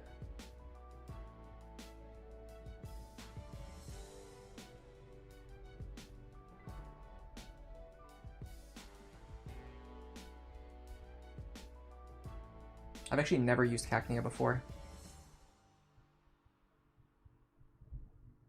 Unfortunately, everyone who's in chat right now already has a Pokemon named after them. Let me scroll back further.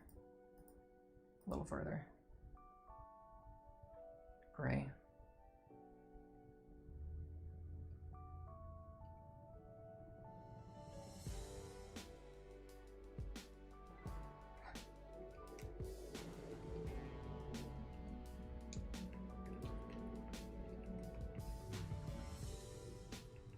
Graybell.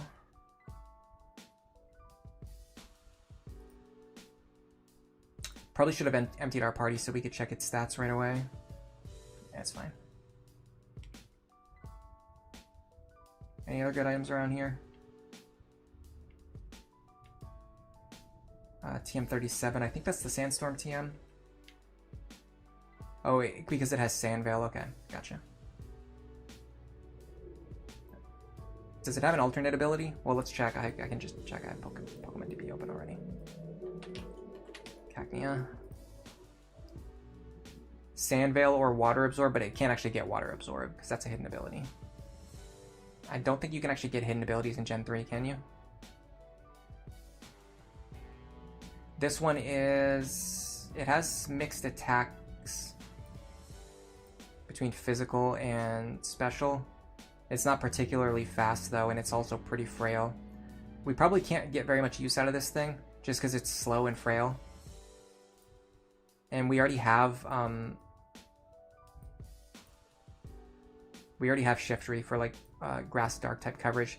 This is another reason why Sapphire would be better, because you can use Cacturn for your grass dark type coverage, whereas in Ruby you just have you already have Shiftry, so you don't really need Cacturn to fill that role. So we have two redundant roles instead of a really powerful water grass type role. And this one doesn't even get any good moves. I mean, it gets Faint Attack, it gets Needle Arm. Okay, well okay, never mind. It gets Faint Attack and Needle Arm. Pretty good.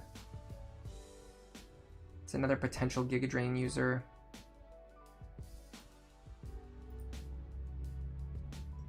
Yeah, it's got the Hoenn special, low speed and low defenses. It's banned in Gen 3 OU because Sandvale is banned. Yeah, I mean that makes sense. But it's just not that useful for our purposes, because there's not going to be very many situations where Sandstorm matters. I mean, these Trapinches give okay experience. I bet there's an item on this rock too. Oh, Ruin Maniac, Dusty. That's a spray you don't see very often. Oh, we didn't one-shot. I'm astounded that didn't one-shot. I guess I growth here. Wow. That was a hard-hitting dig.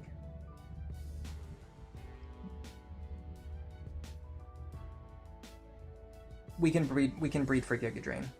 Remember that, Tricky.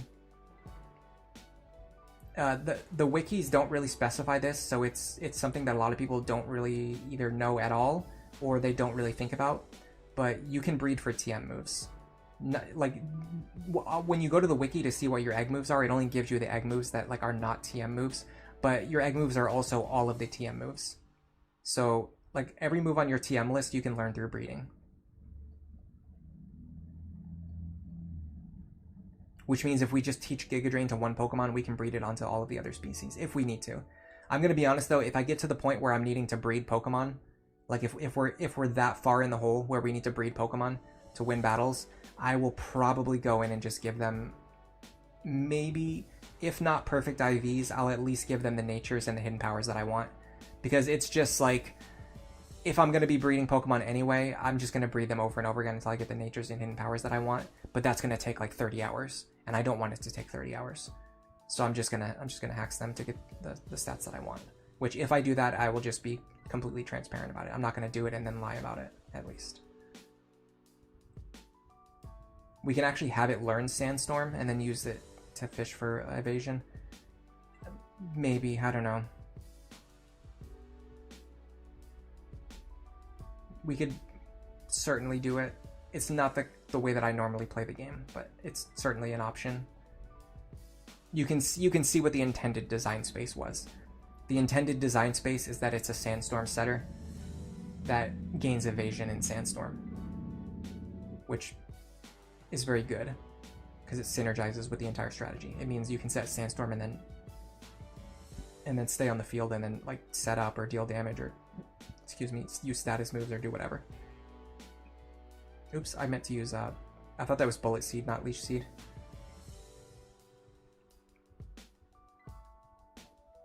Alright, we can definitely beat Norman today.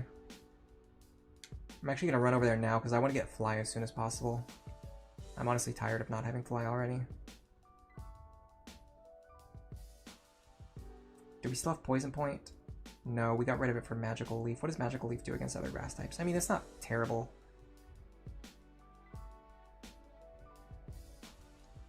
When does Cacnea evolve?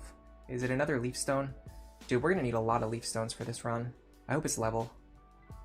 Okay, it is level 32, which is actually above our level cap. So yeah, we definitely cannot use Cacturne for the Norman fight, because our level cap right now is 31. The next question is, who gets Protect in Gen 3? Bulbapedia is best for that, because Bulbapedia actually lists which Pokemon learn the move per generation. Mostly the other wikis don't. You have to go to like every single Pokemon's individual page to see what moves they learn, which is just vile. Okay, Gen 3 Protect users by level up. Any grass types?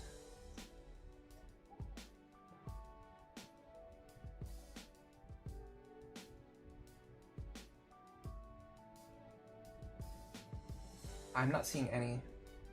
Oh, here we go. Flap. Well, no, that's not until much later generations. Wow. There's actually not a single grass type that learns Protect.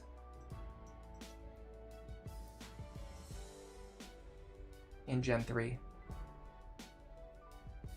By level up, at least. Not by TM either. Yeah, there's not a single grass type in Gen 3 that learns Protect. That is insane. What about Dig? I can use Dig as well.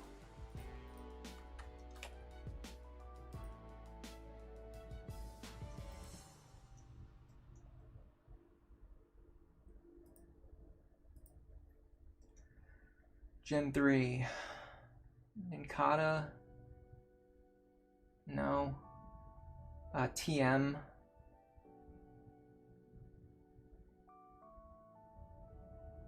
Paris. But I don't think we can get it.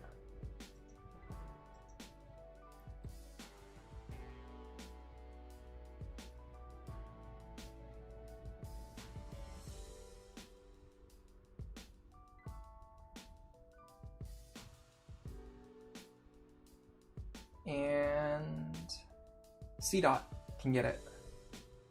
Okay, so we have to get the TM because Nuzleaf can learn Dig. And that would be one of our few ways to beat Norman if we get stuck against these Slackings.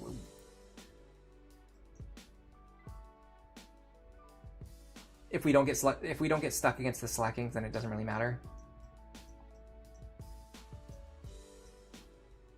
But if we do get stuck, this is going to be one of our best methods for getting past him is teaching Dig to C-Dot, or Nuzleaf in this case.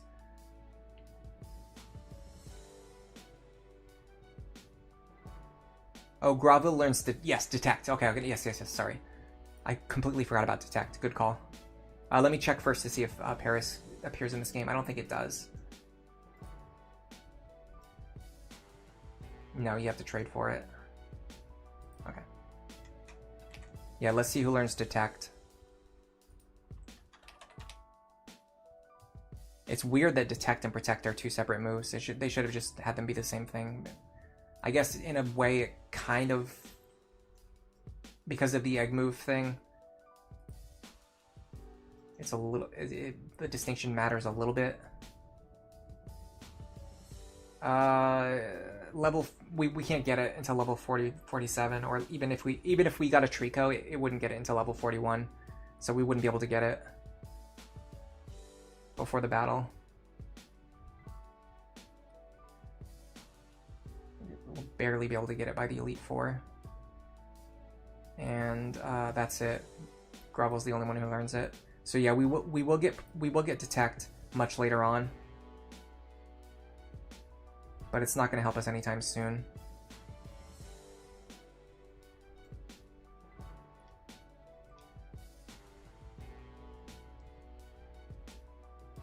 Dig should be better than Hidden Power.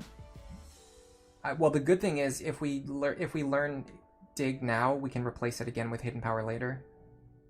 So we at least have that going for us. We got Dig from the Fossil Maniac. Okay, so we do have Dig already. We don't have to go get it. We should already have it. Yeah, we already have Dig. So that's good.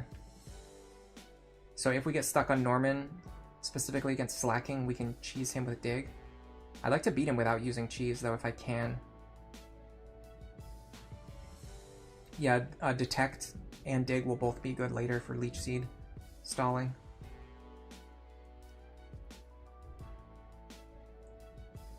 You need a lot of combat experience to learn to detect what your enemy is going to do.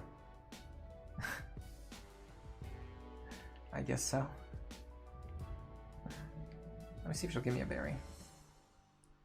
Nope. Someone in here should give me one.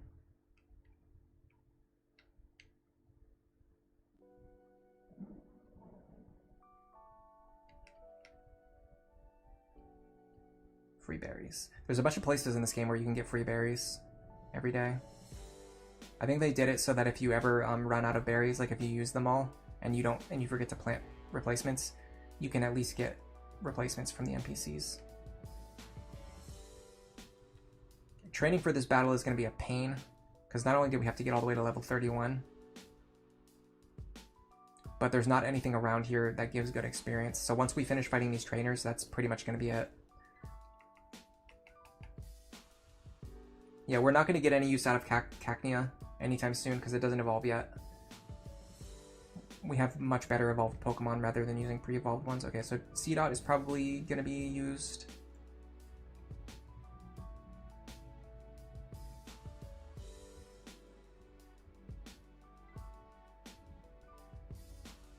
Delcatty.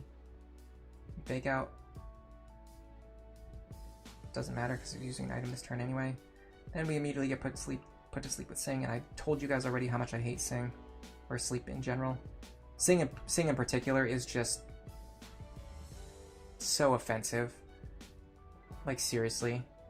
It has 55 accuracy. The fact that the NPCs would use Sing against you and then it also hits is just such BM. And there we go. And then another instant sleep. 55 accuracy, my friends. Yep. I bet that's true. Is Breloom going to be used? Yeah, probably. It's our only fighting type.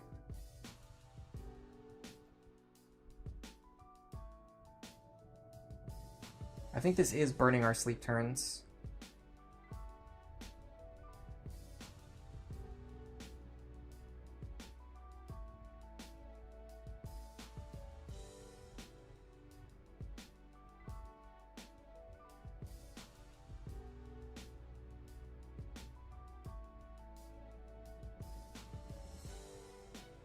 A trainer that puts you to sleep and then spams Attract and Double Slap is so infuriating. Especially with a low accuracy sleep move. We get False Sweep at level 59. Yeah, that's so ridiculous.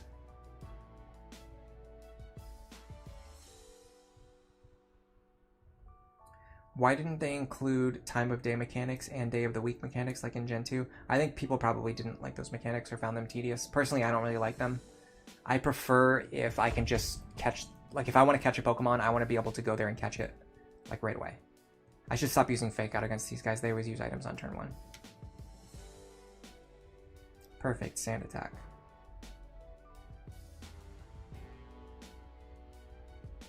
At least we hit through it.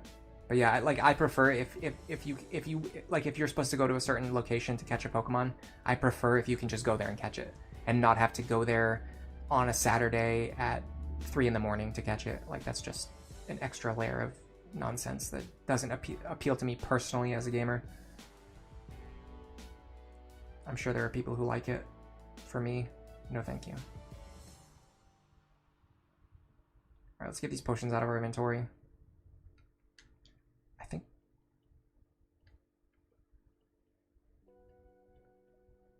I'm gonna fight all the gym trainers anyway.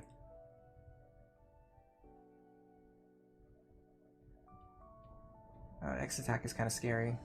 Dude, our HP ground is so weak. In general, this C-Dot is very weak. The main thing it's for is like for stalling turns with Fake Out. Now, I could be wrong, but I think Fake Out actually plays around Slack Off. Like, I think you can fake him out on his turns when he's allowed to attack, and then on the next turn, he'll actually slack off, even though he got faked out on the previous turn. I think that's true.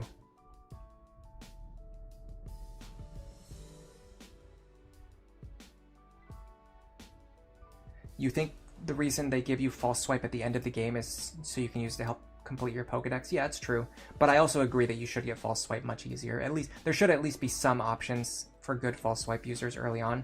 It's kind of weird how rare it is to find good False Swipe users. Like, in this game, they introduced Absol, which is a pretty good False Swipe user, and you can get it about halfway through the game, which isn't too bad.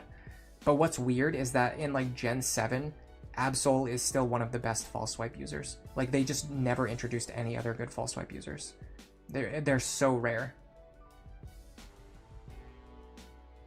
This is what a fight against the Singing Dalcatty should look like, by the way. It spams Sing and misses every time because the move has trash accuracy. Yeah, this is how the other Delcatty fight should have gone. This is why I hate sleep in Pokemon.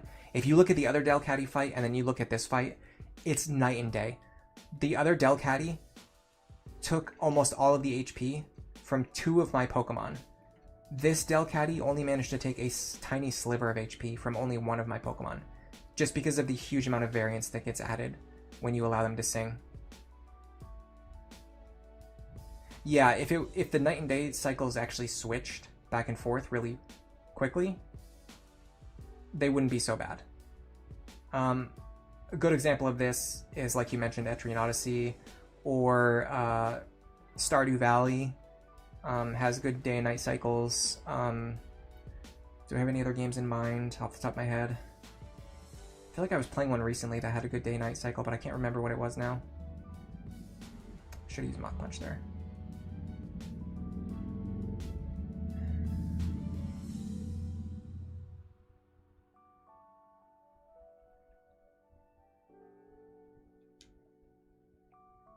Yeah, I don't know why I'm drawing a blank.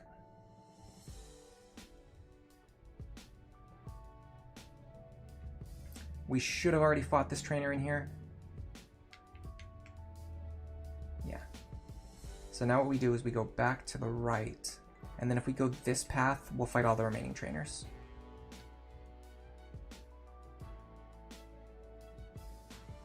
Yeah, you don't like the encounters changing based on the time of day, but you like how the graphics change, or how guards only fight you at night. Yeah, those are cool little touches. Oh, okay, this one doesn't use items. Interesting. Maybe it thought it saw a kill or something? I don't know. That's so weird. She's the first one who didn't use an item on turn 1.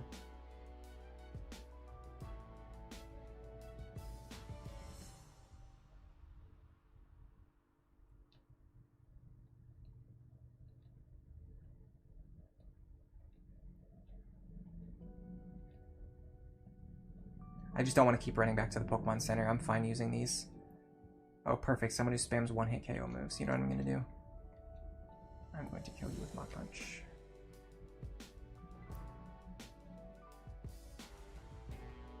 You do like the day of the week events. See, I think the day of the week events are even worse, because then if you're not on the right day, you have to wait an entire week for the day to come back around. Like, that's crazy. Like the bug catching contest only being on Tuesdays, that literally means if I want to do the bug catching contest and it's Wednesday, I have to wait an entire week. It's just crazy. That's insane. That's pure insanity. All right, so Norman's team is slacking into Vigoroth into slacking. So I want to try something.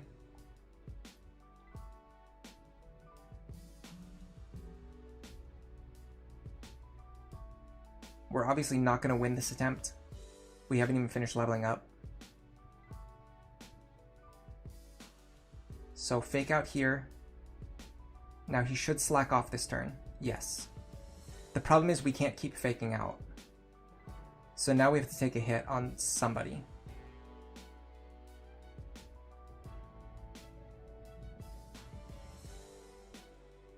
I guess I want to try Breloom. I'm scared he's going to focus punch. No, he yawns. Okay, that's actually great. Because now this turn he's going to slack off. Then I fake out. Now, does he yawn again? He loafs around, okay. Yeah, okay, he loafs around on the switch. So then I get my Leech Seed up. Then he yawns. Then I switch. He loafs around this turn. Then I get the fake out. Then I switch because he's loafing around.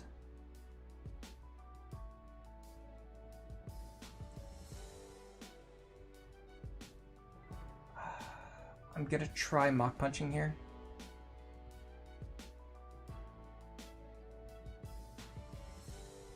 Okay, now the problem is I have no idea what he's gonna do this turn. I don't know if he switches or if he loafs. I'm gonna Mach Punch again though. Okay, it ended up not mattering because we crit him. Next out comes Vigoroth. Now this thing is going to be very hard for us to beat. I'm going to Leech Seed it. That's going to make our ranges a little bit more favorable. Do I ever Mega Drain here? I almost think I switch. The question is, who would I use as my third member? Probably Gloom, maybe Roselia. I'm going to go with Roselia.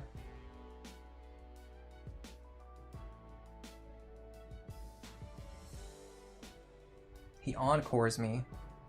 That's perfect. Now I'm gonna set up a growth.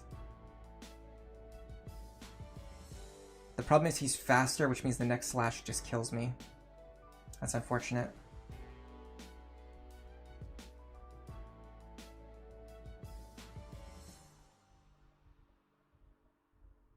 What if we do this?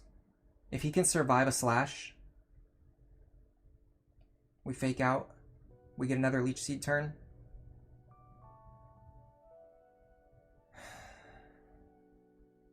I need to keep this guy alive. I think we send Tricky out. We sack Tricky. Cool, we play around the Encore again. This time I want to Mega Drain, because he's going to Hyper Potion. That's going to heal me back up to the point where I can survive another slash. This time we know that he's going to deal more than half of our health. I think I Mega Drain here. He crits me. Nothing matters. Poison Point though. That's good. We get the fake out.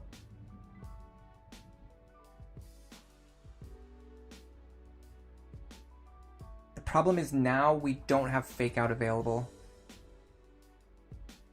Do I go Breloom? Do I hard switch into Breloom here?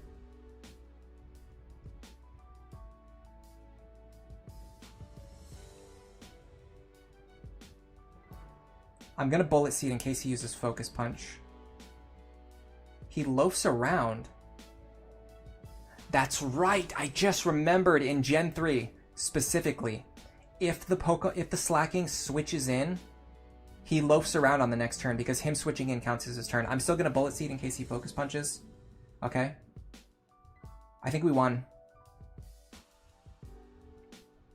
Breloom comes in on the loaf turn. Now I headbutt in case he focus punches. Now I leech seed on the loaf turn. Yeah, we won. It's over. Slacking is too easy to play around. We headbutt on the focus punch turn. Okay, we switch on the loaf turn. Then we fake out for the win. Clean. Very, very clean. We beat him with just 3 team members, and we didn't even train. We didn't even level up to the cap.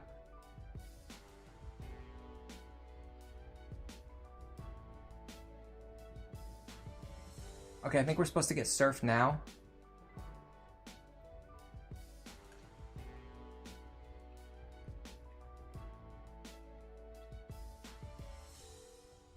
Yeah, so I think if you teleport from this location back to Dewford, it soft locks your game.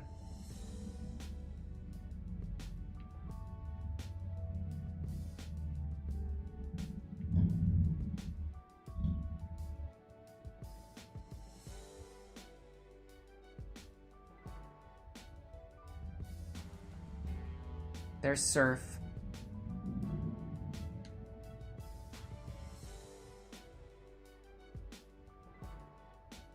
And then there's like a cutscene somewhere. I'm not sure. Maybe I'm misremembering. I have to look it up. I learned about the soft lock a while ago. There's like a soft lock you can do right now. There's a soft lock you can do right now where you get teleported back to Dewford when you have Surf, but you can't actually use it outside of battle. Even though the game thinks that you can, which causes Mr. Briny to not appear. It causes Mr. Briny to disappear. Because now that we can surf, I'll show you. Now that we can surf, Mr. Briny won't give us a ride anymore. See? Mr. Briny disappears after you get the Surf HM.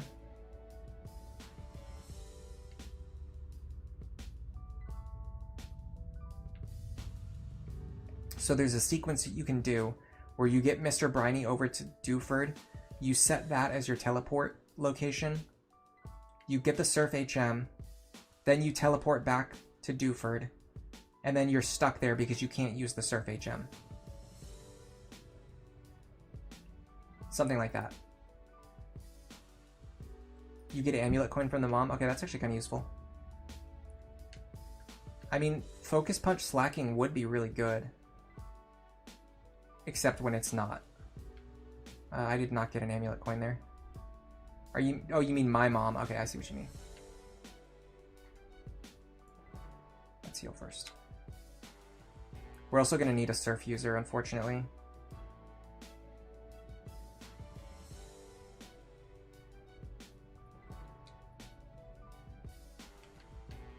Yeah, it's kind of funny that as soon as we learn how to surf, Mr. Briny just stops sailing ever again.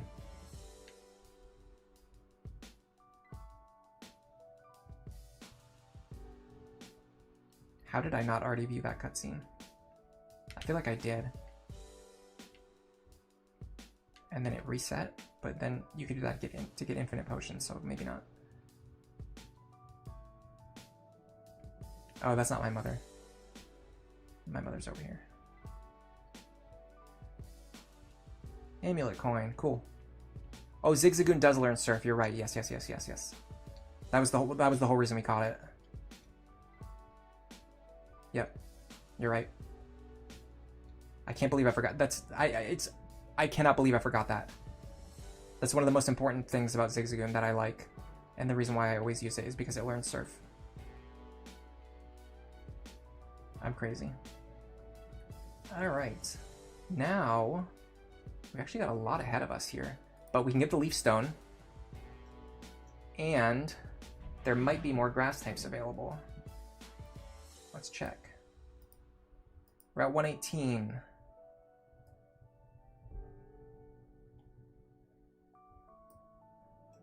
There are no grass types available.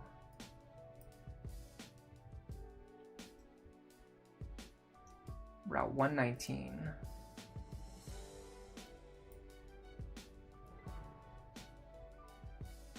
119 feels like it should have grass types. Oddish. Tropius. We can get Tropius on 119. Oh, that's awesome. I want to get Tropius. Okay, I definitely want to get Tropius today. And I kind of want to beat Winona today too, but we'll see if I can. Do we seriously still not have Fly? Dude, this game is egregious with how long it takes to get Fly.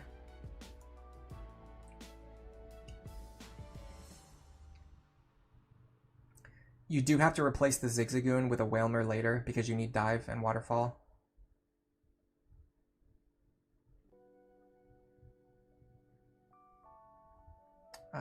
This is not where I want to be, but kind of. I don't really see any value in going to the power plant, so I'm not going to do it unless like it's the point where I have to. But like none of our Pokemon can use Thunderbolt, so it doesn't really matter.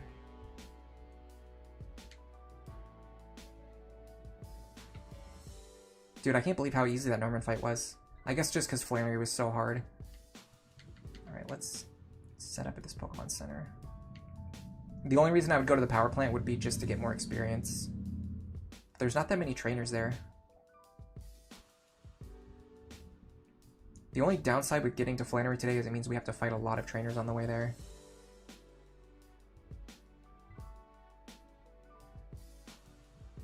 Tropius is Route 119. Yes, we can get to Route 119 today.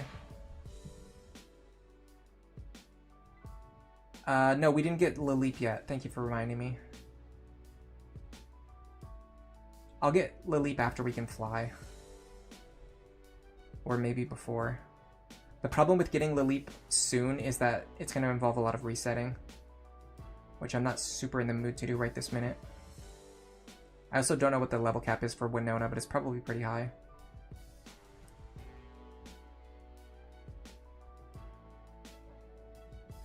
I'm a little worried that we won't be able to level up, or that we won't be able to evolve Seedot until he learns a bunch of moves later on. You're imagining a surf shop where they hand you a Zigzagoon instead of a surf board. Yeah, surfing Zigzagoon is just a really funny idea. Like, what is the logic behind why Zigzagoon can surf? I don't know.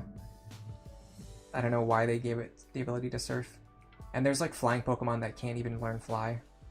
Oh, there's Steven.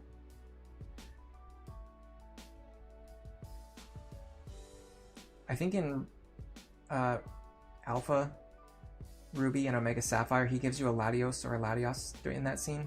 Is that right? Oh, hello Aether Mordu. Welcome to the stream. Didn't see you there. Yeah, Ludicolo would be really nice here. That guy's a bird keeper, I'm pretty sure. I want to avoid him if I can. There's actually a berry house over here. I don't remember if you can get there from this direction. You can, okay. This place is very clutch. You get a bunch of berries here.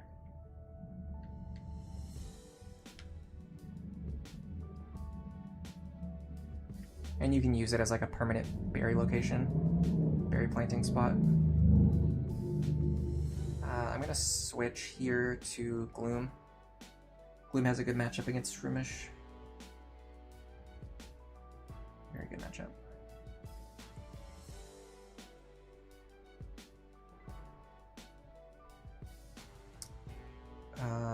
Hidden Power. Let me open up the sheet. See, like, I can't even remember what hidden powers my Pokemon have. I'm gonna have to keep constantly checking it. Ground. Should be neutral against Gloom, but so is Acid. But Acid, we have Stab, so we should be using Acid. And there's the Sleep Powder that I hate so much. I thought Grass Types were immune to powder moves. I guess maybe later gens.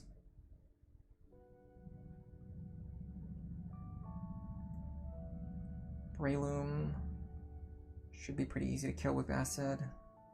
Very easy with a crit.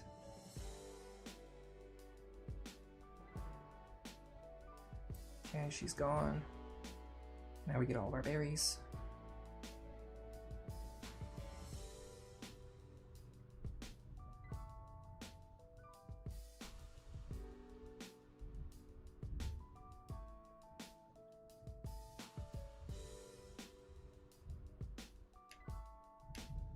And you can use this. I think I almost think you can fly back to this place, maybe?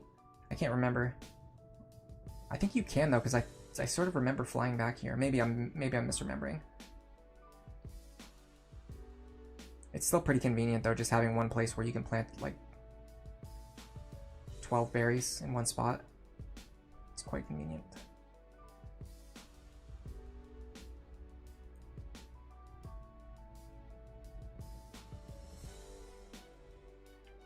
Alright. I think you have to use a passphrase in here if you want to get a free item. No, he gives you free berries too. Yeah. He always gives you free berries. 2 free berries every day. And then she gives you berries if you tell her a password. But I don't know any of the passwords off the top of my head. And they're just berries that are used for contests anyway. So it's not that important. Alright. Don't need to battle those 2 right now. I'll do it later if I need the experience. Alright, so let's try to avoid trainers as much as we can. This bird catcher is going to be the bane of my existence. Oh, you can't outrun this guy. I should have more super potions. I should have a few more super potions. Dude, this route is a nightmare, by the way. This is probably the hardest route in the entire game. In terms of, like, budgeting your healing and resources.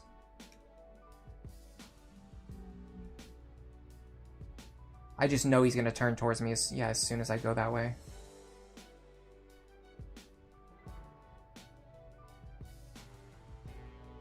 Okay.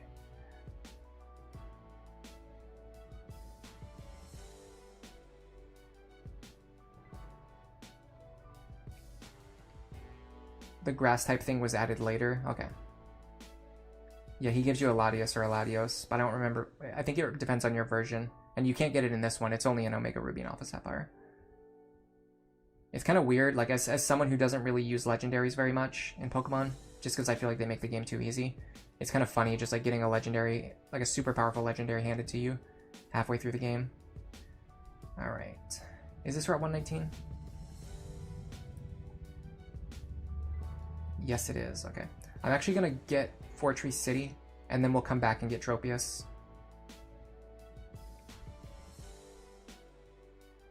There's also a rival battle up ahead. Is this the fly? HM? I thought this would be the fly HM, I guess not. Where do you get fly in this game?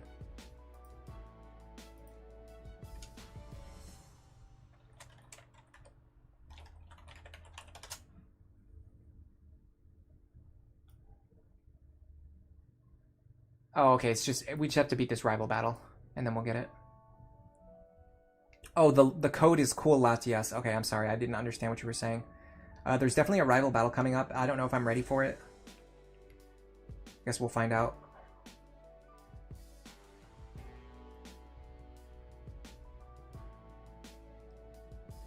Yeah, you get it from beating this rival battle, which is, like, very close to where I am right now. That's why I was so confused, because I feel like I should be getting it soon, but I wasn't getting it.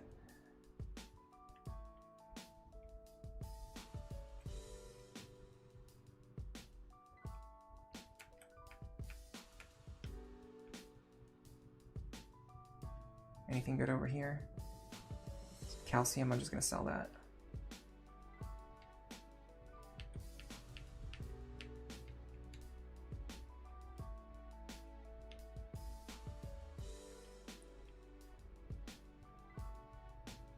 Yeah, there's the Oddish. We don't need any more Oddish. I guess what we could have done is we could have caught the second Oddish here.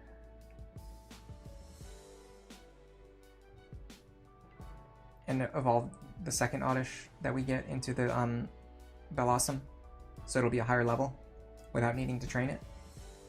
Alright, so this rival battle is going to be a pain. Let's actually just check what he has. Or she has. Wailmer, Numel, and Grovyle. That's actually super easy. The levels aren't very high either. Alright, let's leave with Snowy. No, oh, I'm an idiot. Why would I think that she would have Grovyle? No, she's going to have Shroomish, Wailmer, and Combustion. Okay, so against Shroomish, we actually want to lead Oddish, or Gloom. Where is she? Am I crazy? Is she not supposed to fight me on this bridge? Okay. That one really confused me. I could have sworn she attacks you on that bridge. Is there another bridge coming up? I guess I just completely misremembered or misunderstood.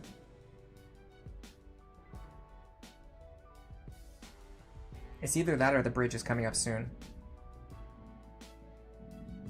Okay, Ninkata is bug ground. I don't have anything good with Gloom. I don't have anything good with any of my Pokemon, really. I guess we go here. And then Headbutt for neutral damage. Why would you Mind Reader twice in a row? That's so funny. Coughing, we can Headbutt. That flinch is probably a good thing, because it could have hit me with a Sludge Bomb or something. Ninjask, again, we just Headbutt. I think Ninjask is also a flying type too, so we have to be a little careful of that. Alright.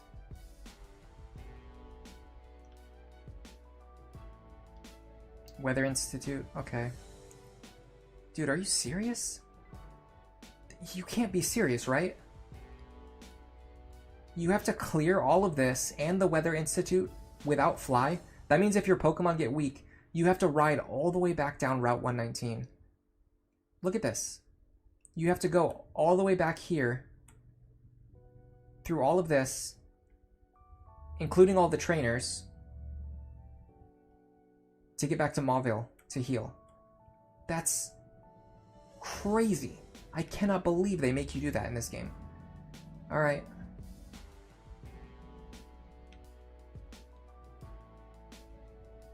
This guy will heal me, right? Okay, at least we can rest here. We can kind of use this as a base of operations.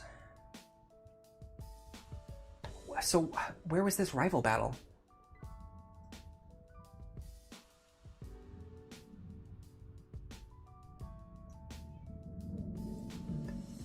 Everything is telling me that there's a rival battle here, but it just didn't happen. We just walked by and there was no rival battle. Someone tell me what I'm not understanding, or what I'm misremembering, or what I'm getting wrong. Someone tell me where that rival battle is. Am I looking at the wrong route, maybe?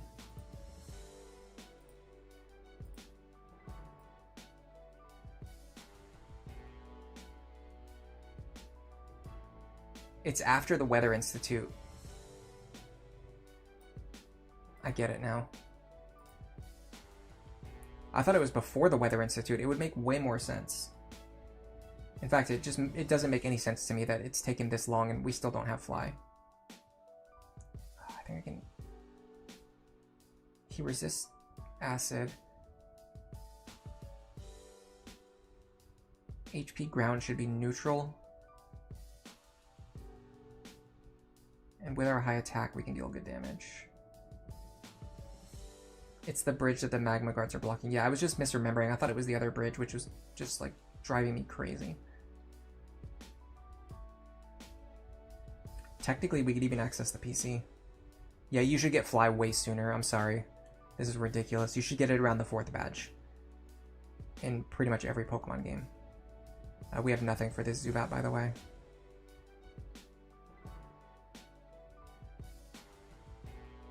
You can at least use Dig, Teleport, or use an Escape Rope to get back quickly, maybe. But Dig and Teleport won't work. Well, sorry, Dig and Escape Rope won't work. And sorry, let me focus on what I'm doing first.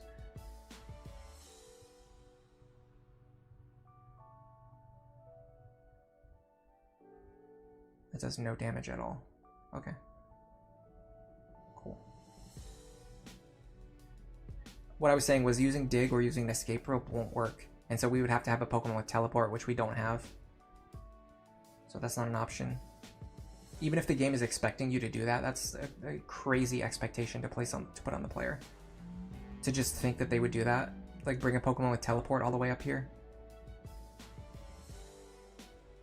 What do we have here? HP Psychic.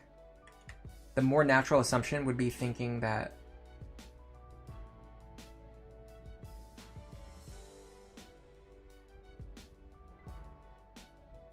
there would be like a Pokemon Center or another town to not have to go this far and fight 20 trainers without any place to rest until you get to the Weather Institute. And then still not having any way to like quickly get back. Like it just the whole problem would be fixed if they just gave us Fly after the 4th badge. And that would fix so many problems in this game.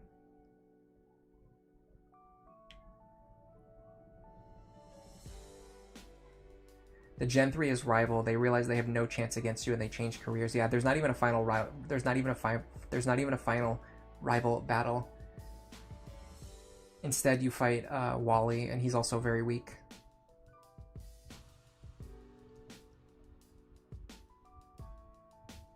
HP ground works pretty well against these guys, at least.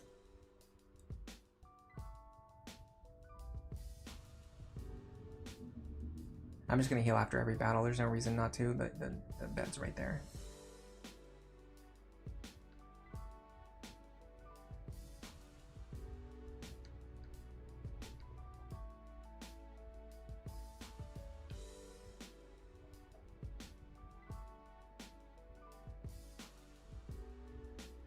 Another Puchaina.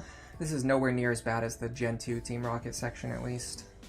This is pretty bad, but it's nowhere near as bad as the Gen 2 Team Rocket section. Okay, if he's going to do that, I'm just going to switch out. And then he roars me right back in, which is great. Because now we're not confused anymore. We're getting like no experience from these fights either.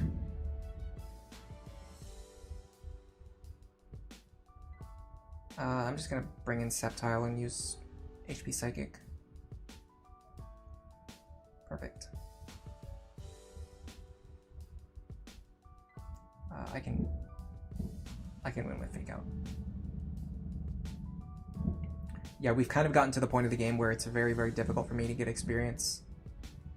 I sent in the wrong Pokemon, by the way. We're getting to the point in the game where it's very difficult for me to get experience now. That should be the admin.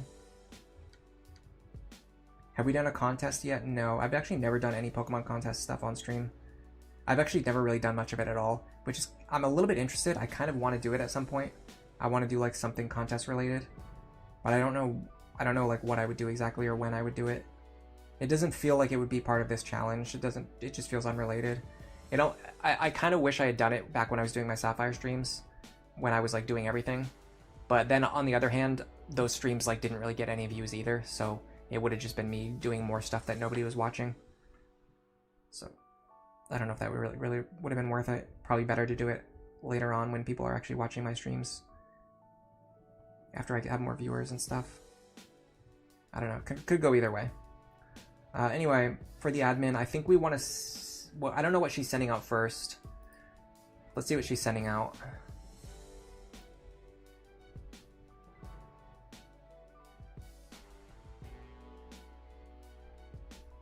Okay, Courtney. She sends out Numel first, and then Might Hyena. So against Numel, we've been using HP Ground, so we can just lead with Gloom.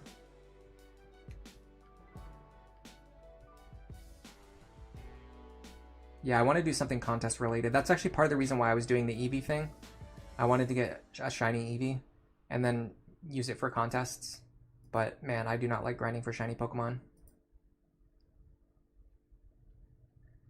You want me to do contest stuff with only grass types? I mean, I don't know, maybe. I could do it.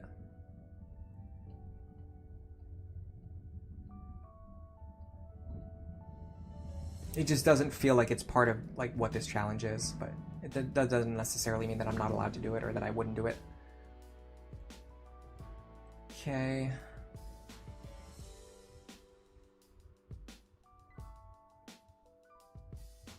Gonna hit the Fake Out here.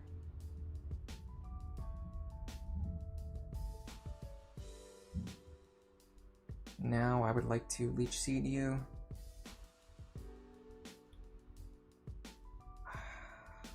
I'm not gonna attack into Swagger. I'm just gonna switch. I can keep getting fake outs until I get a bite turn.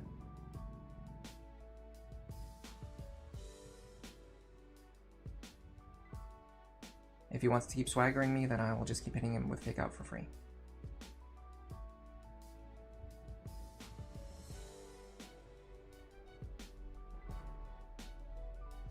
It's interesting that he's using...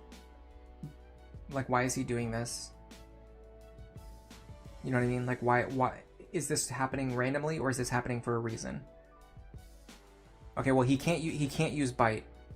She probably has smart AI, which means he can't use bite into no dot.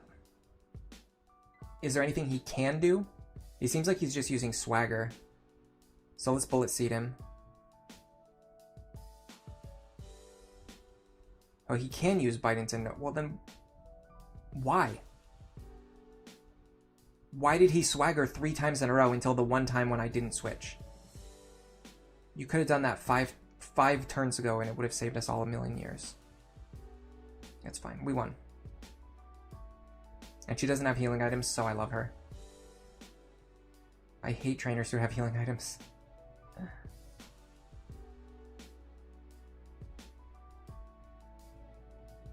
It's kind of funny that she just laughs about being defeated, too. Oh. I think you have to get the cast form in order to progress the story. Can't remember. I feel like that's true.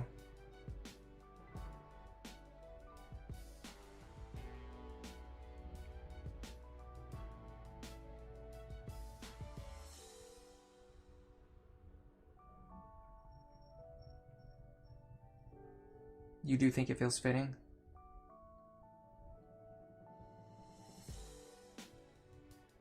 For a contest trainer who wants to have a special gimmick? I could see it. Yeah, Lance spamming full restores. I don't know, it just feels weird. It feels like... Because the thing is, I think if the player uses healing items, it gives you a ridiculous advantage. So I don't like using them. But then if I don't use them and then the... Hold on a second. If I don't use them and then the NPC trainers do use them, it gives them an unfair advantage. So it'd be better to just remove them from the game. Because having the player use items is so unbelievably powerful, it's like beyond broken. It basically gives every single Pokemon on your team infinite move slots. Because if you really think about it, like X Attack, for example, is just like it's like not Swords Dance, something that raises attack by 1 power. I don't know, like whatever move raises attack by 1 power, you know what I mean? And then like X Speed is like using agility. Using any potion is like using recover. It just gives you like a billion free move slots that you can just use to use any move that you want in the game. Basically, is kind of the idea. So you never have to worry about having setup or recovery moves on any of your Pokemon, and you can just give them all coverage moves. Alright, so there should be a rival battle coming up now, and the determination is that we wanted to lead with Gloom into Nummel. Yeah, Meditate. There you go, thank you. Howl. Nope, still no rival battle.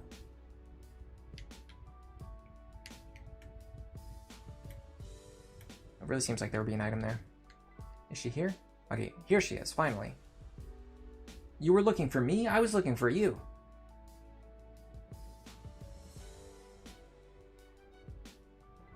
Pokemon battles are such a sacred tradition, even the evil team refuses to gang up on one enemy with an overwhelming number of Pokemon, or even to target the trainer. Yeah, true. By the way, she leads with Wailmer.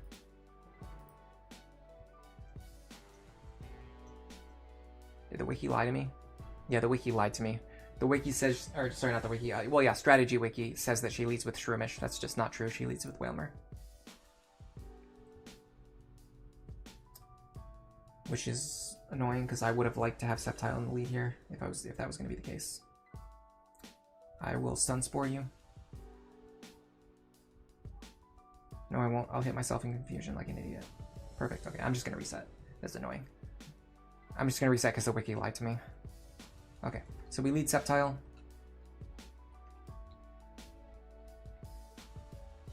She leads Wailmer.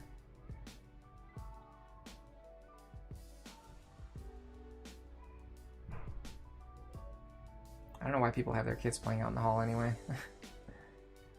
Absorb's not a very good move.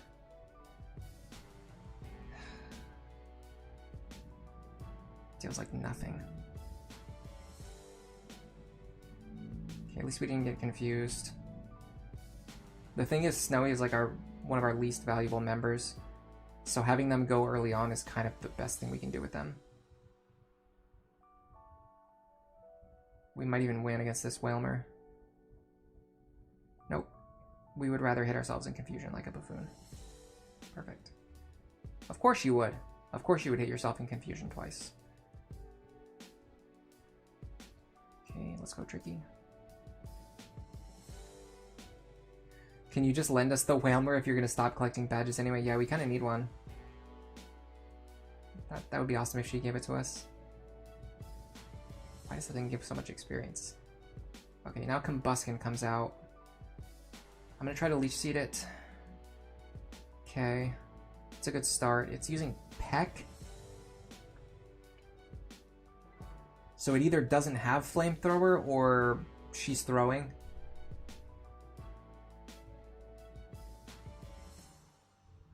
I like that it pecked into getting itself poisoned with Poison Point.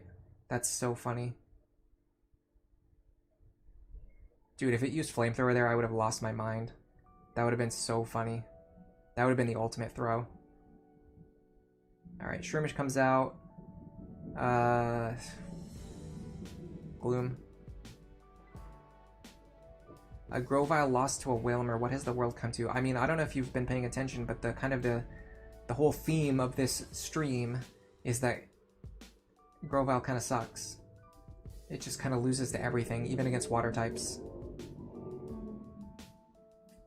Even late game, it's going to lose to water types with Ice Beam. Okay, finally we've got Fly. I don't think we can use it though. Yeah, we have to get the gym badge from Fortree, which is kind of frustrating because now if we want to use Lileep against Winona, we have to actually manually ride our bike all the way back.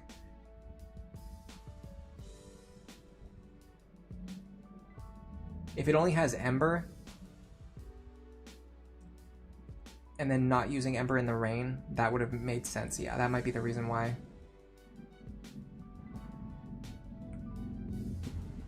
You don't think it even has a fire move? That's also another possible explanation. I could 100% see that being true, given that this is Pokemon. And the trainers, especially your rivals, tend to have nonsense. Stardust. 2 proteins. I should probably be using the Amulet Coin. Consider I'm not even really using Hell items very much.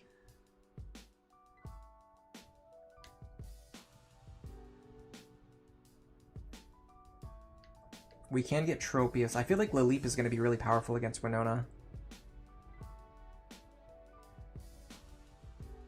I almost want to go back and get Lileep now. What do you guys think? Because we're going to need it. And I don't think we're beating Winona without it. Or at the very least, it will make the Winona fight much easier.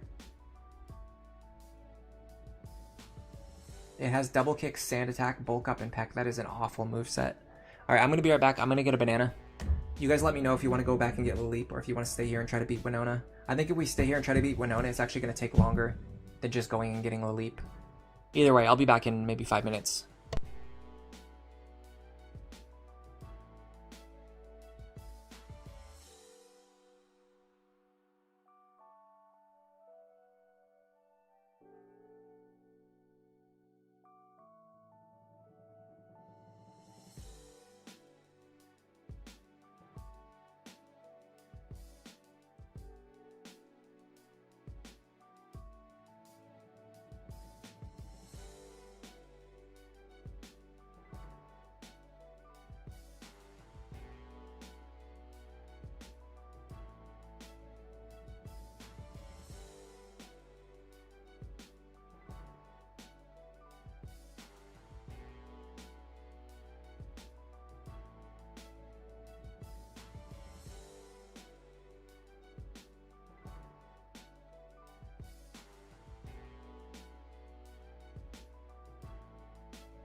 Alright, I'm back. Sorry for the delay.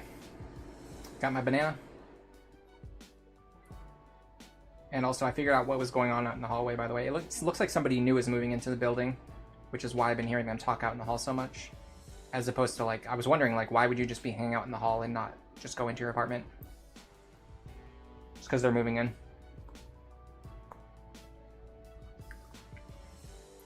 Yes for Lilip, because rock versus flying.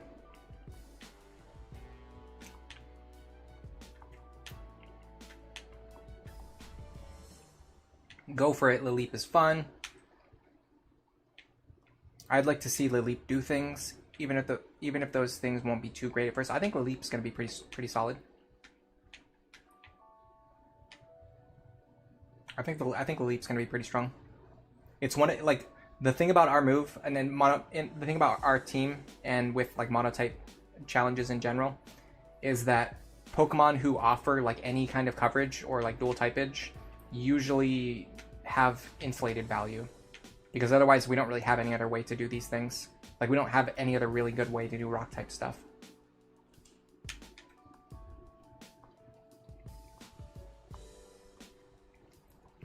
Are you kidding me?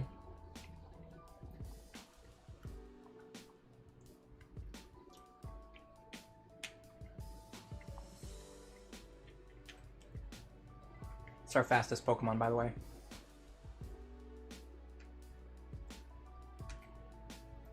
Okay, sorry, I'm trying to control the game with one hand. Give me a second.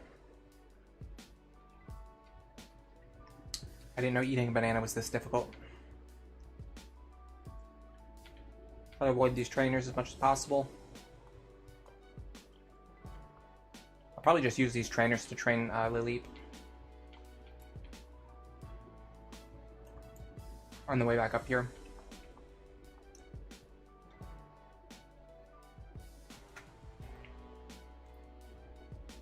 I wasn't sure if that guy would talk to me now that I have Fly. Oh, so the reason his house is full of birds is because he tried catching all those birds to use the Fly HM. Okay, we're probably gonna have to fight this bird catcher. Sneaking past him is kind of tough.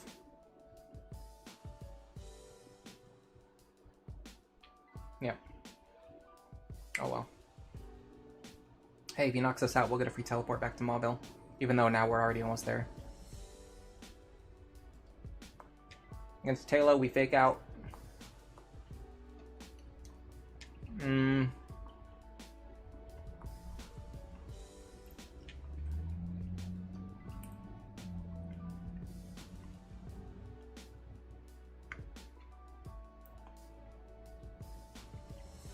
Against the rival, they won't even use the fully evolved form of the Pokemon that they picked.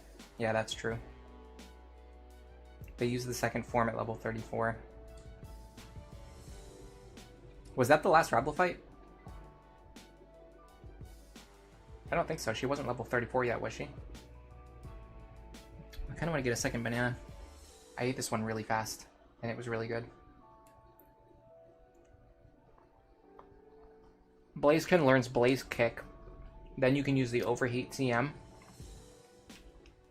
which is guaranteed.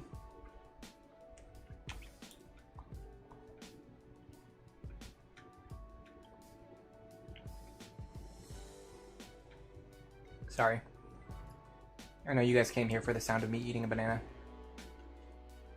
So you use the Overheat TM to learn Overheat. After you use Overheat, your special attack drops, and then you can use your fighting type moves. Yeah, that's exactly what I did in my Sapphire playthrough. That's what I ended up using against the Elite Four. I was using Blaziken. We used Overheat for the extra damage. And then we would either just switch out or use Double Kick. Honestly, Double Kick ruined almost everything. From the moment you get it till the end of the game. Double Kick destroys most of this game.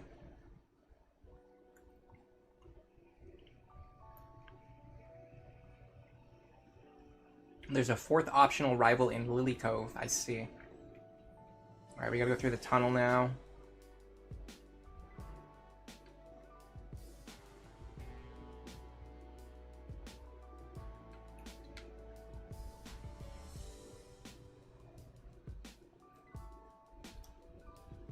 I hate having to constantly use repels, but it's even more annoying to constantly have to keep getting attacked by wild Pokemon. a no-win situation. Yeah, double kick is really nice in general. It also bypasses sturdy. All right. So here's the thing about Little Leap is I almost feel like we have to reset for a good one.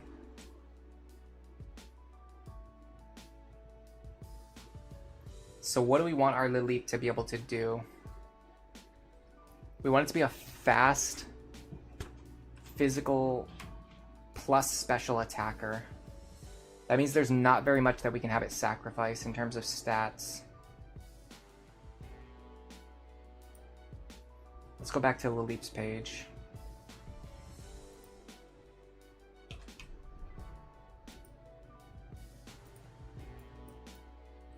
It's weak against ice, fighting, bug, and steel. It resists normal and electric.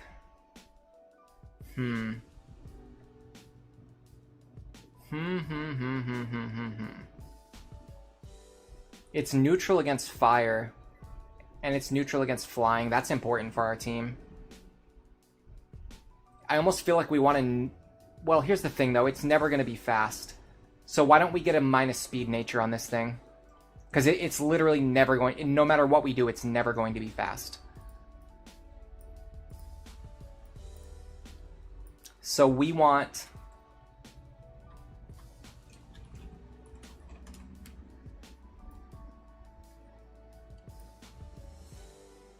Brave, relaxed, quiet, or sassy, I would be very happy with. Unfortunately, that's a very small chance. That's like 4 out of 25. So that's only a 16% chance to get the Little Leap that we want. And that's with like pretty relaxed requirements. We're not going for anything like super amazing here. We're just trying to get a decent, like a good nature.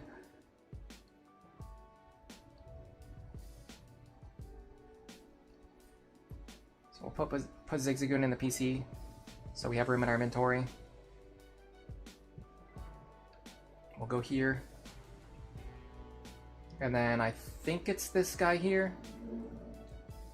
Before I talk to him, I'm gonna go grab another banana. Sorry, guys. I'm more hungry than I thought I was. I will be right back, I promise.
Alright, I'm mostly back. You guys get to hear the sound of me trying to sit back down in my chair.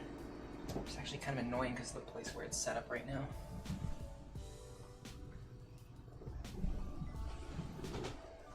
now. Yeah, a neutral nature would be good if I was okay with those. That might be true. You think a plus speed nature wouldn't be terrible? No. Plus speed would probably be one of the worst things to get. I don't want to take stats out of our important stats.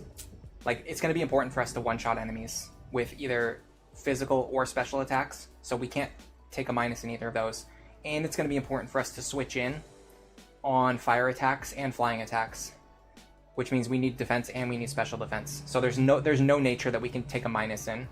So if you get plus speed minus anything, that minus is going to be really bad for us, especially when our speed is not going to be impressive anyway. I'd be fine with the neutral nature, though. Dude, I can't believe how good these bananas are. These are the best bananas I've had in a long time. But it's the same brand that I always buy.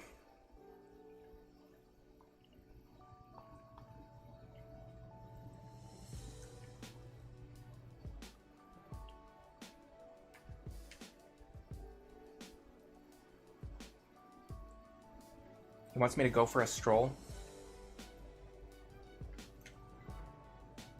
Is this enough, or do we have to walk more?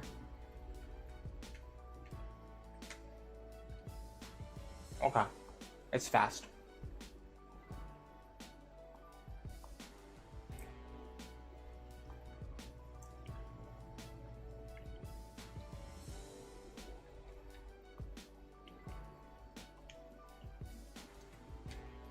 We'll name this one after Aether.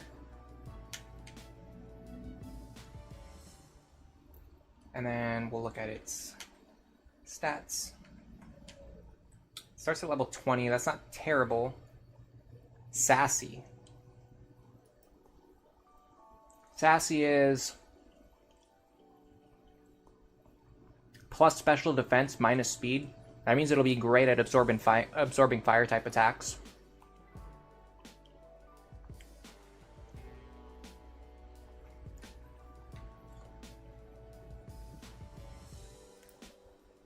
I gotta bring up the IV calculator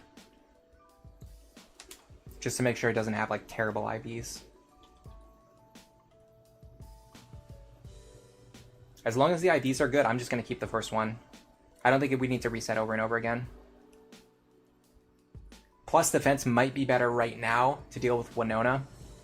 And honestly, fire types in general aren't gonna be that big of a deal for us, but still. I think special defense is good enough. Level 20.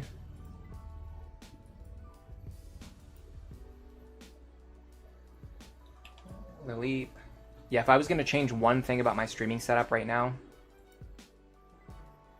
Sassy, it would be, because right now I have two different PCs that I use for two different things. And typically the one that I use to like do research and look things up is separate from the one that I stream from. I would try to make it so that I could stream the stuff that I'm doing right now. Like, I want you guys to be able to see when I'm looking at the IV calculator and things like that.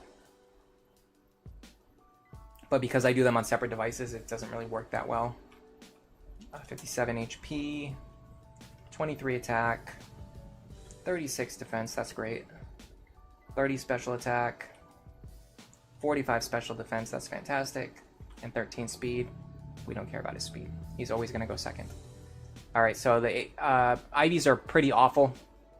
HP is very low. Attack is low. Defense is very low. Special attack is very low. Special defense is low. And speed is very low. He literally has... literally all of his IVs are bad. Like, very, very bad. They're all 12 or less. And most of them are in the, like, the 1 to 5 range. This is very, very terrible. If you're curious, go put these into the IV calculator and you'll see how bad this is.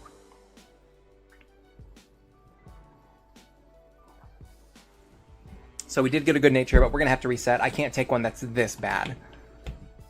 The difference between a 31 IV Pokemon and a 0 IV Pokemon, at least at high levels, is about the difference of like a Mega Evolution in terms of base stats. It won't matter as much at like lower stats, but it matters enough where we don't want to have like the worst possible IVs you can imagine.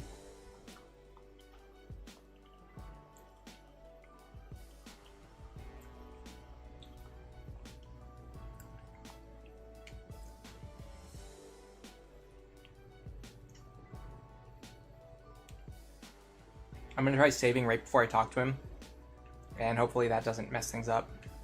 I'm assuming the Lileep gets generated at the moment where you talk to this guy. So I'm gonna save here. That way we can do some quick resets.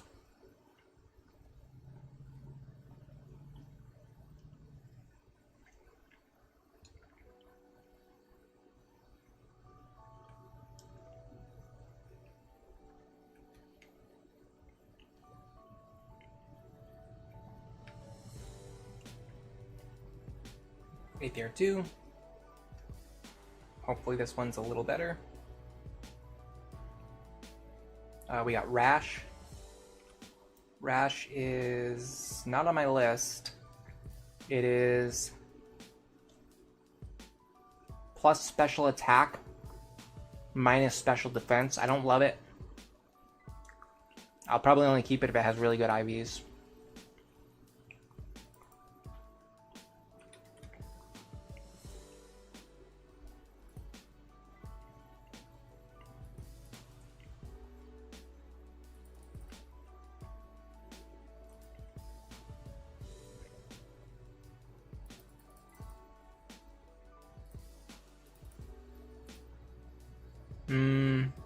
This one's actually kind of weird. It's like it's all over the place.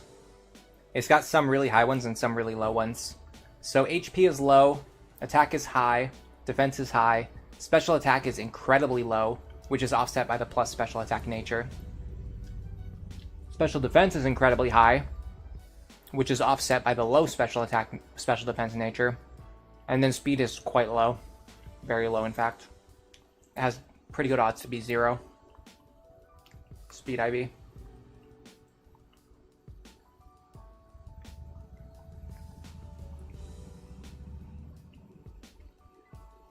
This feels pretty close to a neutral Lileep with good attack and good defense. I want to keep this one. I don't feel too bad about it. The worst thing about it by far is its speed. The low special attack IVs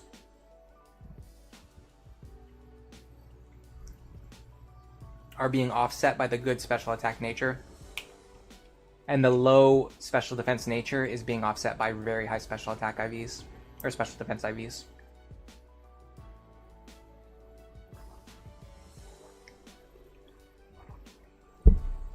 It's crazy how if you think about newer games, they often come with things. They often have features like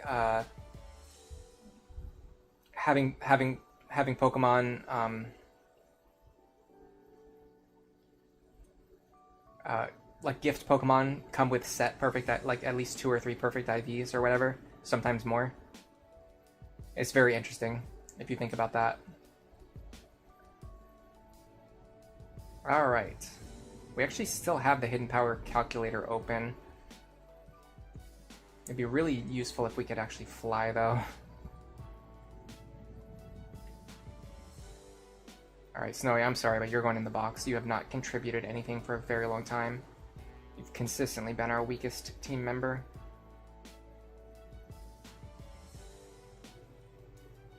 What we can do is give this thing the experience share.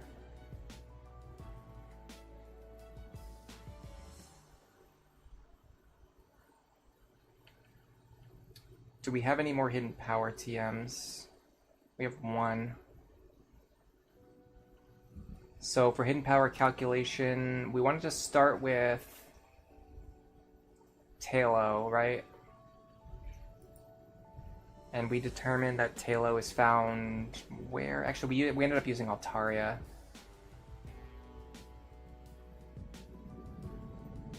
But we could find Taillow's here. Can we surf? Yeah, we can surf. That means if we can surf, that means we can find Taillow here. Oops. Did not mean to do that. That's fine. We're training this thing anyway.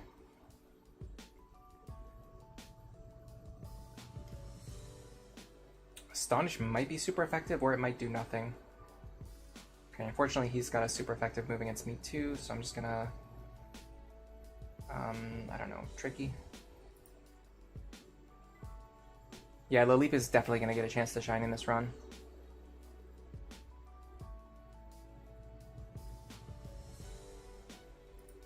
Lileep is a chibi with that large head and tiny body. Let's see what Magical Leaf does. Pretty good, actually.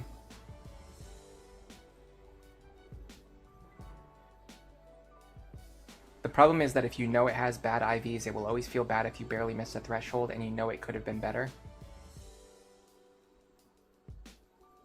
I think in general you just don't want to be running like bad IVs, right? Like that's the idea. Yeah, the good attack IV could actually help us when we get Ancient Power, for example. Which, by the way, I need to look at his learn set again. When are we actually getting these moves? Probably not in time to matter against Winona. So Ancient Power, we don't get till level 43. Sandstorm is a TM. Rock Slide is an egg move. So honestly, we kind of need Hidden Power Rock, or we need to get to level 43 for Ancient Power, which is probably not happening before Winona. I'm guessing. I mean, I can check. The level cap is... Yeah, the level cap's 33, so it's nowhere near. We're not going to be using Ancient Power. So we kind of want Hidden Power Rock, but it's very unlikely that we have Hidden Power Rock.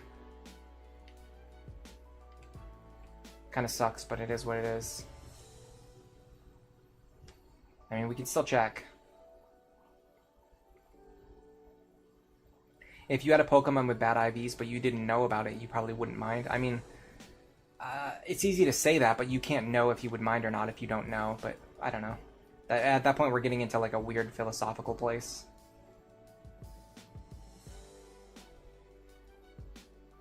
Whether or not, like, it might still bother you because you would be like, oh, this thing's really weak, it can't get anything done. Sort of the way I feel about our Sceptile. Like, whether or not it has good IVs or bad IVs, I feel very unsatisfied with it. But you can't say that, like, yeah, I can't put what I'm trying to say into words. I feel like I know what I'm trying to say, but I don't know if I can say it. Like, you would be disappointed in, like, let's say you got a Puchayne with really bad IVs, right? And you tried to use it, and then you feel like this thing really sucks, like, and then you just put it in the PC and you never use it again. Even though you didn't know that it had bad IVs, you still minded. You still didn't like it. You still found it unsatisfying to use. So I don't think whether you know or not is really the end-all be-all. I think it's still possible to find a Pokemon very difficult or very unsatisfying to use. Alright, so we start with a Tailo. It's just knowing gives you that information, so you know.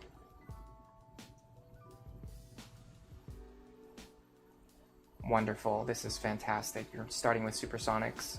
Spam. Not very effective against Wingull.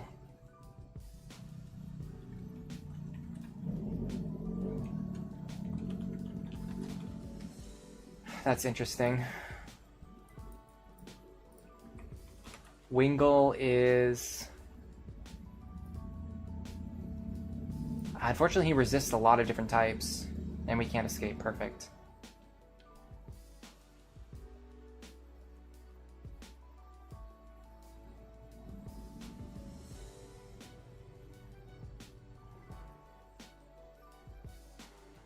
Do I have any more potions? So it's either fire, water, fighting, bug, or steel. None of those are rock.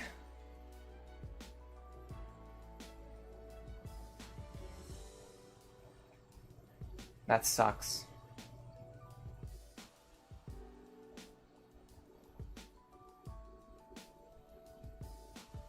No message against Tailo.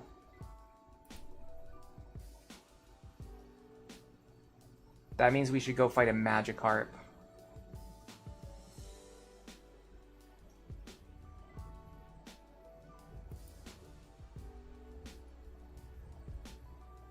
Oh my god. The good thing is we can find a Magikarp right here.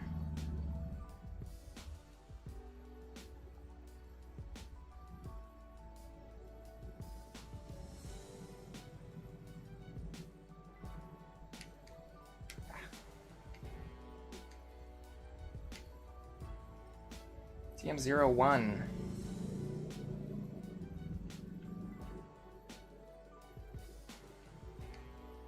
Has anyone ever like gotten really into the secret base feature?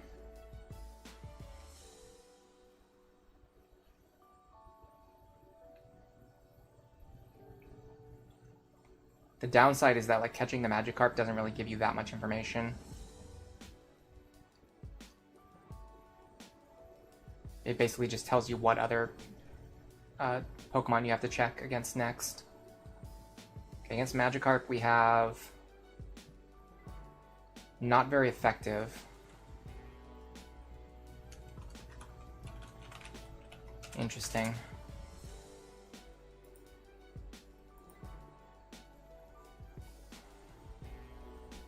So it could be fire. In fact, I think it has to be fire. Because water... No, it could be water. So it could be fire or water. I don't think it can be fighting, bug, or steel.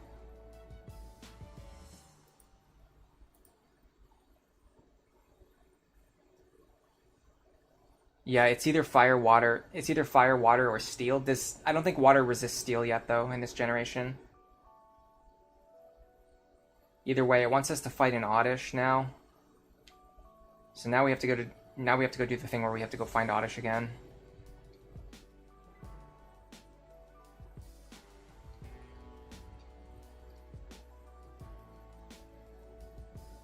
I'm gonna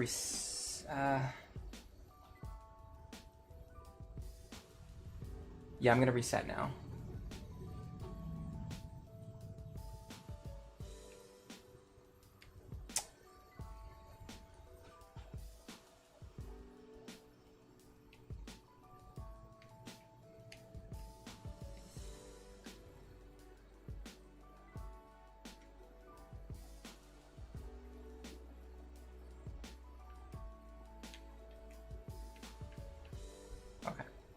So we have either Hidden Power, Fire, or Water on this thing.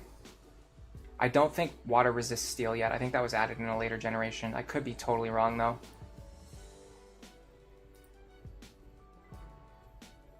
You actually love the Secret Base feature? You liked Secret Bases in ORAS? Interesting.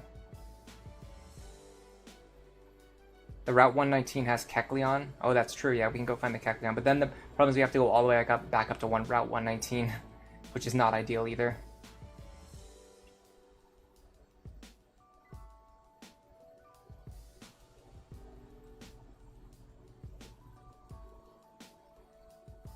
Yeah, it's definitely not HP Rock. That really sucks. I really wanted HP Rock on this thing. I mean, it wasn't likely.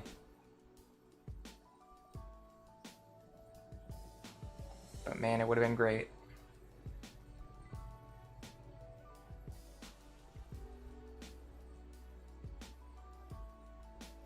Yeah, the problem is we don't have Fly yet, so in order to go like fight that Kecleon, it's gonna take forever to get up there. I kind of would like to know what we have before then, but I guess it doesn't really matter because water and like HP Water and HP Fire are both pretty trash. So I guess it doesn't matter. Effectively, what we've learned is that we don't have a useful Hidden Power, which sucks. You think Steel was always not very effective against Water? Okay. Either way, Steel also sucks. So Fire, Water, and Steel would all three of those would be bad Hidden Power types. So it just doesn't matter what Hidden Power we have, basically. They're all trash. We could try breeding other Laleeps to get one with a good Hidden Power, but again, if I do that, I'm just going to Pokéhex it, so that's only going to happen if we get to the point where I feel like I need to do that. As of right now, we haven't even tested this thing against Winona, so for all we know, it could completely go in there and destroy her. Are there any useful TMs we can get at least? Like in the range of like now? So Toxic, Bullet Seed, Hidden Power, which again, not going to be useful for us. Oh, hold on a second, I'm looking the wrong gen. No, not. Weird, it has Hidden Power listed as 60 power, but that's not how it works in this gen, but whatever, is fine. Giga Drain, Solar Beam, Sludge Bomb would be nice actually, although kind of Gloom wants it too. Facade. Facade's actually quite nice. Secret Power works. Oh, we can do Secret Power. That's good neutral damage. Do we have any more secret powers left? No, but we can go get some. Oh, shouldn't we have a bunch? Yeah, we have a bunch. Alright, so yeah, we'll do secret power. That's actually kind of great. We can just use secret power for just high neutral damage. I think it's almost like a body slam, but it can have like different random effects depending on where you are. Alright, let's start training this thing. I can see Breloom not being very useful in this gym, because it's 4 times weak against flying. Who's our best defensive Mon? Gloom, and it's kind of a toss-up, honestly, between Nuzleaf and Roselia. Oh, we can also get the Leaf Stone. We can get the Leaf Stone. That means we can get Shiftry. Ooh, okay, this is interesting. I think it's gonna be Lileep, Gloom, Shiftry, and we actually get one more. So maybe Roselia. So Lileep, Gloom, Shiftry, Roselia, or Lileep, Vileplume, Nuzleaf, Roselia. I think those are basically our 2 options, because we only have access to 1 Leaf Stone right now. Either way, we need to start training our Mons, so let's start doing that. I don't think Breloom's going to be very good.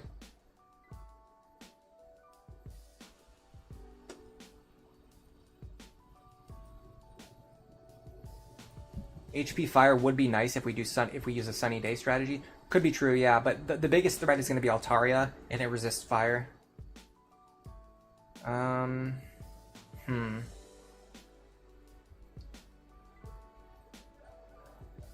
Secret power.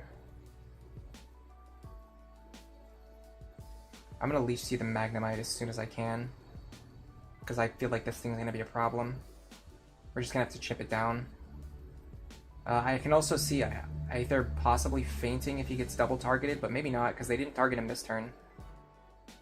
Oh, also, it looks like Acid is a multi-target move. Let's use Secret Power instead. Magical Leaf here. Thunderwave, again, they're just spamming status moves. This is a Gen 3 special. Alright, I'm gonna switch Aether out now, because he's gonna get all the experience from Experience Share anyway. Wait, can I not switch? No, I can't, okay.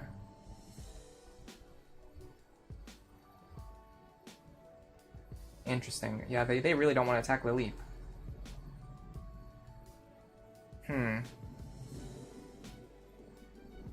Does Magnemite have Levitate in this gen? No, okay.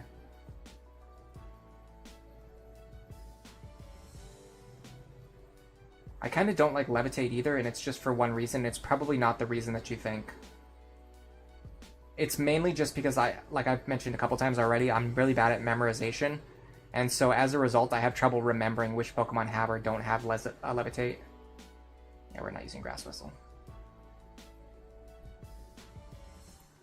I have trouble remembering which Pokemon have or don't have Levitate, especially when it's like it varies from gen to gen. So it just makes me not like the move at all. It's weird that we can't get any grass type moves though.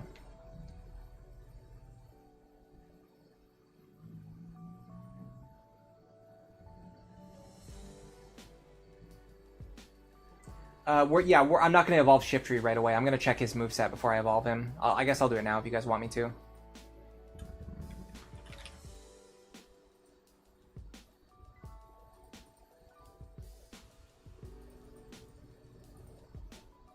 So, moves that we would want before leveling up. Honestly, I think going all the way to 49 for Psychic, for Extra Sensory, you could definitely make an argument for doing that. But that's going to be that would mean delaying our evolution to like basically the very end of the game. Whereas at the other point, on the other hand, we can just get Stab Feint Attack and Stab Bullet Seed and hopefully Stab Giga Drain. How do we get more Giga Drains, by the way? Do we seriously have to breed?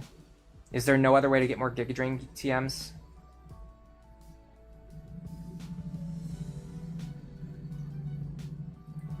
We might have to start breeding for Giga Drains. Trainer Hill? What in the world is Trainer Hill?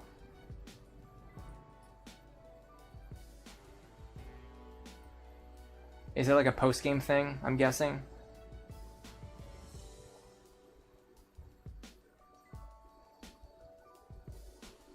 It's on Route 11? Here?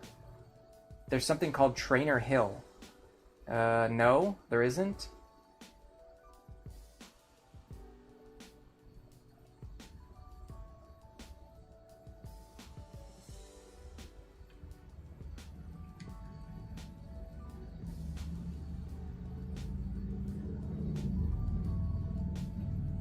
That's just objectively incorrect information. Perfect. Never get tired of Google AI.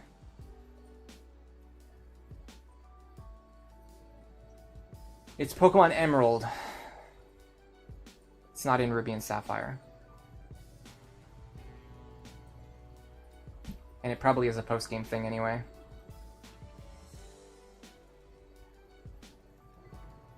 Gen 3 is sturdier magnet pull.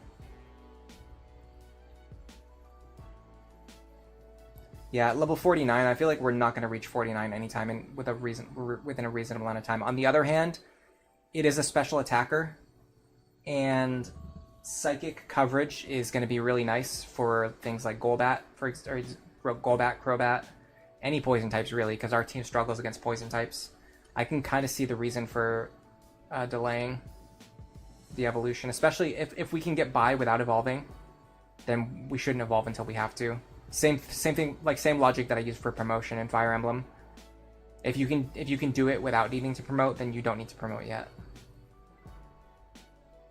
The reason I came back, by the way, is because I wanted to go to the Pokemart and buy a bunch of super potions, so we don't have to keep going back and forth. And then we have those lava cookies that we can use, so we don't need to buy like specific healing items.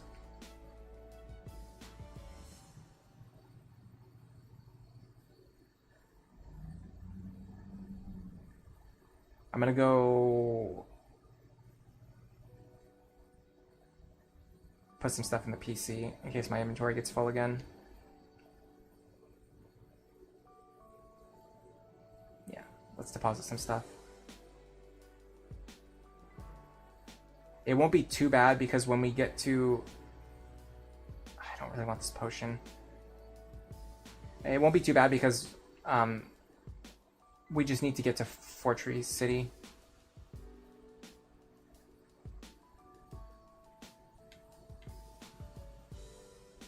Alright, we got the good rod.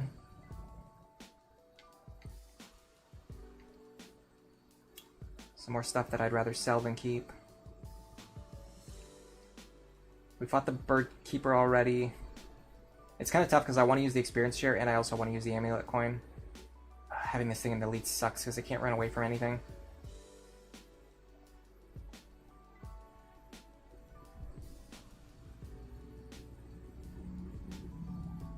Yeah, Feint Attack is going to be really nice. We need to get that as soon as possible. It's probably going to be his best move for the rest of the playthrough, honestly.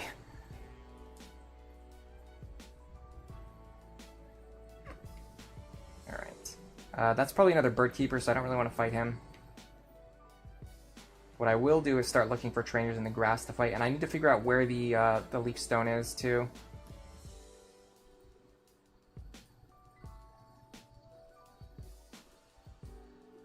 I need specific information about where it is, though.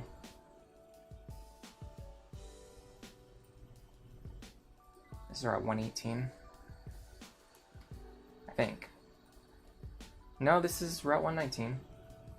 Oh, that means we can get Tropius here. I think. Alright, Leaf Stone is at the southernmost tip of the middle level river. Southernmost tip of the middle level river. God, that is a mouthful. Okay, I see where we need to go, though.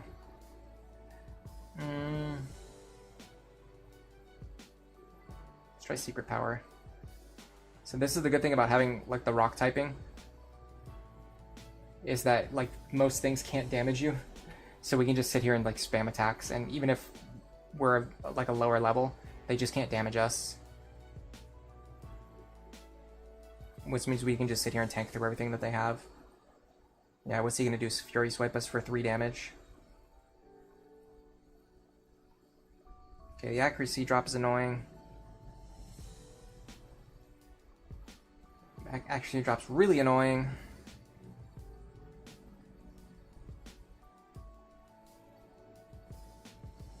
Experience sucks too.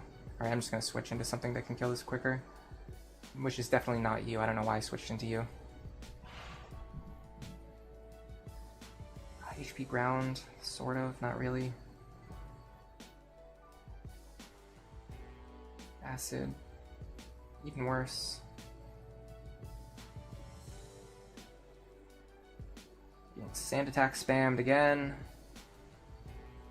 You just never stop.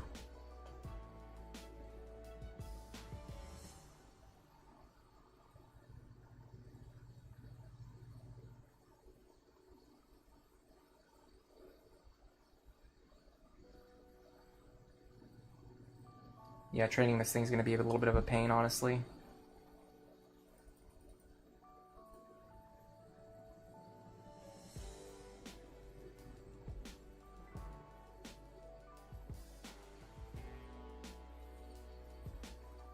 I don't think that's true.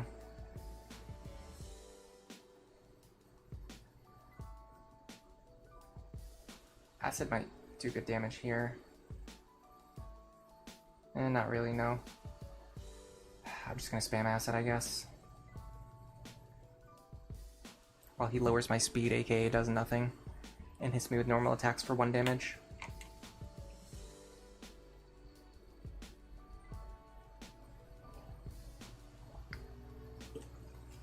I'm trying to imagine if there's like a fast way to level up this thing, and I'm just not. I can't think of anything. Like, there's no ideas that are coming to my mind. Oh, Dustox protect. Yeah, the fact that we're neutral against flying instead of weak against flying is a pretty big deal. Alright, I gotta switch. This is destroying my patience. My non-existent patience. And that's the turn he chooses the Psybeam. Interesting.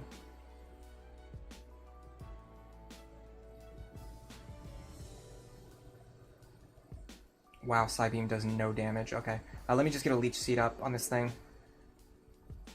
He evades it, of course he does. And I become confused, and I'm sure I'm gonna hit myself with confusion. Oh my god.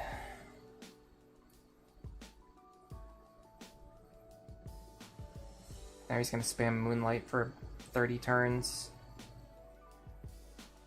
Who would have thought that Dustox would be the thing that's gonna sweep my entire team? Alright, do we have anything for Dustox?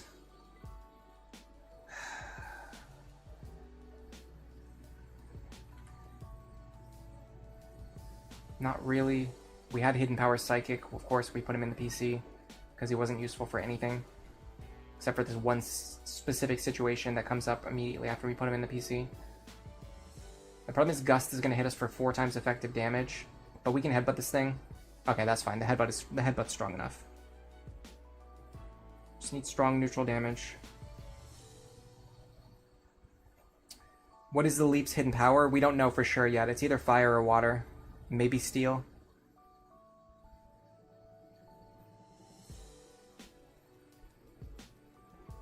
We didn't feel that it would be worth the time and effort to try and figure it out because it doesn't really matter because none of those hidden power types are good. You could make the argument that like maybe fire could be useful. It's a pretty dubious argument, but it's not completely without merit.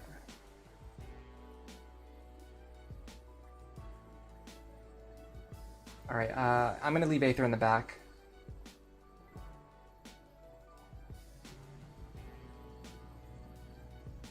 And just train him with the experience share.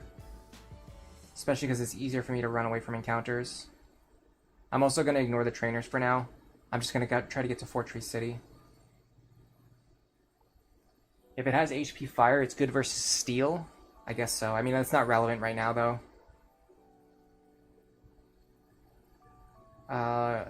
HP ground should be neutral damage. The problem is our HP ground is so weak.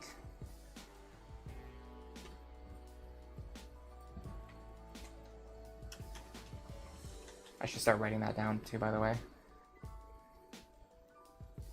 Try to like write down my best guess for what my hidden powers actually do. Oops, that was a ridiculous misclick.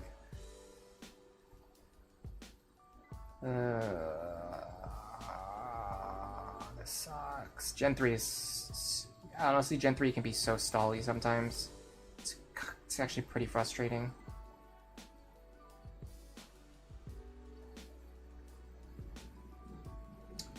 Okay, how does this compare to Acid? So Acid is neutral with Stab. This is neutral without Stab. Or I get full parried. Or I get full parried a million more times. Oh my god, I hate Gen 3 sometimes. It's oh my god, it's kind of crazy because Gen 3 is like my favorite gen, but there's some stuff about it that is just obnoxious. Like, oh my god.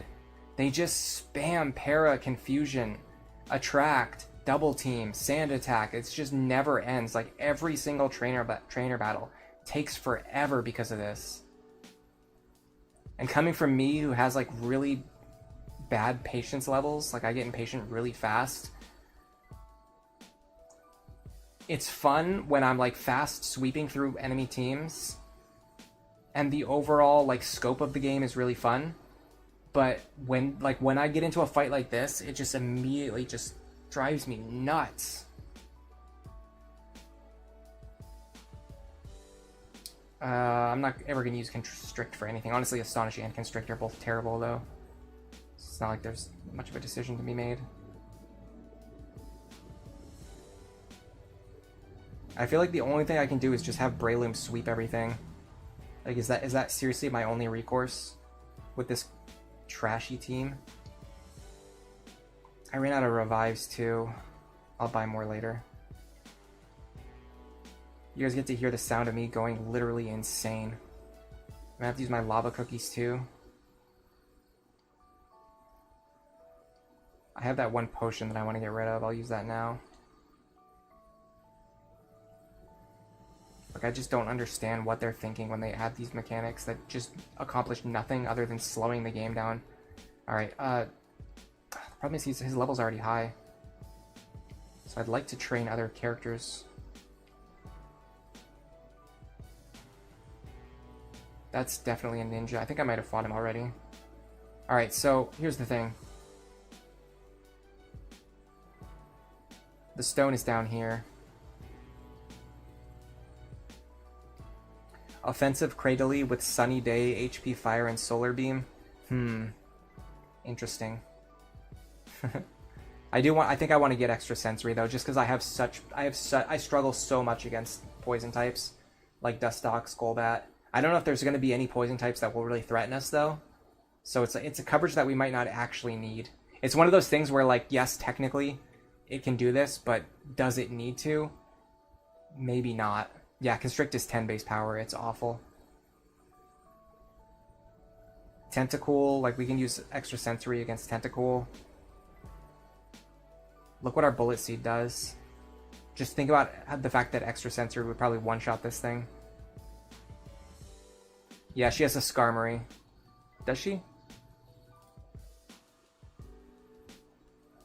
Let me go back again to the other page.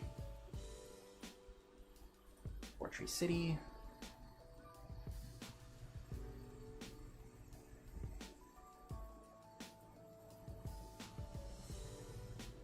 She has Swellow, Pelipper, Skarmory, and Altaria. And we're aiming for level 33.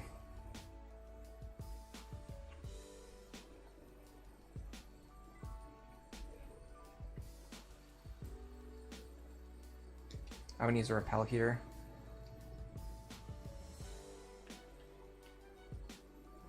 I guess it doesn't matter.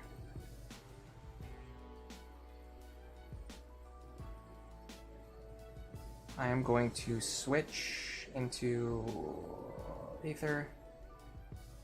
Why? I don't know. Unfortunately, that acid hits me kind of hard. Do I have anything that works against him? Let's see what Secret Power does on this map. In the water, it does attack drop. That actually helps us quite a bit, actually. Because he only has one move that hurts us, it's acid. If we lower his attack, that makes the acid much worse. The fact that this thing can win against level 30s when it's only level 22 is pretty incredible. Alright. Pretty comfortably, too, honestly. It's already, I think it's already one of our best Pokemon. Okay, so we have the Leaf Stone. I don't know that we're going to use it right away. If I used it on something, it would probably be on Gloom. So that we have Vileplume.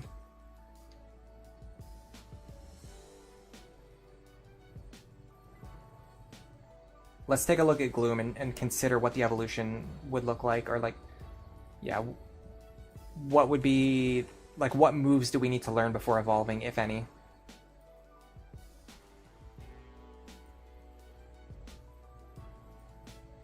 So Gen 3, Gloom.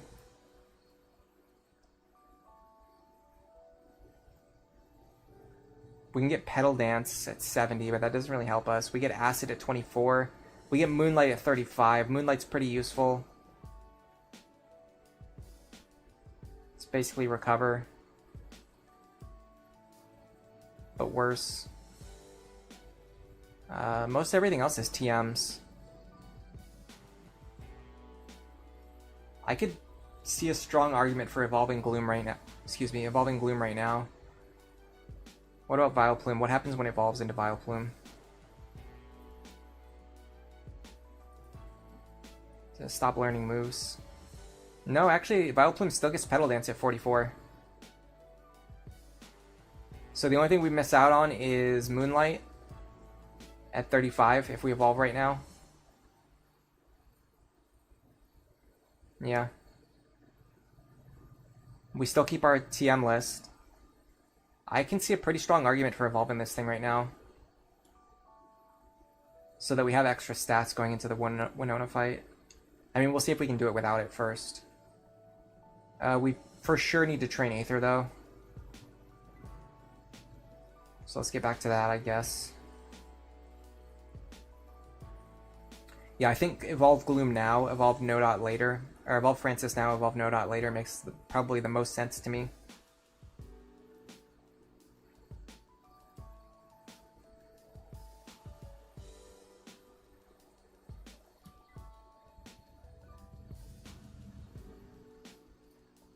We could also get Tropius. You do want Moonlight. You think Sunny Day buffs Moonlight? I don't think so. Isn't it the opposite? I thought Moonlight works better in the dark. And Synthesis works better in Sunny Day.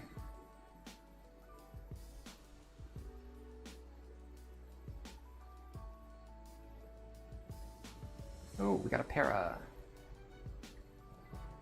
Now we switch to Mr. Nodot.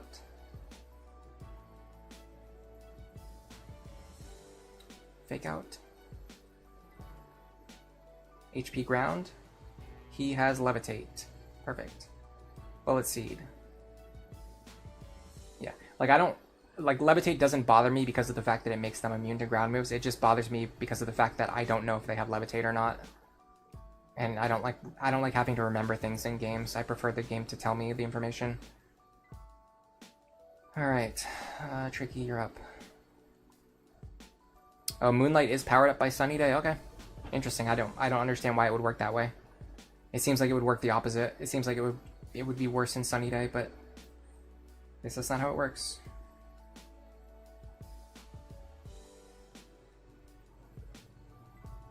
Moonlight is sunlight reflecting off the moon. I guess that's true.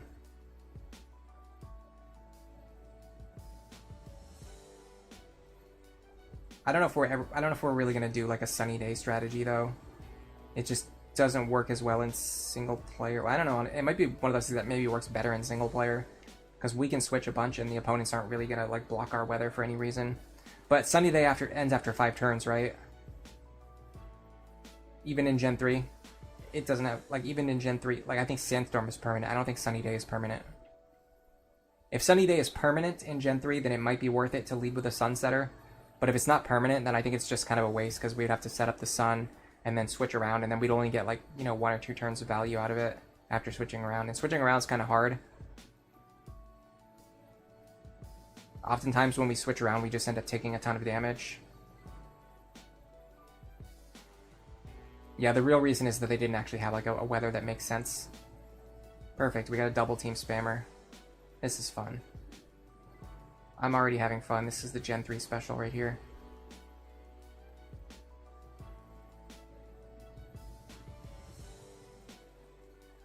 How did that not kill?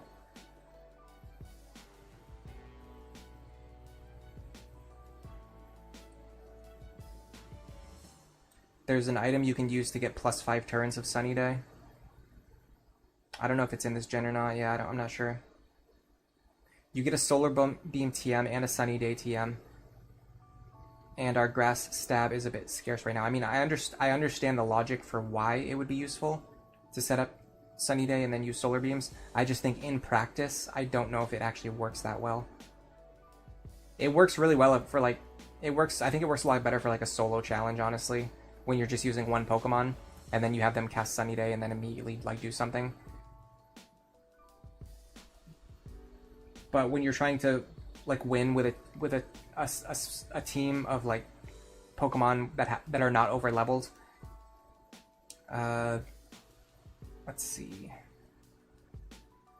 I'm gonna try Secret Power first and see what happens. Okay, that's a pretty good sign. I'm gonna Ingrain. Oh, sorry, clicked the wrong thing. Okay, so that's how much Wing Attack does. It's probably too late to Ingrain now. I should have done it 2 turns ago. But I was afraid because I didn't know how much damage he was going to deal to me.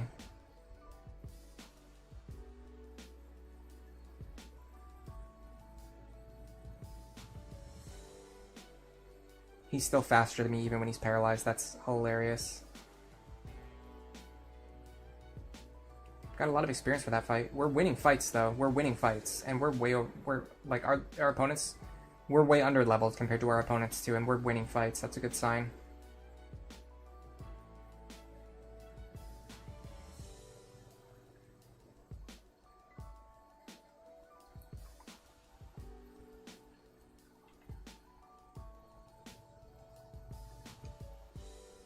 I really want to beat Winona today. I don't know if we can. It's starting to look harder. It's starting to look less likely that I'm going to be able to push it that far. Just like the prep for fighting her alone is kind of rough. Alright, I'm going to start with Ingrain. Then start spamming Secret Power. Unfortunately, Pin Missile I think is super effective against us. Yeah, it is. And of course he hit 5 times. I mean, I don't even question that at this point. That's the way the news goes. Alright, I'm going to spam Acid till his defense goes down. Get some Ingrain healing. By the way, wild Pokemon in this gen just use random moves, which means he randomly chose to use Pin Missile, which is the one move that he has that's effective against me, and it also landed 5 times in a row. Very interesting, isn't it? I need to reorganize my moves. Hold on a second. I need Ingrain right here. I keep going to the bottom left to try Ingraining, and it's just not working. Also, Secret Power needs to be my first move. Okay, now I can Ingrain. Then I start spamming Acid till his defense... Oh my god. How did that hit so hard? I guess it was a crit, but still. Oh, he used one double team. I should just assume I'm never going to hit him again. Why did I think otherwise?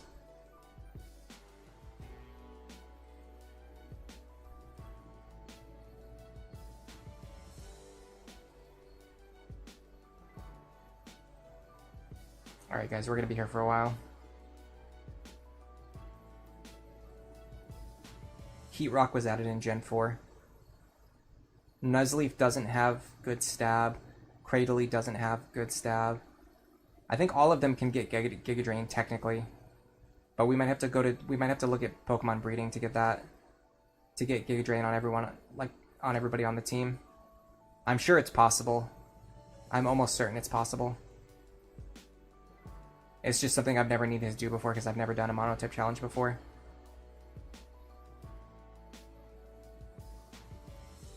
Yeah, we can also just use Pokemon without Grass Stab. Like Shiftry with Feint Attack is like strong.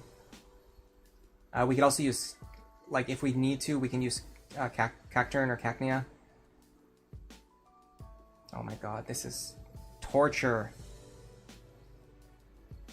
Dude, if oh my god, if accuracy and evasion moves were just deleted from existence retroactively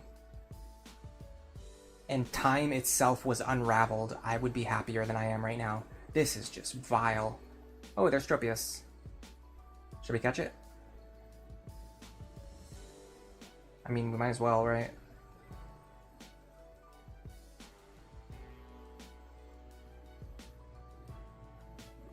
Dude, the Solar Beam glazing in chat. What is going on? Why do you love Solar Beam so much? What is happening right now? How did we end up here? Okay, I'm gonna start throwing Pokeballs now. I'm probably kind of weird, but I actually like Poison as a capturing status because not only does, even though being Poison doesn't increase the chance as much as Sleep or Freeze, it actually increases the chance by the same amount as Paralysis. Yeah, we got Tropius. I'm pretty sure everyone who's spoken chat today has already had a Pokemon named after them. Maybe not Duke, though. Did we already catch a Duke? I'm not sure. We'll send him to the PC for now. I'll find out later. Oh god, another bird catcher. Well, we already know what move he's gonna spam.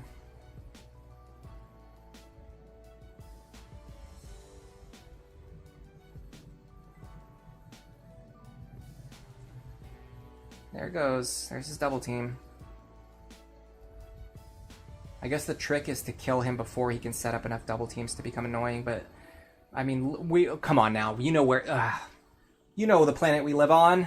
One double team is enough to make the battle take 15 minutes. Seriously, I just lose my mind after like, it doesn't even take like 30 seconds before I just start getting impatient. I don't know what it is. And the weird thing is I'm not that impatient in real life. Like, I'm only impatient in video games. I mean, I guess I'm kind of impatient in real life too, but nowhere near this bad.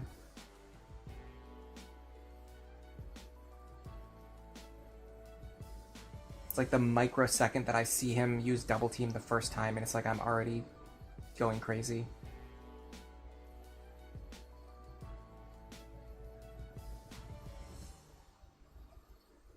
Nature Power Swift is an option.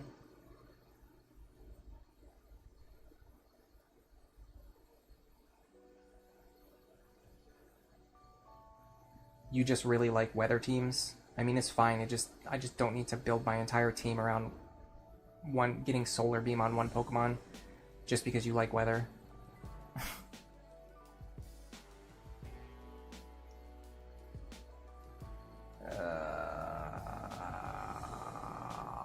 If there was a weather team, like if there was an equivalent to Blizzard, where like using Sunny Day caused your move to always hit, I would absolutely use that, especially in this gen where the game loves to troll you non-stop with accuracy, evasion, confusion, paralysis, and flinch hacking.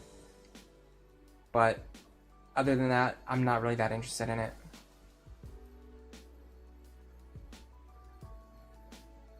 It would pretty much only be useful for setting up Sunny Day, and then immediately using it on the same Pokemon. Like, the team synergy isn't really there outside of doubles, and like really specific competitive teams, which we don't have the ability to take advantage of. And even then, it still ends up being a 2-turn Solar Beam, because you have to use Sunny Day and then Solar Beam, instead of just charging and then using Solar Beam. Do you see the issue with using Sunny Day and then using Solar Beam instead of just using instead of just charging Solar Beam and then firing Solar Beam? it's effectively the same thing, but you're using 2 move slots. And most often, you're going to want to switch out afterwards anyway and not keep spamming solar beams. Fighting, I believe, is strong against us, so I'm going to switch out here.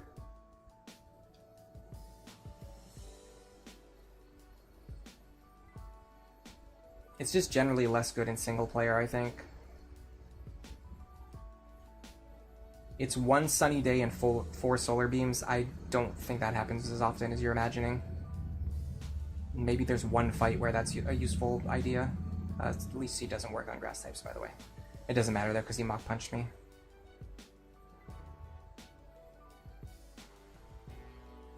I'm not gonna get into the perfect fight. Headbutt flinch. I'm not gonna get into the perfect fight where I'm gonna set up a sunny day and then launch 4 solar beams and get max value out of it. It's just not gonna happen. It might happen like once in the entire playthrough. I can't build my entire team around that happening once in the entire playthrough.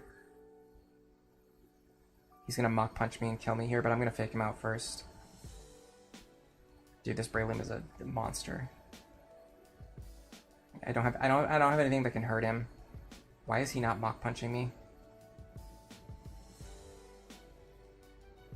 Alright. I'm gonna have to use my whole team to bring this thing down. Okay, Own Breloom. I probably should have just gone to Own Breloom first.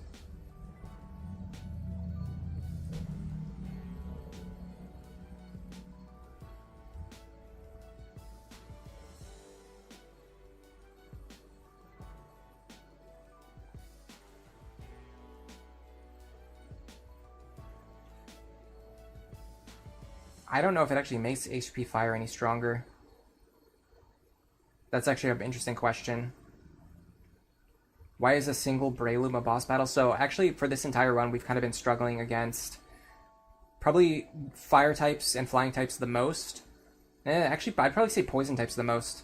So like poison types, fire types, flying types, but also like outside of those 3, the number 1 thing we've been struggling with the most is actually enemy grass types, because we don't have anything that really damages them. So they just kind of like outlast us and use like hacks and other stuff to annoy us.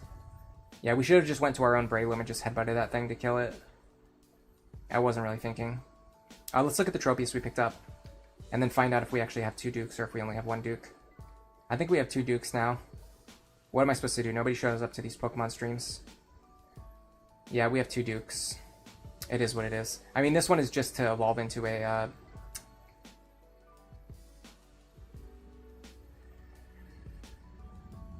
what is it called? Blossom. Anyway, so anyway, Modest.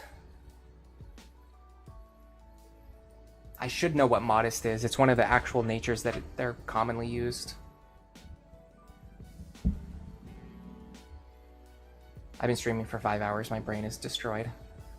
Modest is special attack minus attack. It is a special attacker. The problem is we won't get Flying Stab. I almost feel like I want to catch another Tropius, so we're not losing our Flying Stab. What does Tropius actually do?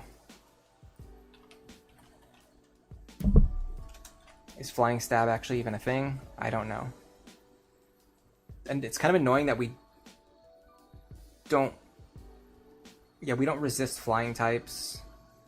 So this thing isn't necessarily any better against Winona. Alright, so what do we do with this thing? What do we learn? What do we accomplish? Whirlwind. Magical Leaf. It doesn't get any flying moves. I mean, we can teach it Aerial Ace, I'm pretty sure. Yes, okay, we can teach it Aerial Ace. We should catch a good one with good attack and teach it Aerial Ace.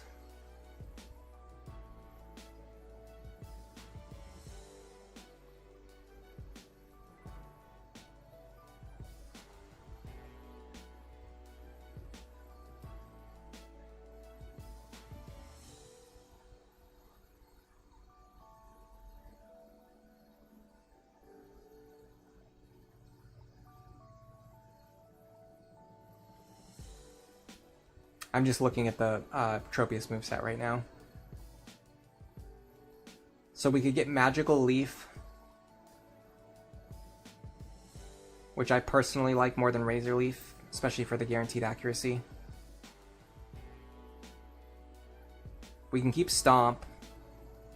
So Magical Leaf, Stomp, actually Body, well, eventually get Body Slam, but either way, Magical Leaf, Stomp. This thing can get Synthesis too, which will help with our stalling. Toxic. We can do Toxic Synthesis. Is there anything that learns Toxic naturally, or does everything have to get the TM? Let's see.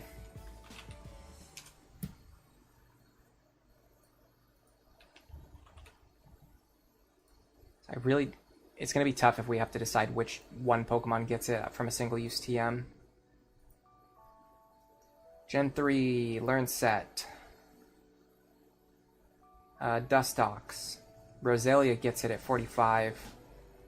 That's a while from now. TM, doesn't matter. The whole point is I'm trying not to use the TM. Okay, so Roselia will get it eventually, but not anytime soon. Grovyle can also learn Aerial Ace, so we could give Fly to Tropius. I don't like using Fly. I mean, if we're Leech Seed stalling though, maybe Fly is good.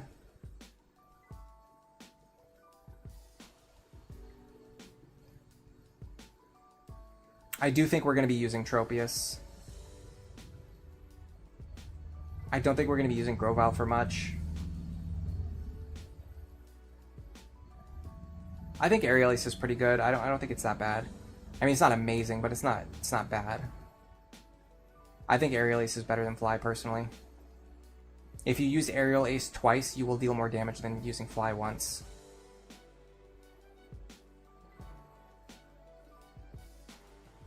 And it doesn't give the opponent time to set up, and it doesn't give them time to switch out, and it doesn't give them time to cast Double Team, and it doesn't give them time to do like a billion different things that they could do while you're using Fly. In fact, yeah, Fly is going to suck against Altaria because Altaria would use Dragon Dance while we're flying.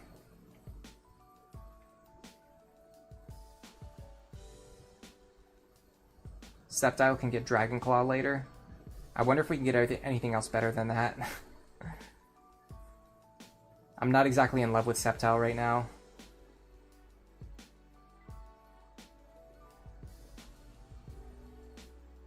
Is there anything else we can do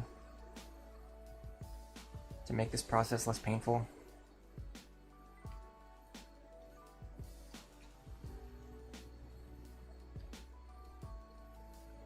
I think we have to go get another Tropius, though. We need to get one that doesn't have a minus attack nature. That's really bad, considering it's our only flying type stab.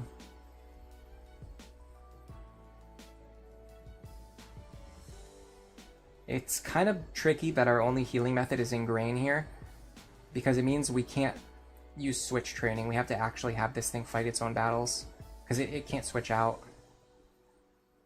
Yeah, Sceptile will be good, a little bit better at least once we get Leaf Blade.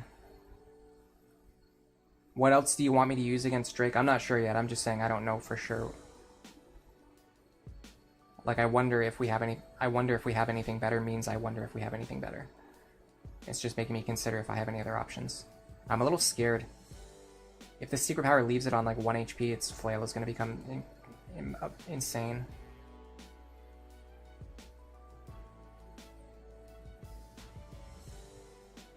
Yeah, I almost feel like we're using our grass type like sort of as a defensive typing, because we don't really use it offensively.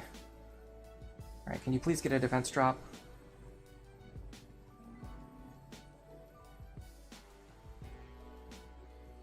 He's starting to build up rollout now too. Dude, what is the chance of Acid to get a defense drop? Because it seems like it never happens.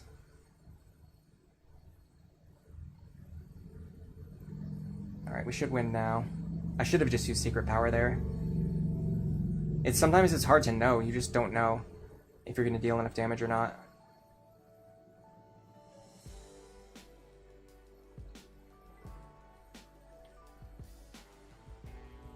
Rare Candy. Again, we could use the rare candies to speed this process up, but the thing is, it's going to be way more valuable to use them later on when we need a lot of experience to gain levels and we don't have any method for gaining good experience. Guess we could use the daycare, honestly. I'm at the point where I could almost see myself using the daycare. Okay, it's only a 10% chance. Okay, that makes me feel a lot better. For some reason, I thought it was a 30%. 10% is like whatever.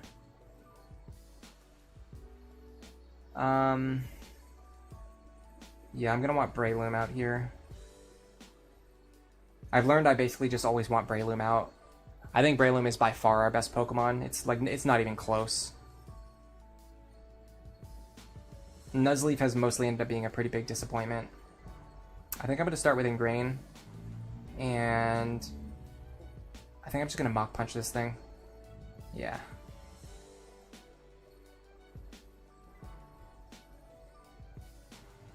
Yeah, we don't have Ice Beam Ludicolo to rely on. Use the daycare, build a macro to go left and right on repeat, and then do a chatting stream.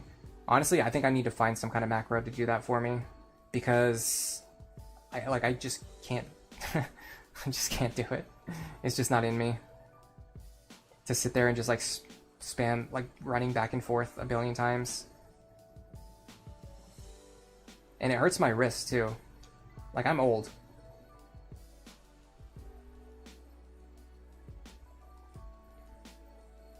There's a Kecleon blocking that Pokeball.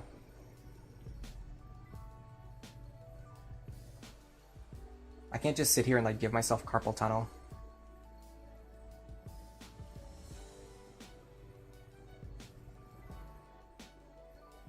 $130 base attack. What is that? The Ice Beam, or is that something else? I don't know what you're talking about.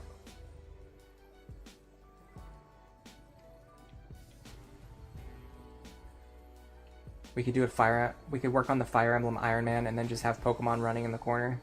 I definitely wouldn't do that, I can tell you that much. That is for sure not how I would do it.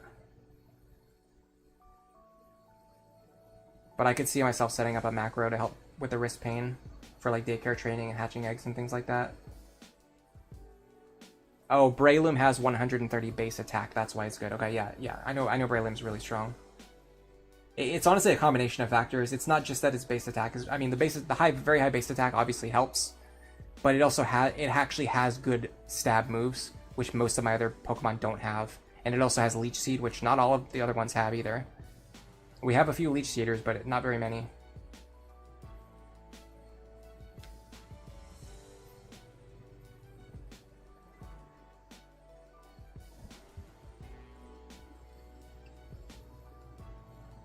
Yeah, I wouldn't want anything to distract me while doing the Iron Man. I'm just not a fan of like streams that have two things like running at the same time. I hate when they survive on one. Dude, we can't even get to the other trainers. Like, we're walking to the other trainers and we get wiped out by a wild Pokemon. A wild Oddish destroyed us. Like, seriously, that's where we are right now. That's the level that we're at. Mostly because if they spam Stun Spore and Poison Powder, they can pretty much win any fight, no matter how... I could be level 100, and they could just spam Confuse Ray, Double Team, and Stun Spore, and beat me. I want to get back to the Iron Man attempt soon, too. I have to finish one of my other playthroughs, though. I either want to finish the Moogle Only Challenge, or I want to finish this challenge, and then I'll start the Iron Man. I didn't realize the Moogle Only Challenge was going to take that long, even though I should have known. Because I looked up before I started how long that game takes, and it actually takes a long time. It's actually kind of a long game. I think it's like a 40 or 50 hour game. If you don't know what I'm talking about, I'm doing a Moogle only challenge in Final Fantasy Tactics Advance. I kind of forgot that the game is like 50 hours long when I came up with the idea. And then I checked to see like how long does the game typically take to play, and then guess what? It said it takes 50 or 60 hours, and I was like, I'll do it anyway. And then I started the stream, and I mean, we've made pretty good progress, but I think we're not even halfway through the run yet. Whereas with this one, we're like way more than halfway through the run, even after just 2 streams. So I think we'll finish this challenge much faster. And the Moogle only thing is just going to have to stay on the back burner for now.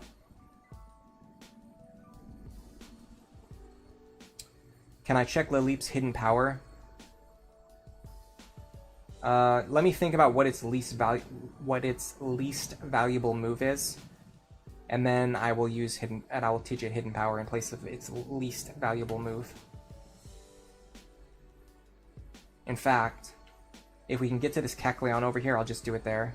I'll just check the hidden power there. Knowing my luck, it's probably Steel or Water.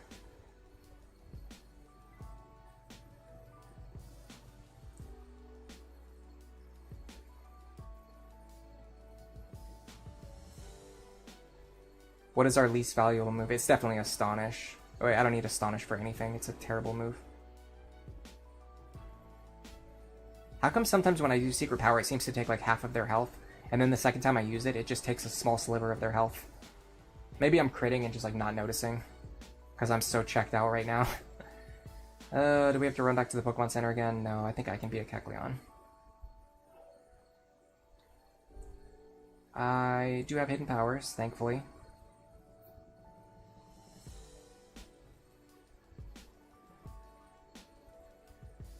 Astonish is actually 30 power. I thought it was even less than that. It's still terrible either way. Alright. Super Potions. I mean, it's just a Kecleon. I don't think it's going to cause any problems. So yeah, we can find out the hidden power right now.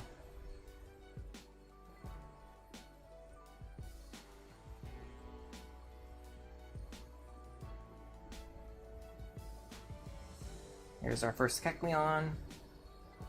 Imagine if we caught a Kecleon and used it as a quote-unquote grass type. That would be fun. Alright, so it is fire. Okay, fire's honestly between fire, water, and steel.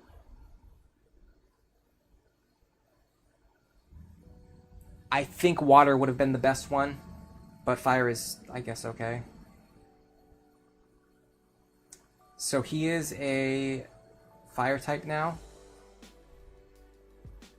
Can I do anything with this? I don't think so.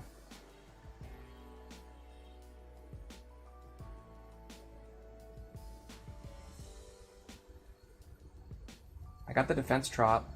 Now I secret power. Make it a normal type. Then I go back to acid. I should have used Ingrain. Maybe not though, because now I want to switch out. But okay, so because I didn't use Ingrain, now I want to switch out. But if I had used Ingrain, then my health would be much higher, and then I wouldn't want to switch out. So, yeah. Can we get Nodot to level 31, please?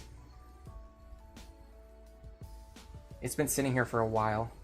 Okay, so this will change it to a normal type. No, it didn't. Huh, okay. HP Ground. And then Grass to finish it. Oh, nope. It changes to Grass type immediately. On the first Bullet Seed hit. That's crazy that that works.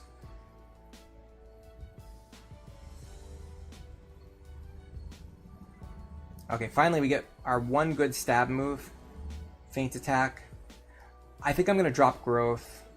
We don't really have like a good special attack, and by the time we get it, it's going to be using our like pretty much our only other move slot. I could see myself ditching HP Ground though. Yeah. So here's the thing: if I want to learn HP Ground, it will only cost me 3,000 Poké-Dollars.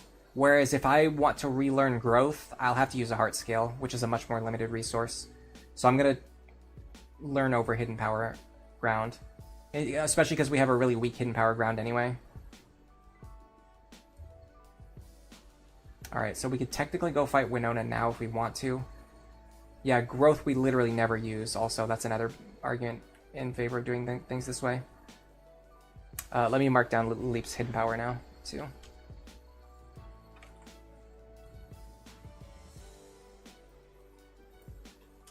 HP Fire.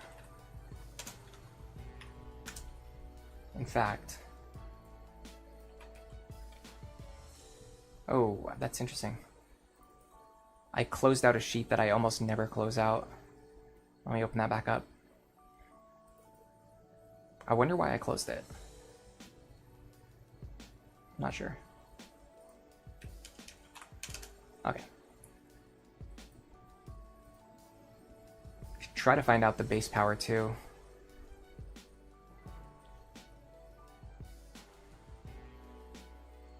Because a strong HP fire is actually not terrible. I think I probably would have preferred HP water to beat enemy fire types.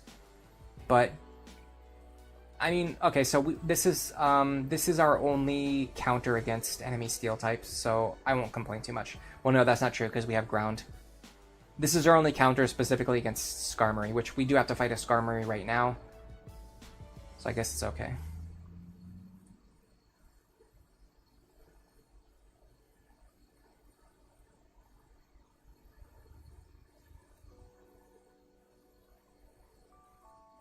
Still got a bit more training to do. I'm gonna put Tricky in front.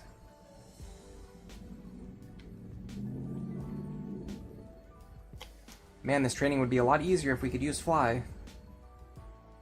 I seriously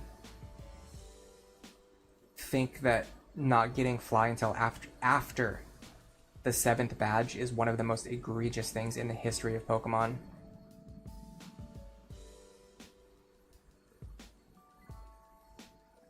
It is so out of pocket. Like, what were they thinking? Like, really, like, what were they thinking? Honestly, I like fighting enemy Kecleons. It's sort of like a fun little puzzle to solve.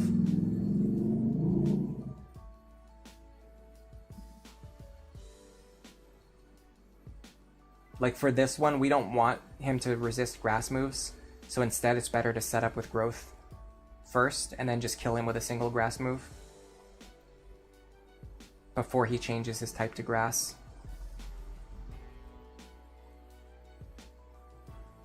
Yeah, Growth can become valuable, but if we want to relearn Growth later, we would have to use a Heart Scale. So I'd rather keep it on our moveset right now. Anyway. Which I believe is what I chose to do. Hold on a second.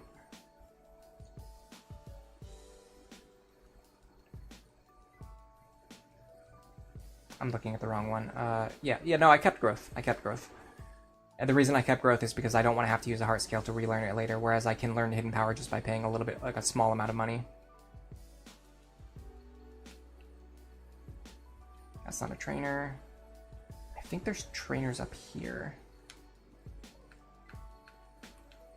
that I avoided before. No, there's not even one.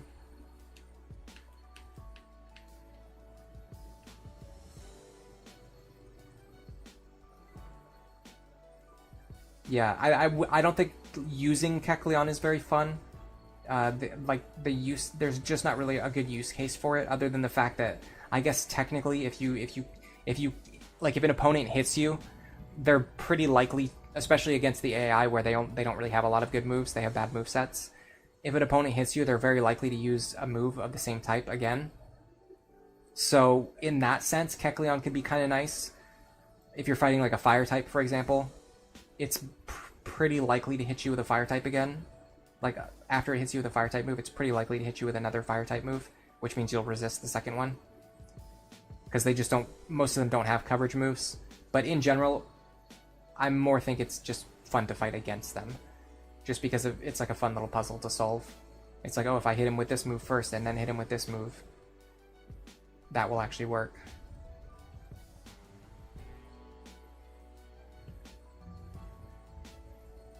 To get past his defenses or whatever.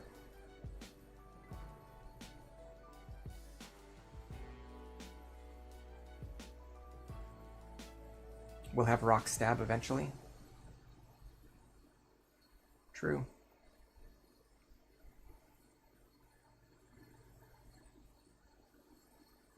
You like using Porygon's conversion moves? I probably wouldn't use either, honestly. I don't think there's ever been like a good like Pokemon changing move type thing until Terra types were added, and Terra types are like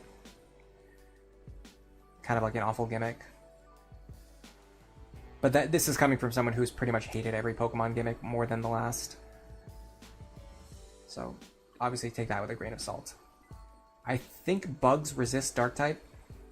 No, they don't. Okay. They definitely deal super effective damage against Dark type, though. Either way, the fact that Nodot actually has a good attack, finally, is really nice. It's going to allow us to actually leverage his good stats for the first time in the entire playthrough. Like, now he's actually able to kill stuff without having to chip them down for tiny amounts of experience. Protean was pretty good. Yeah, that's true.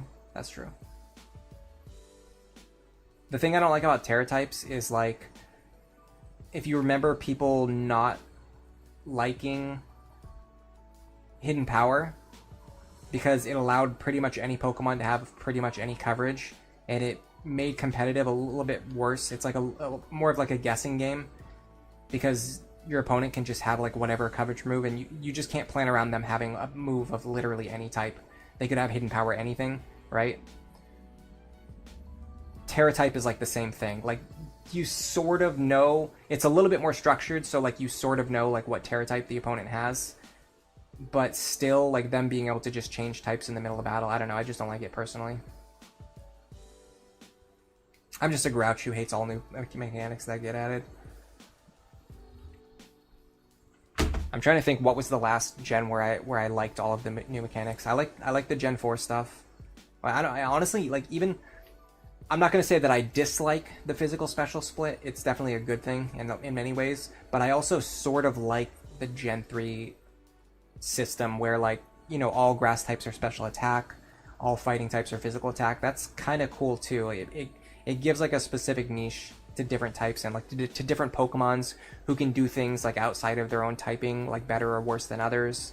Like if you have a fighting, I don't know, if you had like a fighting type Pokemon with like a really high special attack and it could learn like Ice Beam or something, that would be kind of cool, because it would actually be kind of good at using Ice Beam because it has a high special attack. Yeah, we don't have to attack 75 times with Bullet Seed just to kill one enemy. Exactly. This feels like a magical leaf moment. Yeah. I'm not sure if Leech Seed would have changed the math here at all, other than me having more HP at the end. The problem with the Gen 3 version is stuff that's garbage on its own type. Yeah, so there's definitely a niche of Pokemon who don't have any good moves in their own move pool, and they just don't have like any niche whatsoever because of the typings and how they work. It's definitely true, but still, I think it's a creative framework. They could have continued building within that framework instead of completely abandoning it. Is kind of like the basic idea in my thought. Like we only think about like the bad use cases like Flareon, for example, because they never got fixed, right? They never made an attempt to fix Flareon. But what if they had done something like giving Flareon really high physical attacks, like a really strong fighting move and like a really strong normal type move, or gave it like a fire type attack where like its special attack doesn't matter that much, or like leaned more into its defensive role. There's a lot of things that they could have done with Flareon without completely rebuilding the mechanics from the ground up. But because they chose to do that, now we all think that the physical special split is like the best thing ever. But the truth is, it's just like the thing that it's the solution that they used, and so it's the one that we like. But in my opinion, they could have fixed it in other ways. Oh, that was a clean endeavor, I gotta say. I'm surprised he saw that. Usually the AI is not that smart. I mean, he might have just done it randomly. But even still, gotta give him props for that. Who was that? Birdkeeper Devin? Like a good example is like Duskull into Dusclops, or like who am I thinking of? I feel like there's another ghost type in this gen that is the same. That I know there's a we know Ghastly, for example, right? Like Ghastly has bad physical attack, which kind of sucks for it because Ghost was physical and Poison was also physical. So it ended up making Gengar worse than it should have been. But still, in spite of that, Gengar still gets used in Gen 3. So it has some kind of niche. Like there's something that Gengar can do, even counting for the fact that both of its stab types don't match the type that it wants to use. It still has value in spite of that. And then on the other hand, you had other ghosts that had physical attack, like what's the one I'm thinking of? Banette. Banette, who's introduced in this generation. Banette actually has like good physical attack, which means it has better ghost type stab compared to Gengar, which is kind of cool. But then when you go to Gen 4, Gengar just has special attacks that use its ghost typing, and now it's just the best ghost type user, and Banette no longer has any reason to exist. It just makes Banette worse. When Gengar was already good. Gengar was already good in Gen 3. It was a spin blocker. It had like Thunderbolt, Ice Beam, Psychic. It had other attacks outside of stab that it used, like coverage. It was a good coverage Pokemon.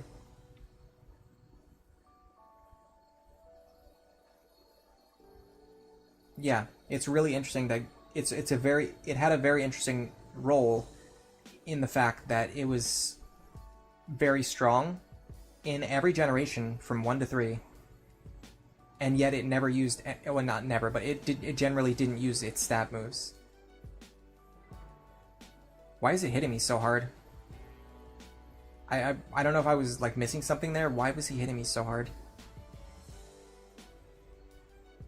He was hitting me for crazy damage there. I guess I should say she. I don't know what happened there. Maybe he leered me or something. Another 5-hit Fury Swipes, by the way. Oh, it was Screech. Okay, yeah, I had a feeling something happened, like he lowered my defense or something, because he was hitting me incredibly hard. Especially with Fury Swipes, which is like a low base power move. Yeah, Screech into Fury Swipes. I got it now. I missed that at first. I was looking away from the screen. I was looking at chat. Just mashing the button. Basically.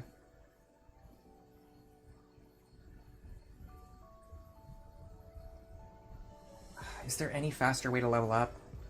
I feel like this is taking a ridiculous amount of time. Oh, I should go fight the fighters. I should go fight the trainers in Winona's gym, of course. I didn't even think about that. I'm gonna have to fight them anyway. Might as well fight them now to get the experience before I fight her. In fact, by the time I fight all of them, I'll probably be level 33.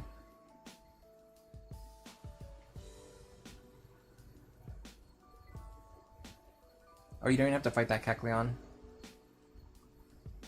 I'm surprised no one called that out in the last 30 minutes. No one said, hey, go fight the trainers in Winona's gym. Yeah, Roselia has good physical bulk. The gym trainers will give us a good idea of how we're going to stack up against Winona. That's true too, yeah. What I'm noticing is that our stab grass moves on the ones that actually have, like the Pokemon that actually have like good stab moves, our stab grass moves are not dealing terrible, like they're not doing terrible damage. It's doing good enough damage. Like Roselia is hitting decently hard. It's not like against Flannery where our stab moves were totally useless. And we were mostly relying on coverage. Like Swablu, we should be able to hit it for something. Yeah. Perfect. Sing. I love it. I love it. My god, I love it so much. I love it when they spam sleep moves. Double team now, please. Why didn't you double team there? I needed you to double team. And another 5-hit Fury attack, by the way. I'm just pointing things out. It doesn't matter, but it's just an interesting observation.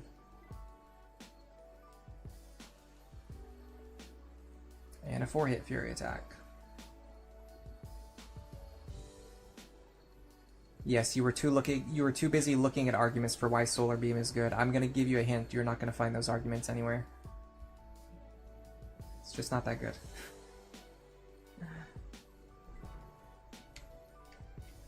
Alright, get out of here. We need to go heal. Once we beat this gym, should we go fly and grab the TM for Sludge Bomb? Where is the TM for Sludge Bomb? Can we get it already? Yeah, Swablu is kind of tanky. So we're going to have to worry about the Altaria. The one good thing about the Altaria is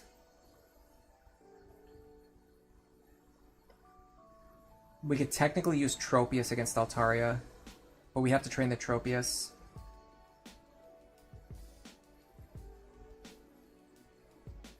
We should probably start training Tropius, honestly. Let me get a few more levels onto Aether, and then I'll start training Tropius.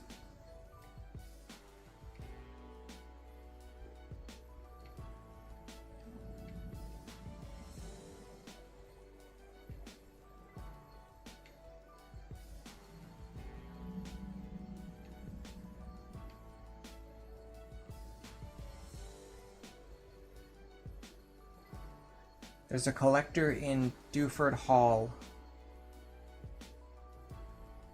There's a collector in Dewford Hall that gives you Sludge Bomb. Man, you guys can tell I'm tired. I have no idea what you're saying. I should know where Dewford is. After you beat the normal gym type. Yeah, the Altaria is terrifying. It has Dragon Dance into Earthquake. The only good thing is that most of our Pokemon resist Earthquake. Can I see this thing? Yes. It also used Endeavor when it couldn't do anything with Endeavor. That's an interesting choice. Okay, it's in where Brawly lives. Okay, that's kind of what I was thinking, but for some reason I'm just like totally out of it. I'm gonna Ingrain here. This is the Ingrain plus Leech Seed combo. It's gonna be quite powerful. Honestly, Cradely's Rock type actually holds us back here. Because otherwise, if this thing resisted Earthquake, it would be really good for holding back Altaria. But because we don't resist Earthquake, because it's neutral against us, it's going to be harder for us to beat Altaria. Because this is our best Altaria counter, but it doesn't resist Earthquake. Same with Gloom. Like, Gloom would be a good Altaria counter because it has high defense. But again, because of the Poison typing mixed with the Grass typing, we don't actually resist. Which means it's going to be harder. Same with Roselia. I guess Breloom is our best Earthquake counter. Yeah.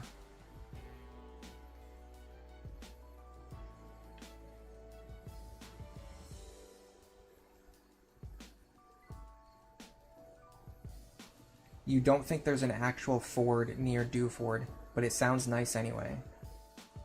I think Ford is Ford not spelled F-O-R-D-E? Not that that makes your pun any worse, but... Yeah, and then it can just spam Aerial Ace on us. Well, the good thing is, see, Cradily actually resists... Well, it's neutral against Aerial Ace, which is much better than most of our team.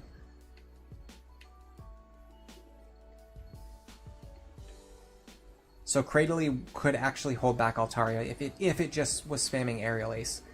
We could actually hold back Altaria with Cradily. The problem is, once it sets up, it can hit us with neutral Earthquakes. Although I guess... Would its neutral Aerial Ace be stronger because of Stab? That is outrageously loud. That is outrageously loud. Thank you for reminding everyone how cool you are.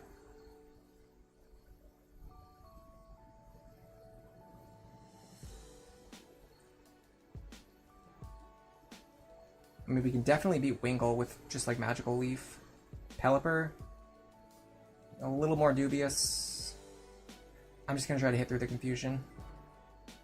Dude, that's been happening a lot of times today. Where they survive on one. Oh, perfect. I love hitting myself in confusion. Like, it looks like we're going to two-hit them, but then they just survive on just a sliver. Honestly, I'm strongly considering the merits of Confuse Ray. Would we teach it in place of a hidden power? Fire?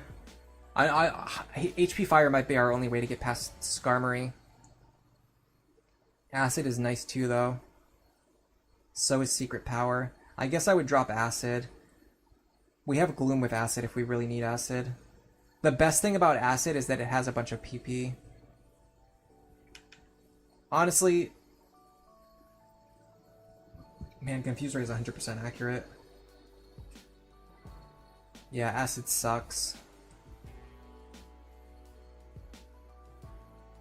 If we land a Leech Seed, we put Altaria on a timer. The problem is Altaria is also very fast. It's also quite fast. Bruh.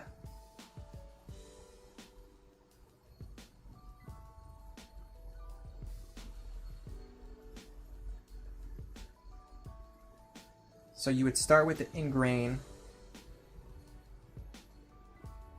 Then you Confuse Ray.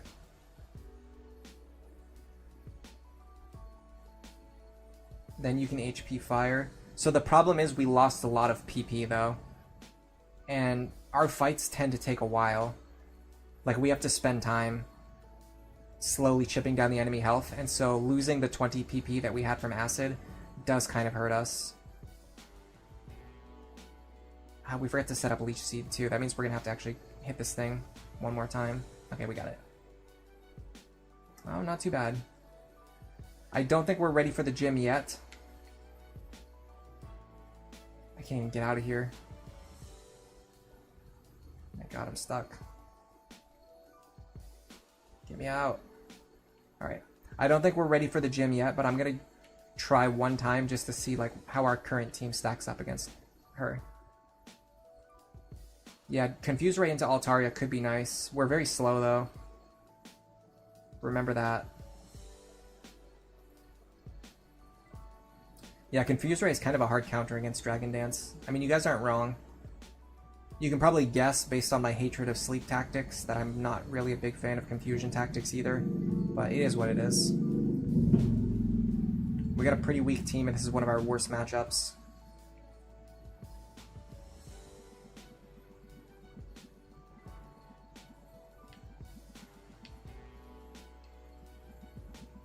Alright, almost done.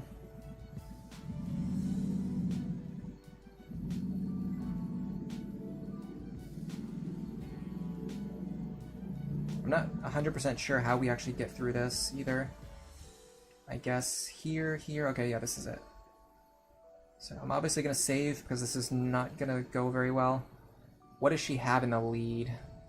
Supposedly Swellow, maybe? I don't know, the wiki lied to me last time, so it's probably lying this time too. I definitely want to save Aether for later on. I'd like to have it in on Skarmory. That would actually be pretty nice. Like, finish off Skarmory and then be right there when Altaria comes out. What would we use against Swellow? We don't really have anything good against Swellow. I'm just going to lead No-Dot. Just so I can hit it with a Fake Out before it does anything. And then kind of see where things go from there. I think Roselia against Pelipper is a good call. For Swellow, we might need to just set up Leech Seed or something. So first I'm going to Fake you out. Then I think... What do I do against this thing? It's so powerful. It's probably about to Aerial Ace me and kill me in one hit, right? I mean, that's what we're thinking is going to happen, right? Okay, it doesn't kill me in one hit. Feint Attack does good damage on a crit. We're not likely to crit. Is he going to heal here or attack? He will attack. Okay, interesting. I don't think so, but okay.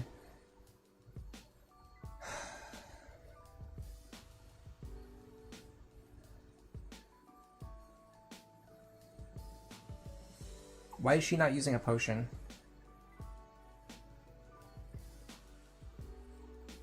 Is it because she sees lethal? Endeavor. Oh, come on. Now she wants the potion. Okay. So we can't even get past the Swellow. That's kind of the state of our current team. We cannot even get past Swellow. Maybe with better tactics, we can maybe get past Swellow. Here's my idea for Swellow. Okay, so Breloom is 4 times weak against flying. I have to remember that. So I'd rather have Roselia set up the Leech Seed. The problem is we also need Roselia to fight Pelipper. I don't know what to do. I mean, let's just see. Let's see if this works. I'm guessing it doesn't. I'm guessing we get one shot with Aerial Ace.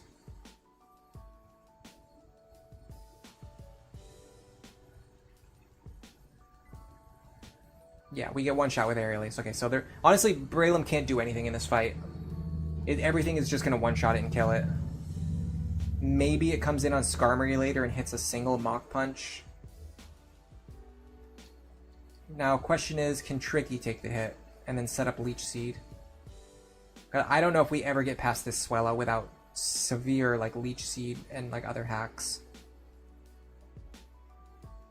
Double team, that's a good sign actually, because it means that he thinks that he can't hit me.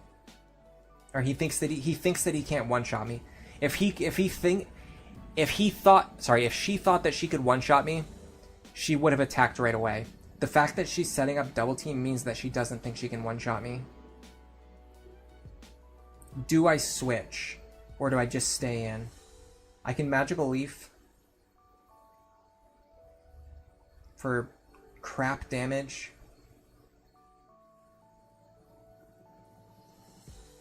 What was the level for Detect?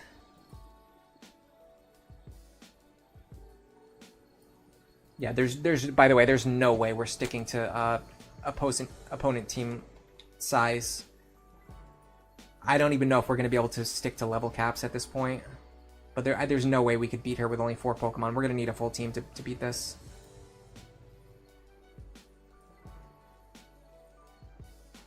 Detect is level 12? That doesn't seem right. I would have it by now.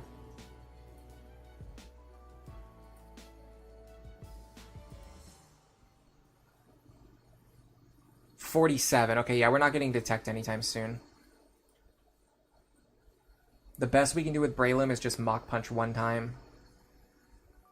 Acid is so weak, we need Sludge Bomb. I mean, Sludge Bomb's not exactly going to be the pinnacle of performance either.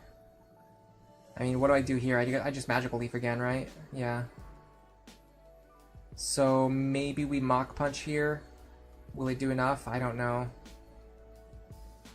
No. I need to get his health lower if I'm going to win with Mach Punch. Now she's going to heal to full. What do I do when she's healing to full?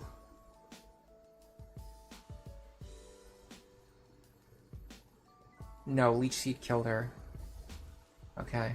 Now Pelipper comes in. Now we're kind of just equally screwed. We could Poison Powder it. Nope. I'd rather hit myself in Confusion, though. That's what I'd rather do. We take Aerial Ace pretty well on Gloom, I gotta say.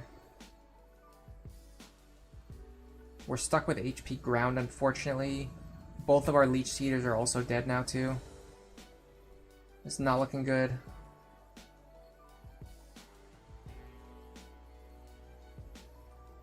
Sludge Bomb is significantly better. If I get all the way to level 47, I would have enough stats to win. In an ideal world, I don't want to overlevel. I want to see if I can win by sticking to the level caps. Can we actually do that? I don't know.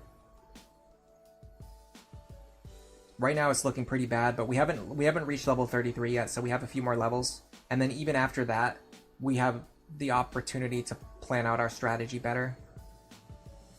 I guess I Ingrain here, because I can't switch again anyway. It sucks that Water Gun hits me for good damage too, though. If I could just get a Leech Seed off and then come in and Ingrain, I think I could beat maybe some of her Pokemon. I don't know about Altaria. Like, we're tanking pretty well just with Ingrain. Now imagine Leech Seed healing on top of this. We have HP Fire for this one. Okay, Steel Wing destroys us. Yeah, we're done. This is our only Pokemon that can beat Skarmory, and it gets ripped in half by Steel Wing.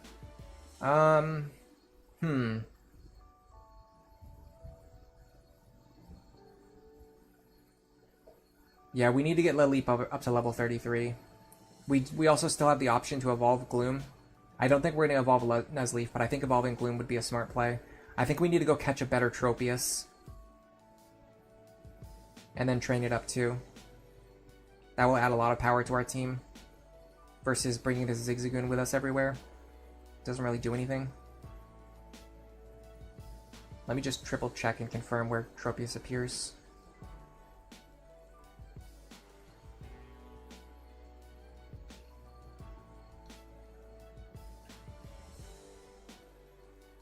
Yes, okay, it is the area where I thought. Okay, the tricky thing is I actually want to keep Zigzagoon in my party. So let me deposit, I don't know, Bloom.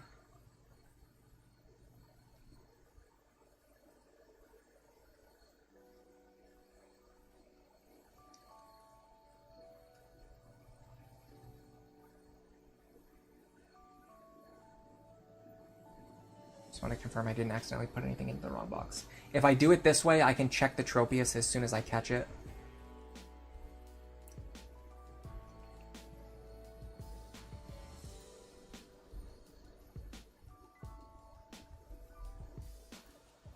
Here we go.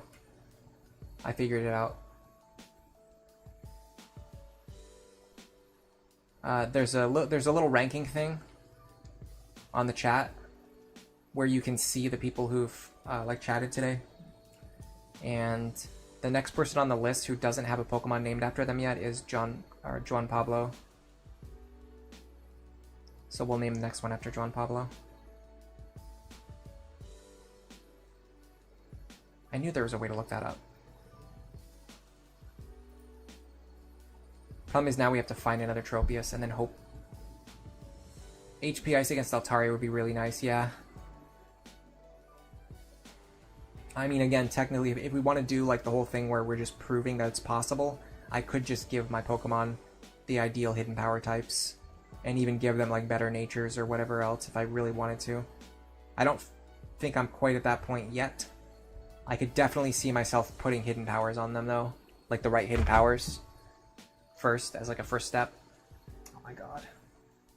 Dude, these Lightnings are driving me nuts.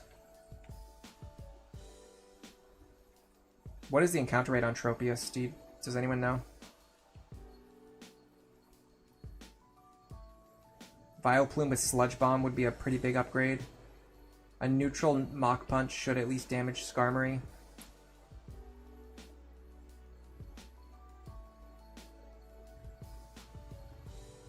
Yeah, the problem is a lot of our best options are just neutral damage, but all of her best options are super effective damage. So we're at a huge disadvantage here. I need to know the encounter rate for Tropius so I can prepare myself for this, because I think it's going to be extremely unpleasant. Isn't there a place that has no rain too? If you go far enough south, does the rain stop? Because getting rid of the rain will make this a lot easier. Okay, it's not going away. Okay, so we're stuck in the rain. Annoying. Yeah, Skarmory has really high defense. It is 9% Tropius. Okay, thank you very much. Yeah, Skarmory's defense is incredible. It's very hard to take down, but HP Fire should help. The problem is we have to actually hit it, and it seems like it kills us immediately with Steel Wing. Granted, our health was low when we went in. If we go in at full health, maybe we take a single Steel Wing. Possibly damage it with HP Fire. We don't know how strong our HP Fire actually is. Skarmory doesn't have amazing special defense, I don't think. Skarmory in general is just very, very hard to take down. It's one of the tankier Pokemon of all time. Alright, here we go. Number 1. Fake Out. Feint Attack. Okay, we'll spam a few of these. Don't want to crit. I want to land one more without critting, please. Okay, thank you. Now we catch this thing.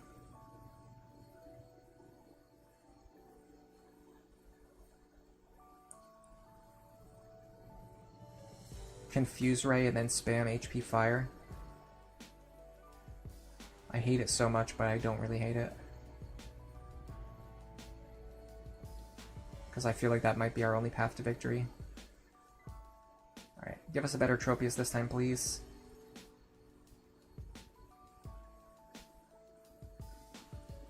Ooh, it's got Sweet Scent, too. Adamant. That should be attack. Unfortunately, that means lowered special attack, I think. Tropius. It's really tough because a lot of Pokemon, they need their attack and their special attack in this gen. Yeah.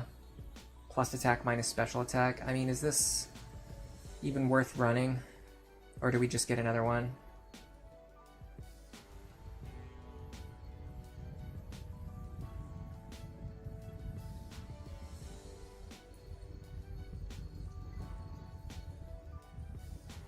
What moves are we running? He is slightly more attack weighted.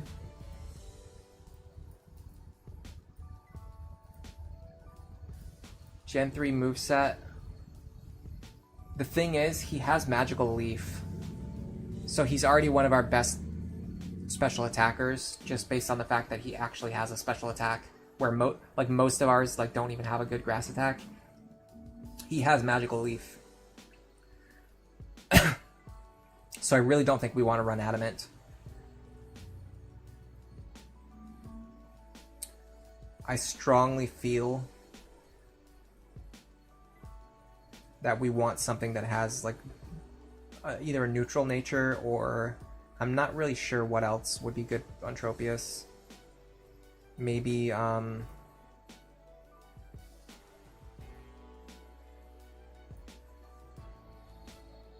minus special defense could work. I mean, he has a lot of weaknesses.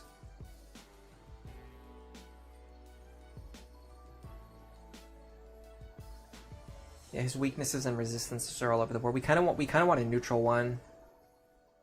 Maybe like a minus speed wouldn't be very good, because Tropius is slow, but it's like a minus speed nature would make it even worse. Whereas like a neutral nature, it might be able to outspeed some things sometimes. So it's a little bit faster than our slow goobers. Yeah, it's one of the few that actually has Grass Stab.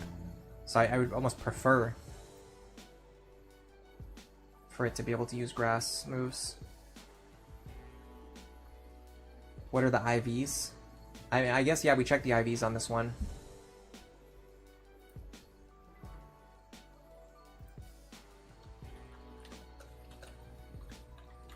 Because if, let's say this thing is really strong physically, it might be worth it to just keep this one and just use it as a pure physical attacker. Nope. Tropius. Adamant. 89 HP. 46 attack. 50 defense. 42 special. 53 SPDF. 31 speed. The IVs are high HP, mid attack, mid defense, high special attack, high special defense, low speed. Honestly, this one might be worth keeping. Again, the high special attack IVs kind of cancel out the low special attack nature. Let's go with it for now. If we need another one later, we'll get one. I just don't think this level of optimization is needed for the single player campaign of Pokemon. But obviously we're kind of repeatedly running into a wall here, so maybe I'm wrong about that. The annoying thing is now we have to train this one too. So now we have two Pokemon that we need to train.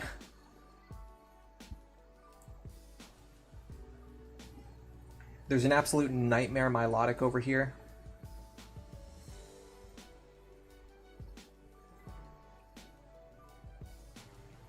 Is it worth it to go all the way back for Sludge Bomb? I just wish we could fly. I don't know why the game won't let you fly. We should check the hidden power. We have to find another Kecleon. Do I want to do that? I don't know, maybe.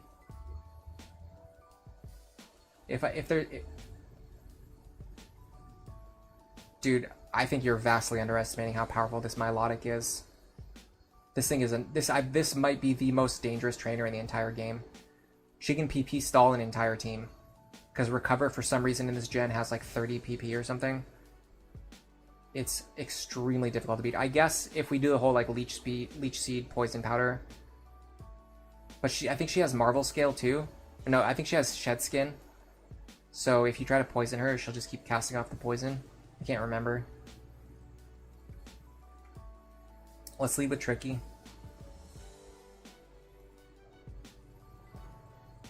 There is another hidden Kecleon that we haven't found yet. Okay, if we find it, we'll test our hidden power. We'd have to go all the way back to get hidden power. Oh, this is the Castform trainer. This isn't even the Milotic trainer. Should be easy to just take her out with Magical Leaf. Where's the Milotic trainer? I know she's around here somewhere.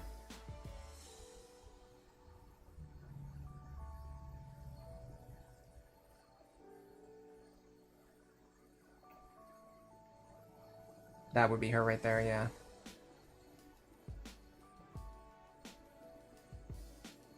Get ready. This, in my opinion, might be one of the hardest trainers in the entire game. At least for like someone who just has a single Pokemon. She's kind of crazy. Oh yeah, and she has Water Pulse too. Look, that's how much my Mega Drain does. Just a tiny sliver of her HP, and then she hits me with Water Pulse for an insane amount of damage. So then you switch out. Like, honestly, we'll probably do pretty good against her because we're running a grass team. But imagine how a normal team would fare against this nonsense. I could get Focus Punch for Breloom and then hope that Skarmory hits itself in confusion. Yeah, we also have Growth to help play around this. But look how hard she's hitting me though. Like it's very like I'm running grass only and she's almost taken out 2 of my Pokemon single-handedly. I don't think I even take another hit with this. I don't think my Cradily even takes 2 hits from her. Let's go back to Tricky. See what she does. She's probably going to recover. No, she didn't recover yet. Interesting. If she recover spams, I think she could beat me. Yeah. So not too bad with the grass-only team. But she kind of shredded through 2 of my most defensive Pokemon. This is my 2 most defensive Pokemon after Leech Seed healing off of an entire Melodic. She's still almost 2v1 them. Kind of crazy. I think you'd have to see her in like a normal playthrough to understand just how terrifying she really is though. Obviously us using only grass types kind of made her a little bit weaker. We could use Sunny Day to nerf her Water Pulse. Ha ha ha ha ha. Yeah, you could definitely use Growth to play around her too, though. Okay, here we go. 1 Nincada. Don't like this. I really don't like that. Well, Magical Leaf hits through Double Team. Oh my god, that's nothing. That is like 0 damage. Can I get a Leech Seed, please? No, I'm not going to be able to Leech Seed him. He's just going to spam Double Team. Okay, I got the seed off. Roselia had taken damage from the cast form. Are you sure I didn't use the Super Potion?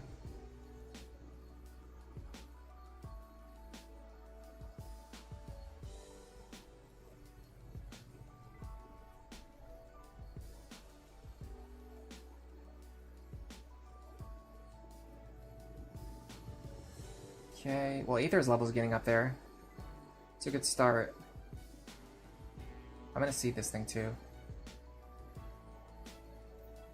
You think Speed Boost is useless without Baton Pass? I guess because it's already so fast, it doesn't really need the Speed Boost.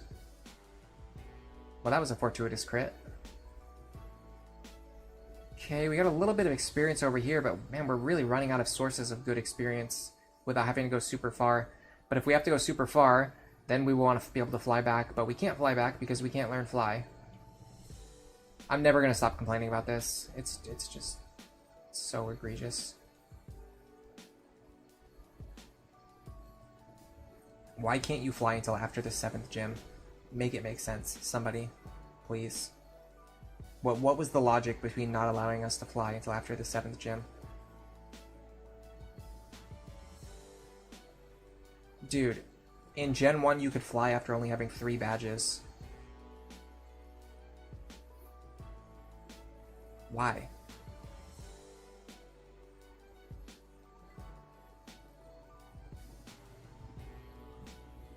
In Gen 3, you can't fly until after having 7 badges. That makes sense. Oh yeah, the twins are the 7th. Okay, you're right. It's not quite as bad. I mean, that's still... 6th is still terrible. For some reason, I was thinking Winona was the 7th. I forgot about Wallace, because Wallace gets turned into the champion, so I kind of like forget about him as an actual gym leader in this game. Oh my god, this is horrible. This training sucks. There's no good place to train anymore. There's no longer any good place for me to train. Can I get all the way to the next town from here? I might just go all the way there and fight every trainer on the way. And once we do that, we can jump off a ledge and get back to a place where we could get hidden power and get sludge bomb and stuff.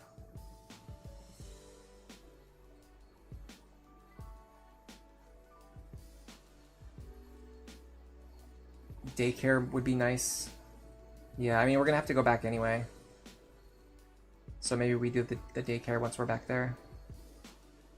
Oh, we got fake out. This is why Nuzlockers use rare candies hacked into the game. I mean, I'd like to do it as legitimately as possible. That's my goal, but again, my real goal is just to beat the game using only grass types, and I'm willing to make concessions along the way depending on, you know, what is my definition of fun and what is my definition of, like, wasting time. Because I hate wasting time. And I feel like we're kind of crossing over to the territory of, like, I feel like I'm wasting a lot of time right now. Just like running in circles, just fighting Pokemon that barely give any experience. And it's towing the line of what I consider to be fun. Does dark resist dark? Yes. Yeah, Gen 2 needs 5 badges to fly, but it's also easier to traverse. I just feel like in general, fly should be... Honestly, my opinion is that fly should be accessible from the very beginning of the game. There's no reason not to have it available. It's just a time waster. I hate any game that makes me walk around when I could just teleport from, you know, location to location. It's just a pointless time waster. Dude, this Nuzleaf is going crazy right now, by the way.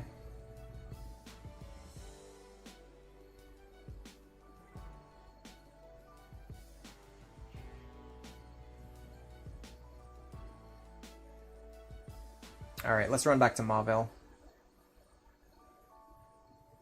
I've had my fill of this. You think after the Feebas stream this isn't nearly as bad? I guess so, but that was sort of like, I don't know, that was sort of like, you know, one specific goal, and everything that we did was always working toward that goal, right? But here, what we're doing is just like, I don't know. I can't put it into words, but somehow this just feels worse to me. Just like running back and forth trying to find little scraps of experience, and there's just none to be had anywhere. The sprite for the... You think the sprite for the ninja NPCs is kind of cute? They're kind of funny, yeah.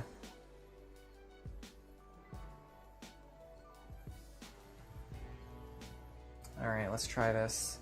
We're going back. It's actually not even that far back, honestly.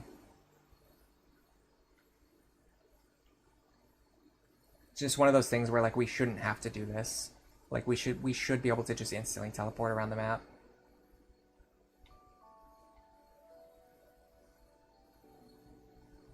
I think pretty much any game that I ever make is always going to have, like, free fast travel. As soon as you start the game, you're going to be able to fast travel anywhere in the game. I mean, not anywhere, but any place that you've already been. It's not that hard to add either. It's very easy to add that into a game.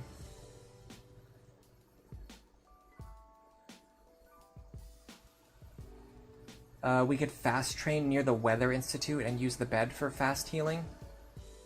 It's an interesting idea. I think we're done with that though. I think we're going daycare method. Alright, so we've got a couple things that we need to do.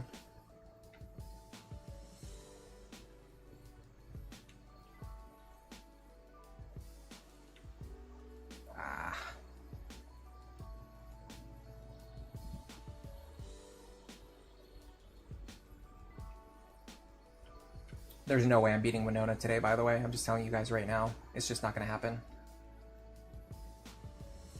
I'm already well past my limit. Alright, so...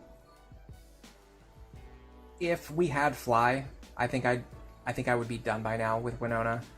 But just the extra time that it takes to run around the map and do everything pads so much time. Alright, so we definitely need more of these. These I think we're fine on. In fact, let me buy more hidden powers just in case I want to relearn moves later. Alright, next the idea was... Oh, you know what? We haven't fought any of the sea trainers yet. Okay, hold on. To go out to sea... I think the play is... So, since I'm already here, I guess we're going to go this way.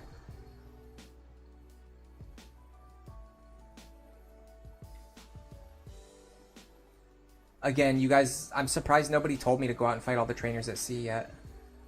You guys are really dropping the ball here.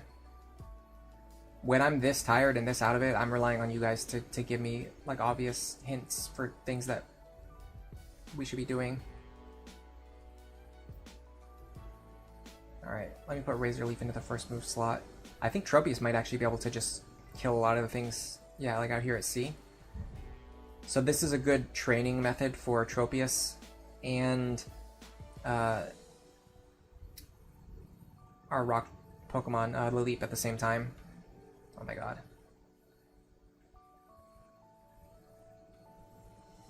I wonder if we can beat any of the actual trainers.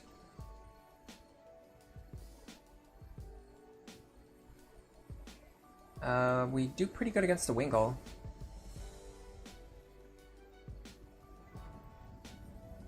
Yeah, I think training Tropius up for the boss battle is going to be important. I think it's going to be one of our best mons.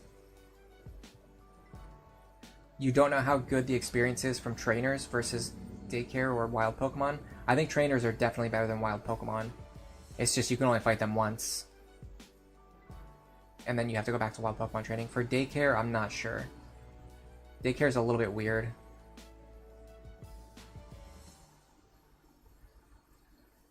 I think technically daycare might be the fastest method if you're willing to just sit there and run in circles. But I'm not 100% sure. I don't really know how fast daycare training actually is. Because it's not something I normally do. Especially not when I'm already a high level. Like typically if my Pokemon gain levels in the daycare, it's just because I was using them for breeding. And they were a very low level, so they gained a bunch of daycare levels. The daycare is slow unless you AFK it. I don't think I'm going to do AFK daycare grinding. I definitely wouldn't do it on stream, and if I'm going to do it off stream, I'm probably just not going to do it. I'd probably just, again, probably just PK Hex or something. And I would rather PK Hex and just tell you guys about it and then have people be mad about it or lose respect for me rather than lie and say that I did daycare grinding off stream when I didn't actually do it. So very, very unlikely for daycare grinding to happen. I just don't see any situation where I would actually do it. Because the only way I would do it would be off stream, but I wouldn't actually do it off stream. I would just use PK Hex.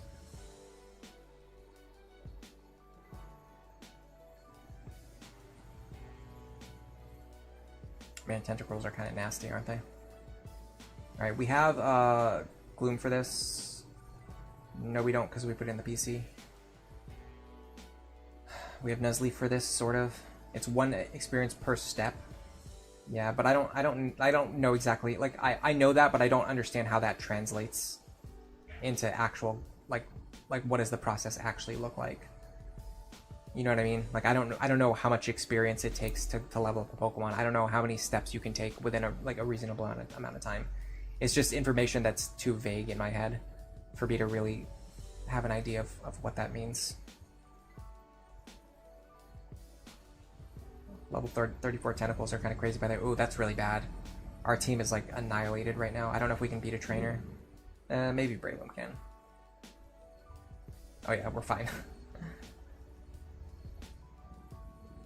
Man, the experience on these guys is not as good as I expected.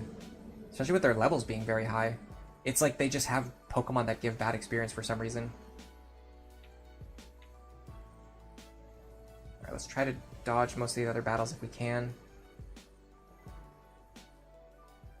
Okay, there we go, we're fine. So, you get Sludge Bomb here in the fan club? Is that what we're going with?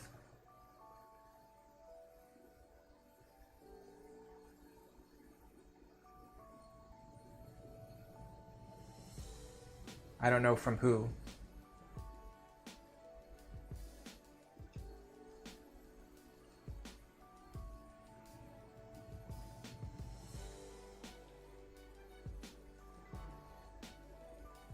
Yeah, their levels aren't very high. It's just high comparable to other...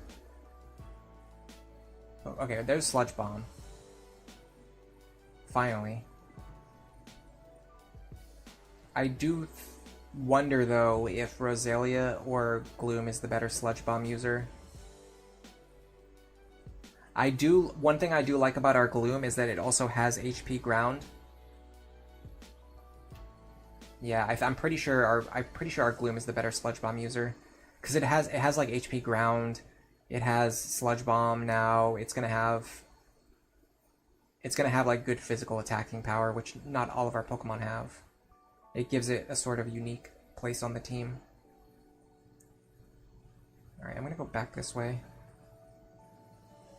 Actually, I think I'm gonna go this way.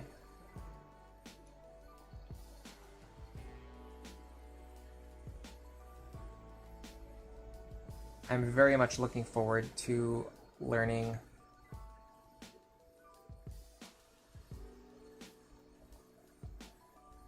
whatever grass move we get at level 31 that I've already forgotten. I'm also going to give you the experience share. And I'm just going to have Breloom kill everything.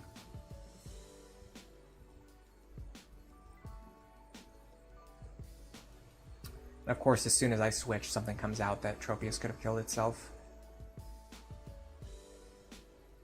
Juan Pablo. I'm heading back to Mauville now, and then I don't know what I'm going to do then. I might be ending the stream when I'm probably going to end the stream when I get back to Mauville. So, for those who want to say goodbye, now's the time to say it.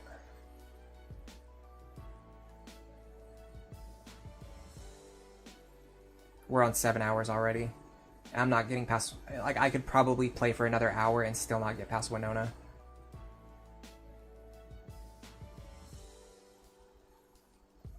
The real problem with C training is that there's low-level Pokemon mixed in. Yeah, I totally agree with that. Oh my god, where are my repels? For the love of God, where are my repels? Please, get me out of here. Dude, it's already almost 6 p.m.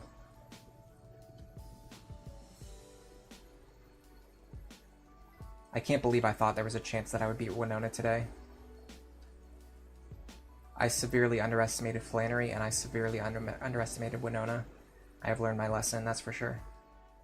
Alright. One more stretch to run past. Hopefully no more encounters. We're fine.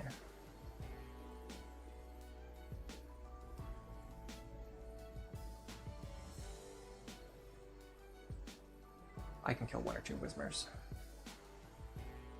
Yeah, the low level Pokemon mixed in with the high level Pokemon makes C training pretty inefficient, unfortunately. Okay, yeah, so here's the daycare. I don't see myself using the daycare, so either I'm either gonna set my levels to 33 sometime before the next stream, or we're gonna come back and we're just gonna grind at the start of next stream and get ready for Winona. I don't know what people prefer. I don't know what the viewers would prefer. Would you prefer to see me grind for 2 hours at the start of next stream before even doing the first gym battle? Or would you prefer...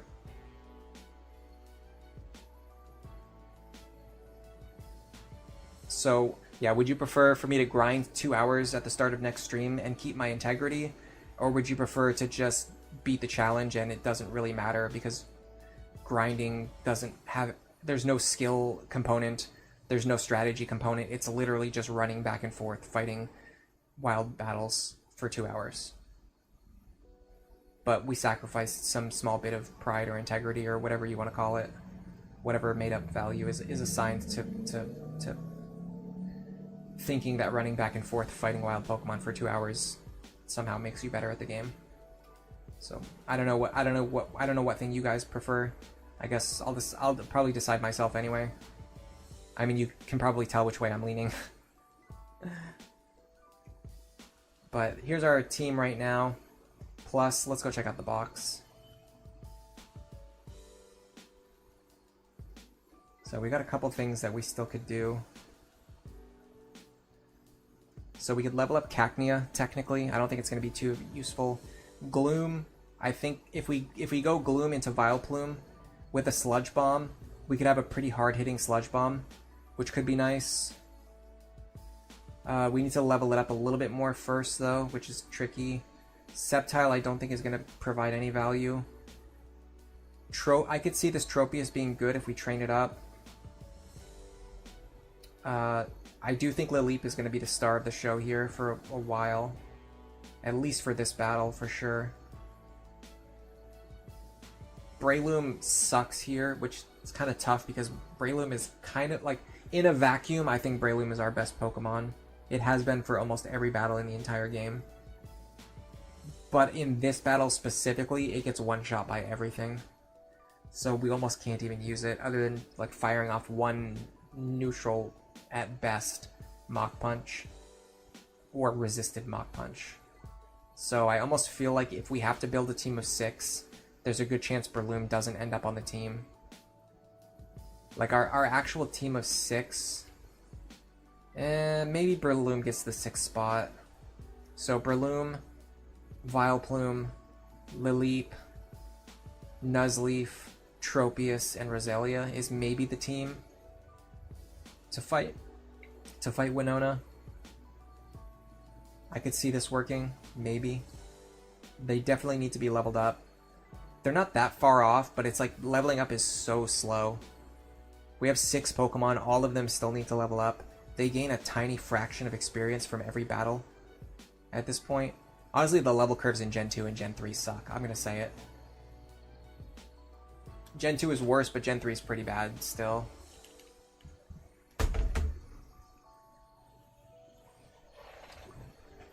Tricky says they can see the problem whenever your mono-type team gets hard countered by another. Yeah, and grass type is one of the worst types for coverage too. Like, in general, grass types just don't really have much coverage outside of grass, which makes it even harder to do, like, makes it even harder to play against your counters. The grind isn't a skill-based choice. The only thing that would be missed is any learning moves or evolutions. It's a small price to pay to save 2 hours of grinding. I've already exhausted most of the reasonable experience. The level curves are pretty terrible all the way until Gen 7.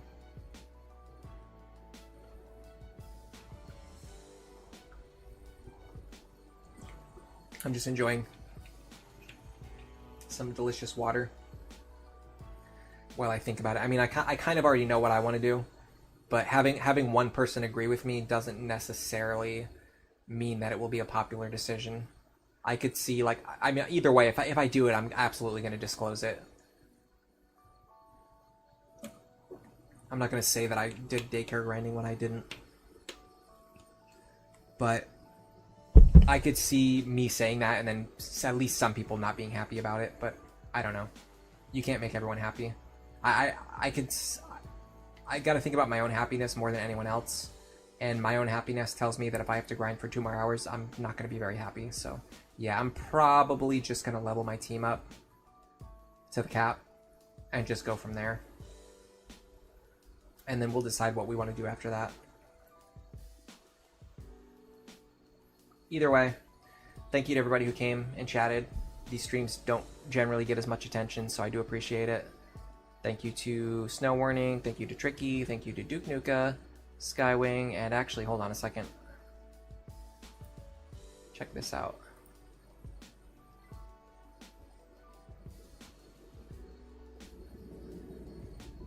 Alright. Sorry. I clicked on the wrong thing.